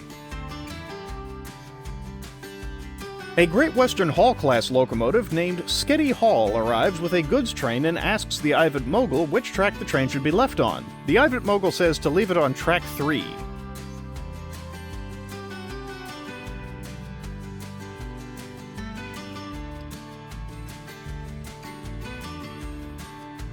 The Ivatt is suspicious. The J-50 enters the yard and warns that the fire marshal is coming. The L1 heads for Ye Old Fortress, but is cut off at the junction by the APTE heading up the mountain on her test run.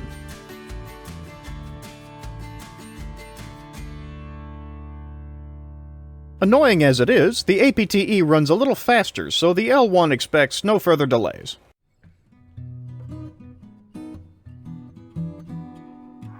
Super Trooper is staked out at the junction as the T1 tries one more time to get the record on his way to traffic court.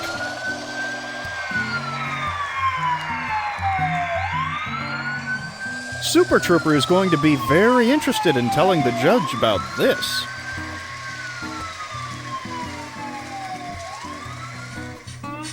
Lion has traveled all the way to Asheville in search of her wagons, and has found them. There's just one problem. How does she get them down? The Pennsylvania Railroad K4 comes into town and sees the crazy county class in Reading paint. The K4 says, "If I ever again run into that relative of yours painted for the Pennsy, I will take him back home to Pennsylvania and bury him in a highway embankment." The K4 pulls under the coaling tower to fill up.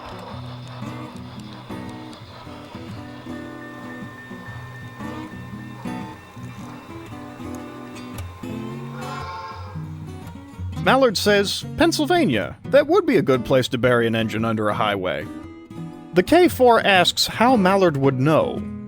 Mallard says that he and Scotsman visited Pennsylvania a little while ago. Scotsman tries to shush Mallard, but it's too late. The K4 is aghast. His sons went to Pennsylvania without their papa? The J-50 is hiding from the fire marshal bus in the yard. That's not the fire marshal bus. That's the fire marshal bus.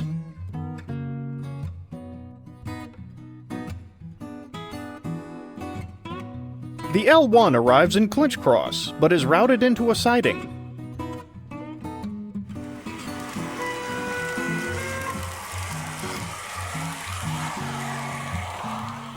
So much for not being held up by the test train. Skiddy Hall has been serviced and is ready to take another train. She asks the Ivatt Mogul if there's a train that needs to go. The Ivatt points Skiddy Hall to a set of wagons on track 4.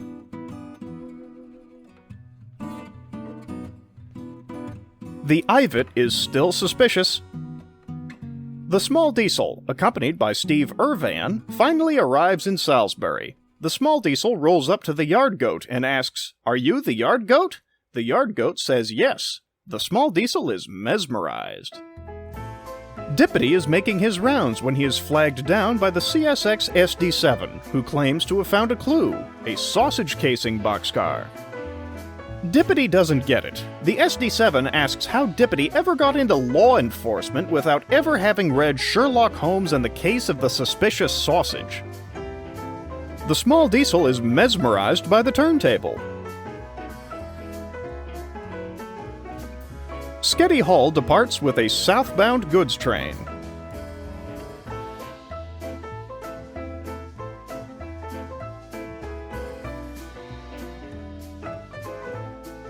The Ivatt Mogul just knows the Great Western engine did something, but doesn't know what. Lion is slowly pushing the gondola full of her coal wagons up the grade on Rattlesnake Mountain. If she keeps up this pace, she'll make it back to Salisbury next Tuesday. The L1 arrives safely in Ye Old Fortress, but has a feeling something is close behind.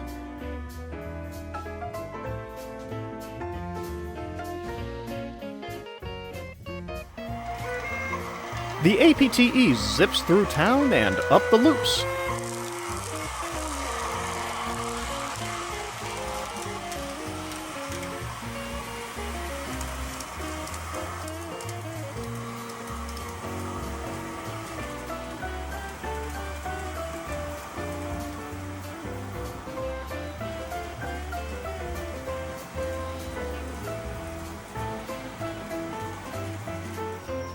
The London Underground Class 20 diesel emerges from the trolley line tunnels and announces that the tunnels are fully repaired.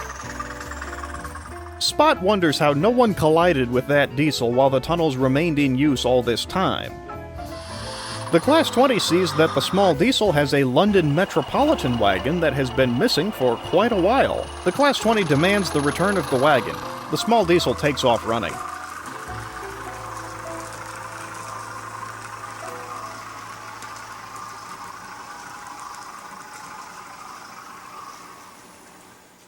Chadson finds Bob in the grass. He warns Bob not to whiz on the fire hydrants.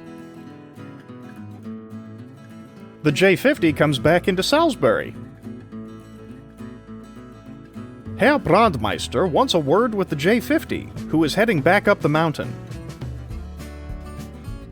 City of Bath, feeling better and deciding to get out and about, backs onto the turntable. Flying Scotsman, somewhat under the influence of the special water, starts on about how there's no way this engine could have been the first to reach 100 miles per hour. Scotsman continues by saying, "Your design must have come about when the Swindon Works cats got sick on the drawing boards, you absolute pilchard. I would imagine you believe chocolate chips don't belong in biscuits." City of Bath calmly tells Scotsman that he seems to be confusing him with City of Truro, one of his classmates. Scotsman says, "Oh, never mind then." The APTE comes off the mountain and slips back into the yard, concluding the test runs.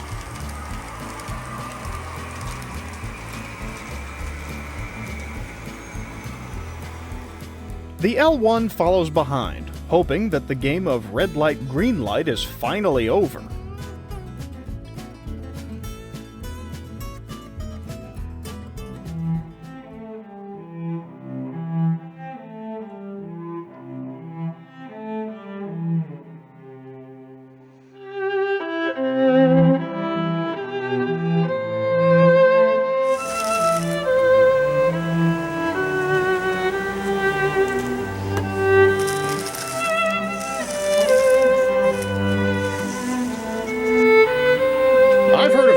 With a bang, but this is ridiculous.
On the outskirts of Statesville, Herr Brandmeister wants a word with the J-50, and almost gets it.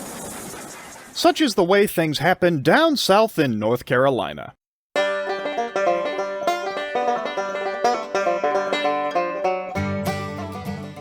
Flying Scotsman is still in possession of the special water wagons. Despite Scottish pride telling him there is no such thing as too much drink, he may be approaching his limits. Spot continues to make his rounds as Gord and Chadson become better acquainted.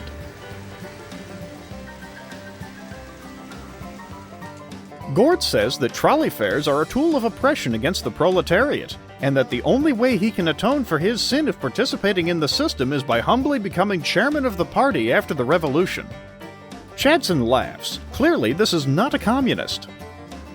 The Black Five is back in the United States, but is making a little detour to a place she has heard a lot about. The APTE has been acquired by the California High-Speed Rail Authority. They may not have much high-speed track, but they figure the tilting train should be good for 90 on the 30-mile-per-hour freight track over Tehachapi Pass so they can say they've gotten something running. The APTE says, "California, here I come." Gadwall asks Mallard why they were not given their old jobs back now that the APTE is gone. The L1, coming back into the roundhouse after making the local passenger run to Ye Old Fortress, tells the A4s not to look a gift horse in the mouth and enjoy the time off. The J50 is heading for Asheville, but someone wants a word.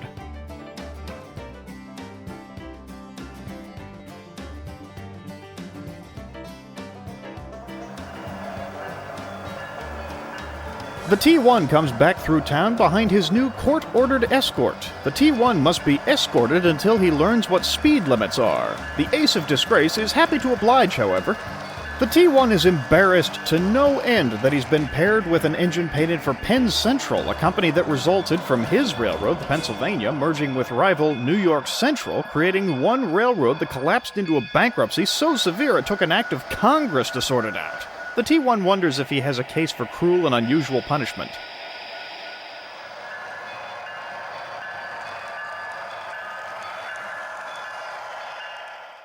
A chassis system switch engine from West Virginia rolls into Salisbury with Bob on a flat car and finds Chadson. The switch engine asks Chadson to keep his dog out of their yard. The small diesel is mesmerized by the Old Fort loops.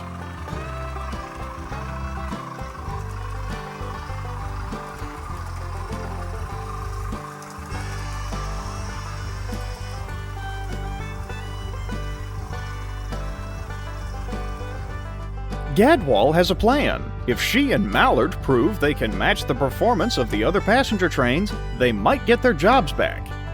Flying Scotsman offers some special water to Gadwall as go juice. Gadwall declines and goes to find a set of coaches.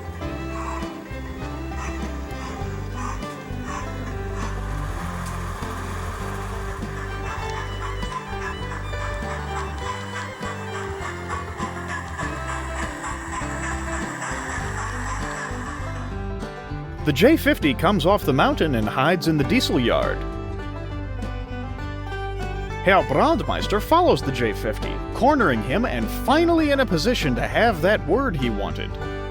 Herr Brandmeister tells the J50 that if he wants a bigger fireball, he should mix some diesel fuel in with the gunpowder. The J50 heads south for some reason. The APTE comes back to the yard, having forgotten the sticky note with the password to the food synthesizers.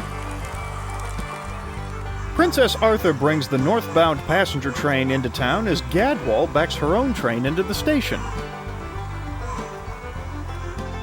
Princess Arthur is not sure what Gadwall is doing, but learned a long time ago that it's best not to question what London Northeastern engines are up to. As the Standard 4 backs down to the station to relieve Princess Arthur, a short train departs for West Virginia with a stowaway on board.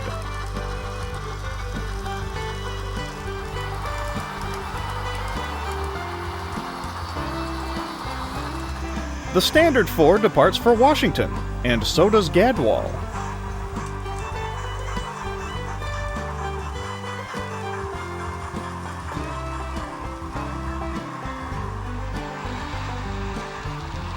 The Standard 4 does not know what's gotten into Gadwall, and doesn't want to know, quite frankly.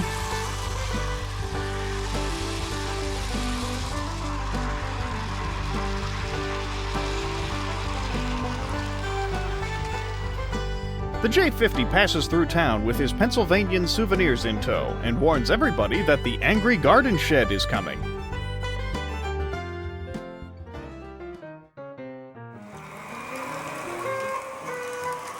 With the sticky note located, the APTE heads west again.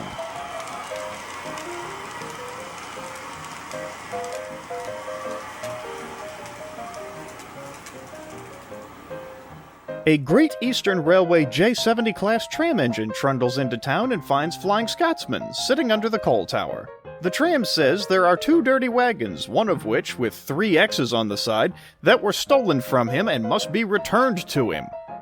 Scotsman, still intoxicated, replies, "You and what army?" Scotsman says the tram engine has a very cute pet kitty. Dippity returns, along with Sheriff Panko, fresh off his vacation. Super Trooper comes into town. Sheriff Panko requests his assistance in putting an end to the moonshine, but Super Trooper is on leave for his honeymoon with Miss Katie.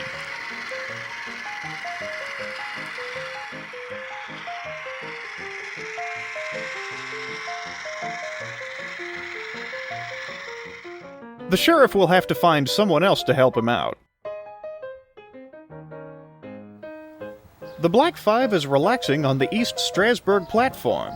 She's had a good time, but she figures she should probably start thinking about heading back to North Carolina. The 3 fugitive Dash 8s sneak into the yard. The leader sees the Jack Daniels boxcar and goes for it.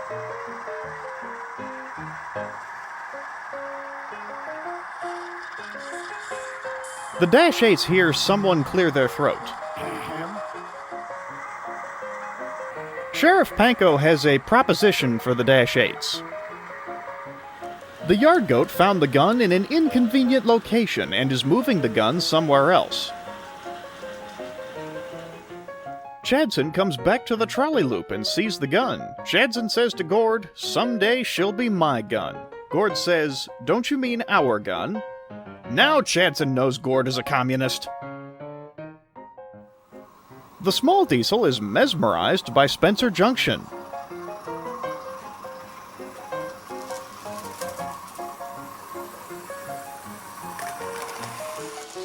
The small diesel thinks it's a good idea to now be mesmerized by the tunnel and the main line north out of town.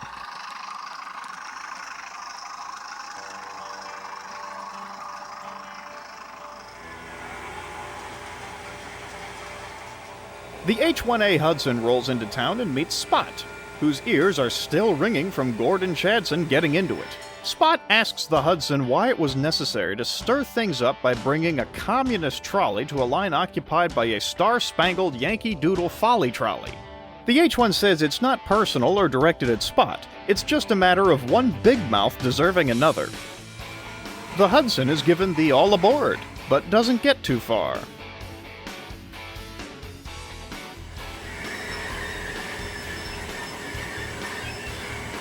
City of Bath asks the H-1 Hudson for directions to Cornwall. The H-1 assumes that City of Bath is talking about Cornwall, Ontario, and gives directions to there. City of Bath says thank you and immediately prepares to depart northbound. The H-1 Hudson heads out of town, hoping to make up for the unusual delay.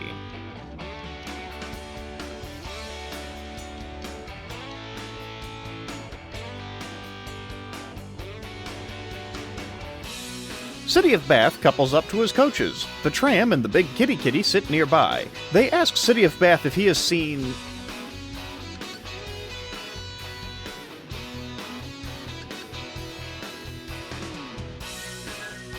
The J-50 comes off the mountain and meets the tram engine and big kitty.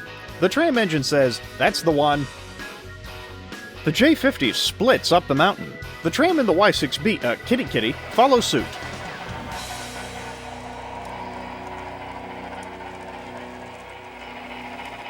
Steve Irvan is absolutely fascinated by the angry garden shed and his kitty, so he follows them. The Ivatt Mogul can't shake the feeling that things are about to get interesting around here.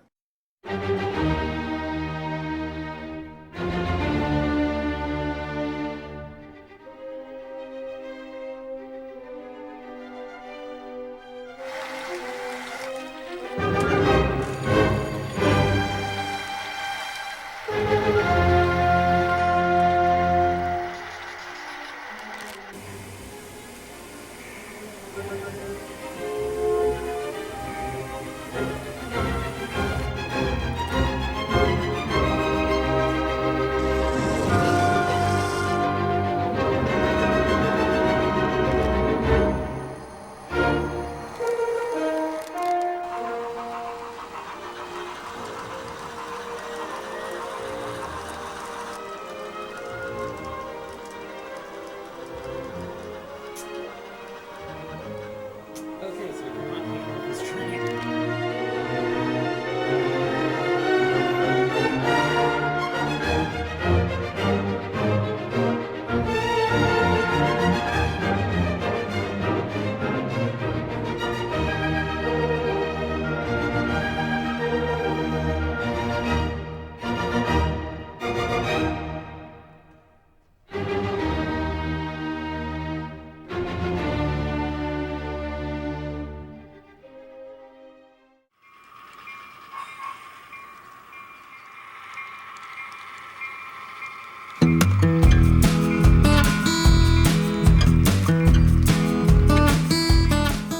Down south in North Carolina, Sheriff Panko is staked out in the yard, waiting for a clear sighting of the moonshine wagons so that his deputies can swoop in.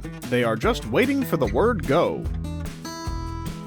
The J-50 comes into the yard for reasons unknown to God and man. He grabs a cut of freight cars and prepares to make off with them.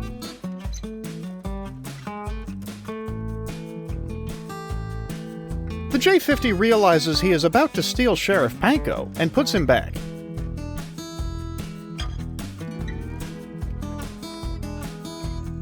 Scotsman has well exceeded his limits on the special water. The crazy county, not helping, says it is not wise to say goodbye to the hind end of a donkey. Scotsman moves to the coaling tower for a little quiet.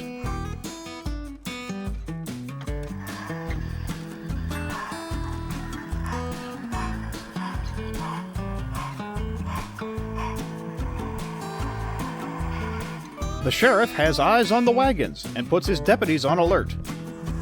Gadwall comes into town, having outrun the Standard Four.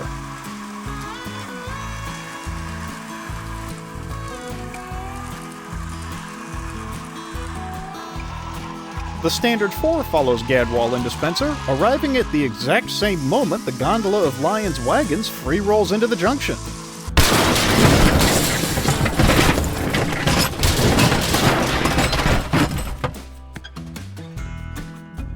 The Standard Four wants a vacation. Sheriff Panko, surprised by the carnage happening before him, blurts out, "Whoa!" Deputy says, "There's the word, let's go, boys," and speeds off. The Dash 8s follow. Deputy speeds ahead and plows into the wreck.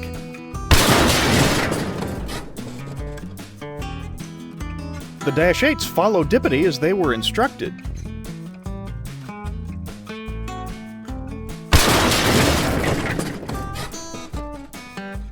Princess Arthur is suddenly glad that ridership fell off after the introduction of the APTE. No serious injuries. No passengers either. The Yard Goat and the Plymouth look on, knowing that the crane is about to get a big workout. Although intoxicated, Scotsman knows exactly what to do in this emergency situation: save the liquor.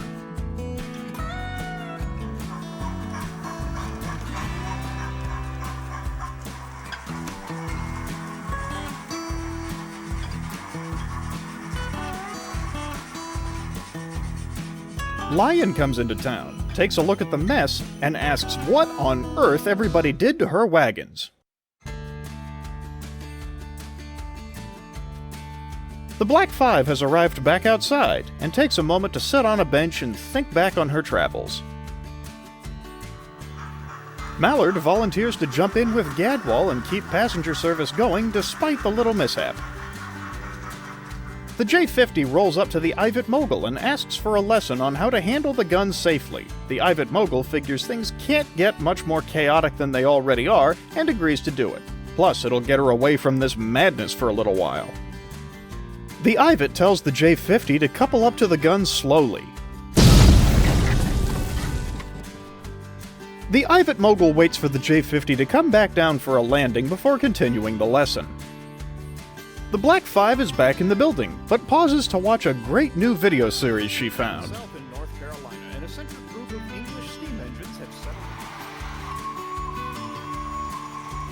Flying Scotsman passes through Statesville, but encounters someone else coming the other way.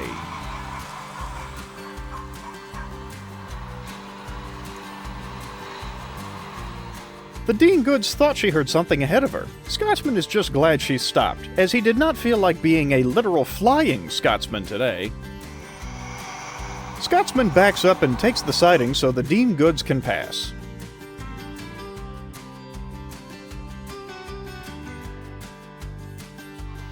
With the track clear, Scotsman gets underway.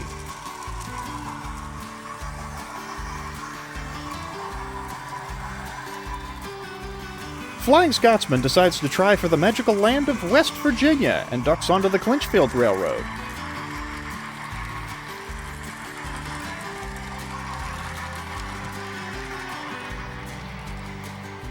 Steve Irvan rolls into Asheville, finding the angry garden shed and his kitty. Steve Irvan reminds the children that you must respect the critters you handle, and attempts to handle the kitty. It does not go to plan.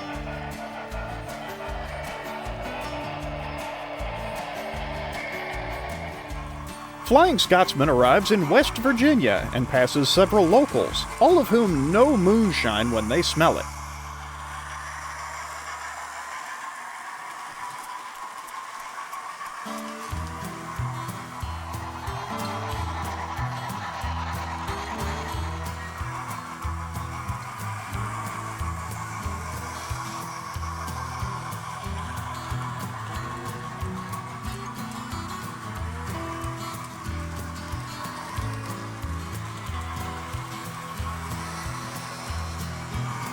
Scotsman enters a yard and finds an engine facility.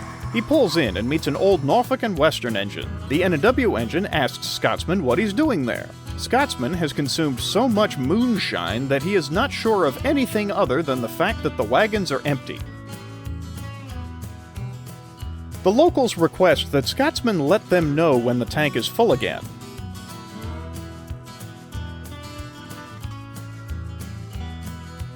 The N&W engine asks if Scotsman is having trouble with the law. Scotsman says the trouble is not so much with the law, just the police. The N&W engine says you can't fight the law or the police forever. You're going to have to face them sooner or later. Scotsman realizes the N&W engine is right. He must fight Sheriff Panko and should start building up muscle to do so right now.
Flying Scotsman returns to the engine facility, quite content that he is strong enough to fight the sheriff. The N&W engine points out that steam locomotives do not build muscle as they work. That's a human thing. Steam locomotives just wear out. Scotsman wishes that someone had told him that sooner. The chassis system switch engine says, "That trolley's dog is in our yard again." The little N&W engine says that sometimes we just have to have a new start in life. To get on the right... The N&W engine has to go because the other chassis system diesel is on fire again.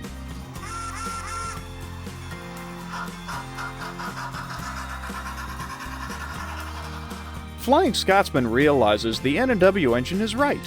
If he wants to put all the moonshine troubles behind him, he needs to travel south and start a new life in Mexico.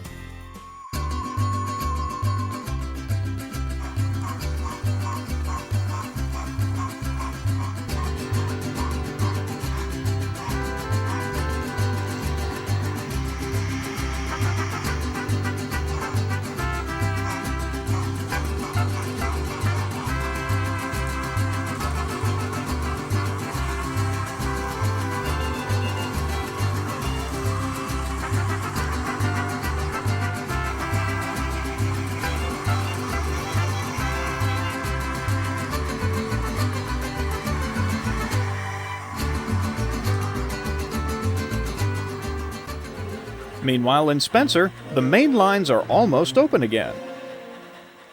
The Standard 4 asks the L1 tank engine, who has the crane, where his tender went. The L1 says, "One thing at a time, please." Sheriff Panko, having gotten his deputies back on track, literally, starts to make a plan for how to deal with the moonshine, or at least figure out who to make out extradition papers for. Flying Scotsman comes off the Clinchfield Railroad interchange. He figures that if he can sneak through Salisbury and get through to Atlanta, the rest of the trip to Mexico should not be a problem.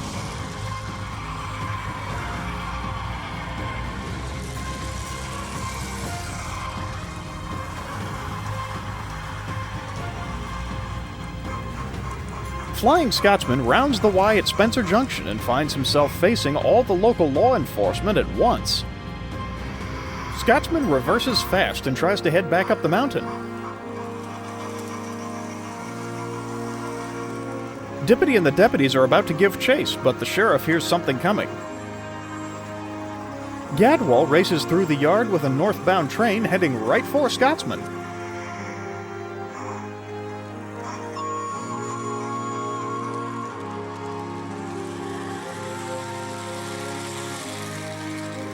Scotsman has had closer calls than that, but he can't remember when. Scotsman is not sure how he will get back on a southbound course, but he'll figure it out. In Statesville, Flying Scotsman finds himself stuck behind the Dean goods on a coal train. Scotsman desperately requests the right-of-way. The Dean goods takes the siding at Clinch Cross and Scotsman overtakes. Scotsman rockets through Ye Old Fortress and up the loops.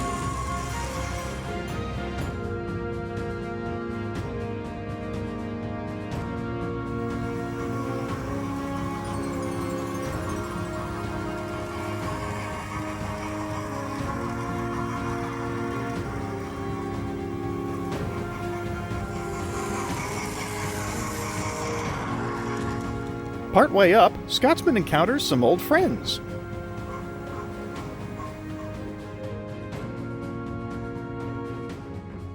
The tram engine attempts to explain something to Scotsman, but Scotsman is too busy saying, "Here, kitty, kitty, kitty, pss, pss, pss, pss." The tram engine interrupts and says, "First off, Mr. Scotsman, that is a Y6, not a kitty kitty. Secondly, those wagons belong to me. Well played, Mr. Scotsman. Well played. But the game is over now. Hand over the wagons." Scotsman, still full of the liquid courage of special water, says, "You want them? Go fetch, kitty kitty."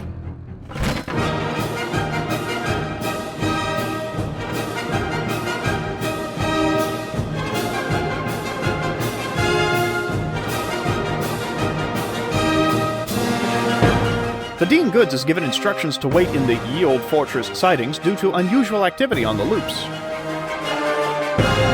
The Dean Goods hears something approaching. The Ivatt tells the J-50 he's ready to fire. The Ivatt says, pull the trigger gently.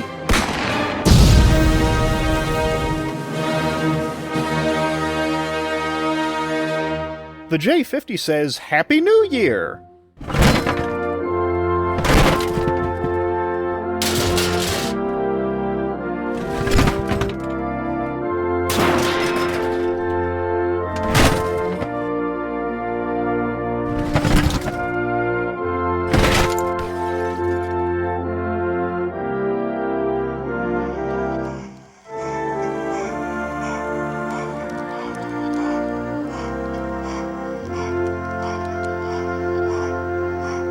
Flying Scotsman, now transitioning from being fueled by liquid courage to being plain hung over, parks on the turntable lead.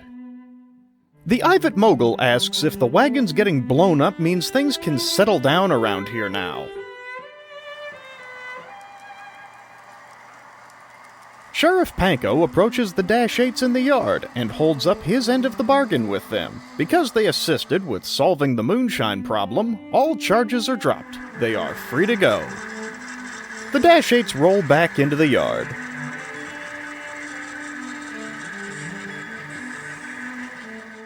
Mallard and Gadwall are informed they are getting their old jobs back. The A4s are ecstatic, but are then told they start at 7 a.m. tomorrow morning. Mallard and Gadwall failed to consider that getting their old jobs back meant going back to work. Lion couples to her coal wagons and heads up the mountain with them, just for old time's sake.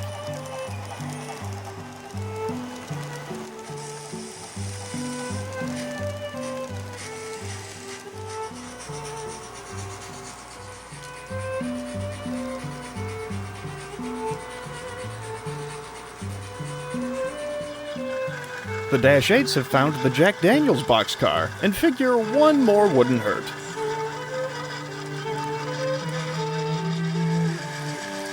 Sheriff Panko had a feeling they wouldn't last long.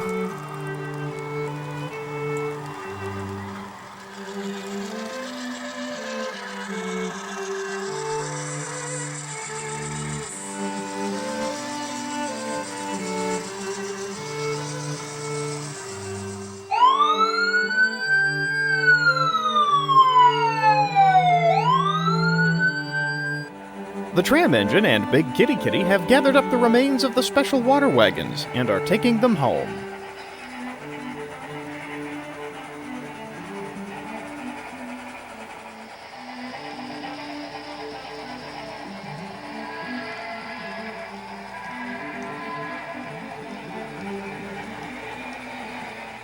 The K4 rolls up to the roundhouse and finds his son in a terribly hungover state. The K4 knows this calls for a bit more than just an intervention.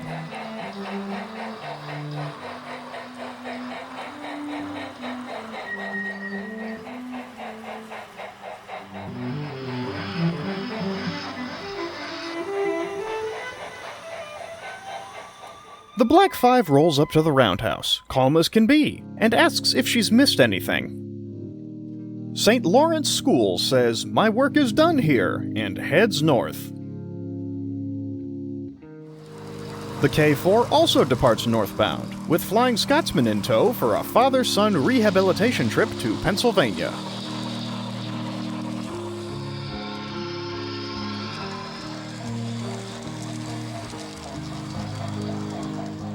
The Standard 4 again asks the L1 where his tender went. The L1 says it'll turn up eventually.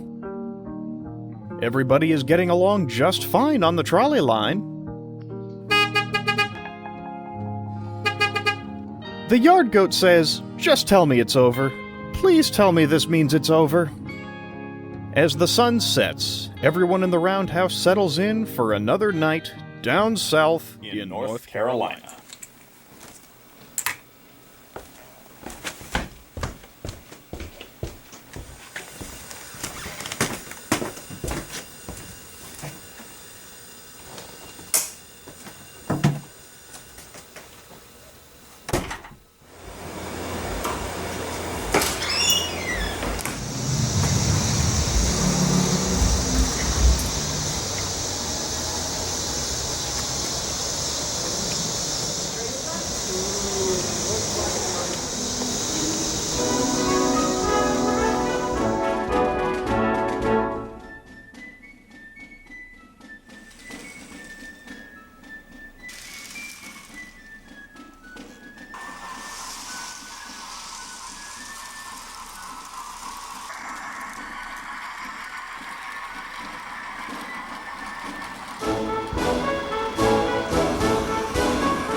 train, say ah.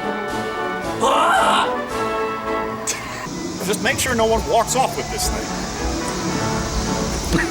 He didn't specify who. I'm glad we both had the same idea of... Is this for that one video?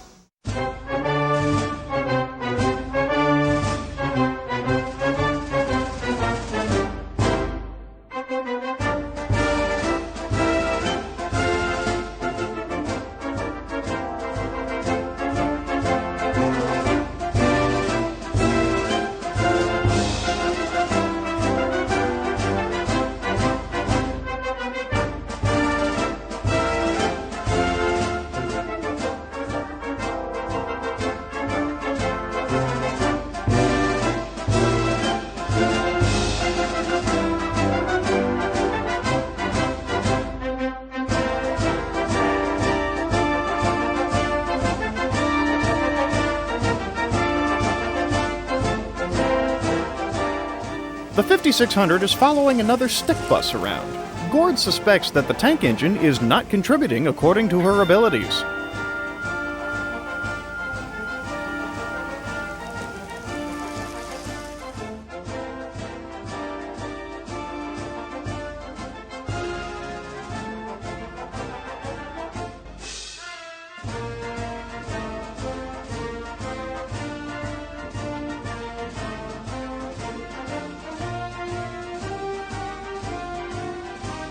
Chadson has a funny feeling that there is something behind him again.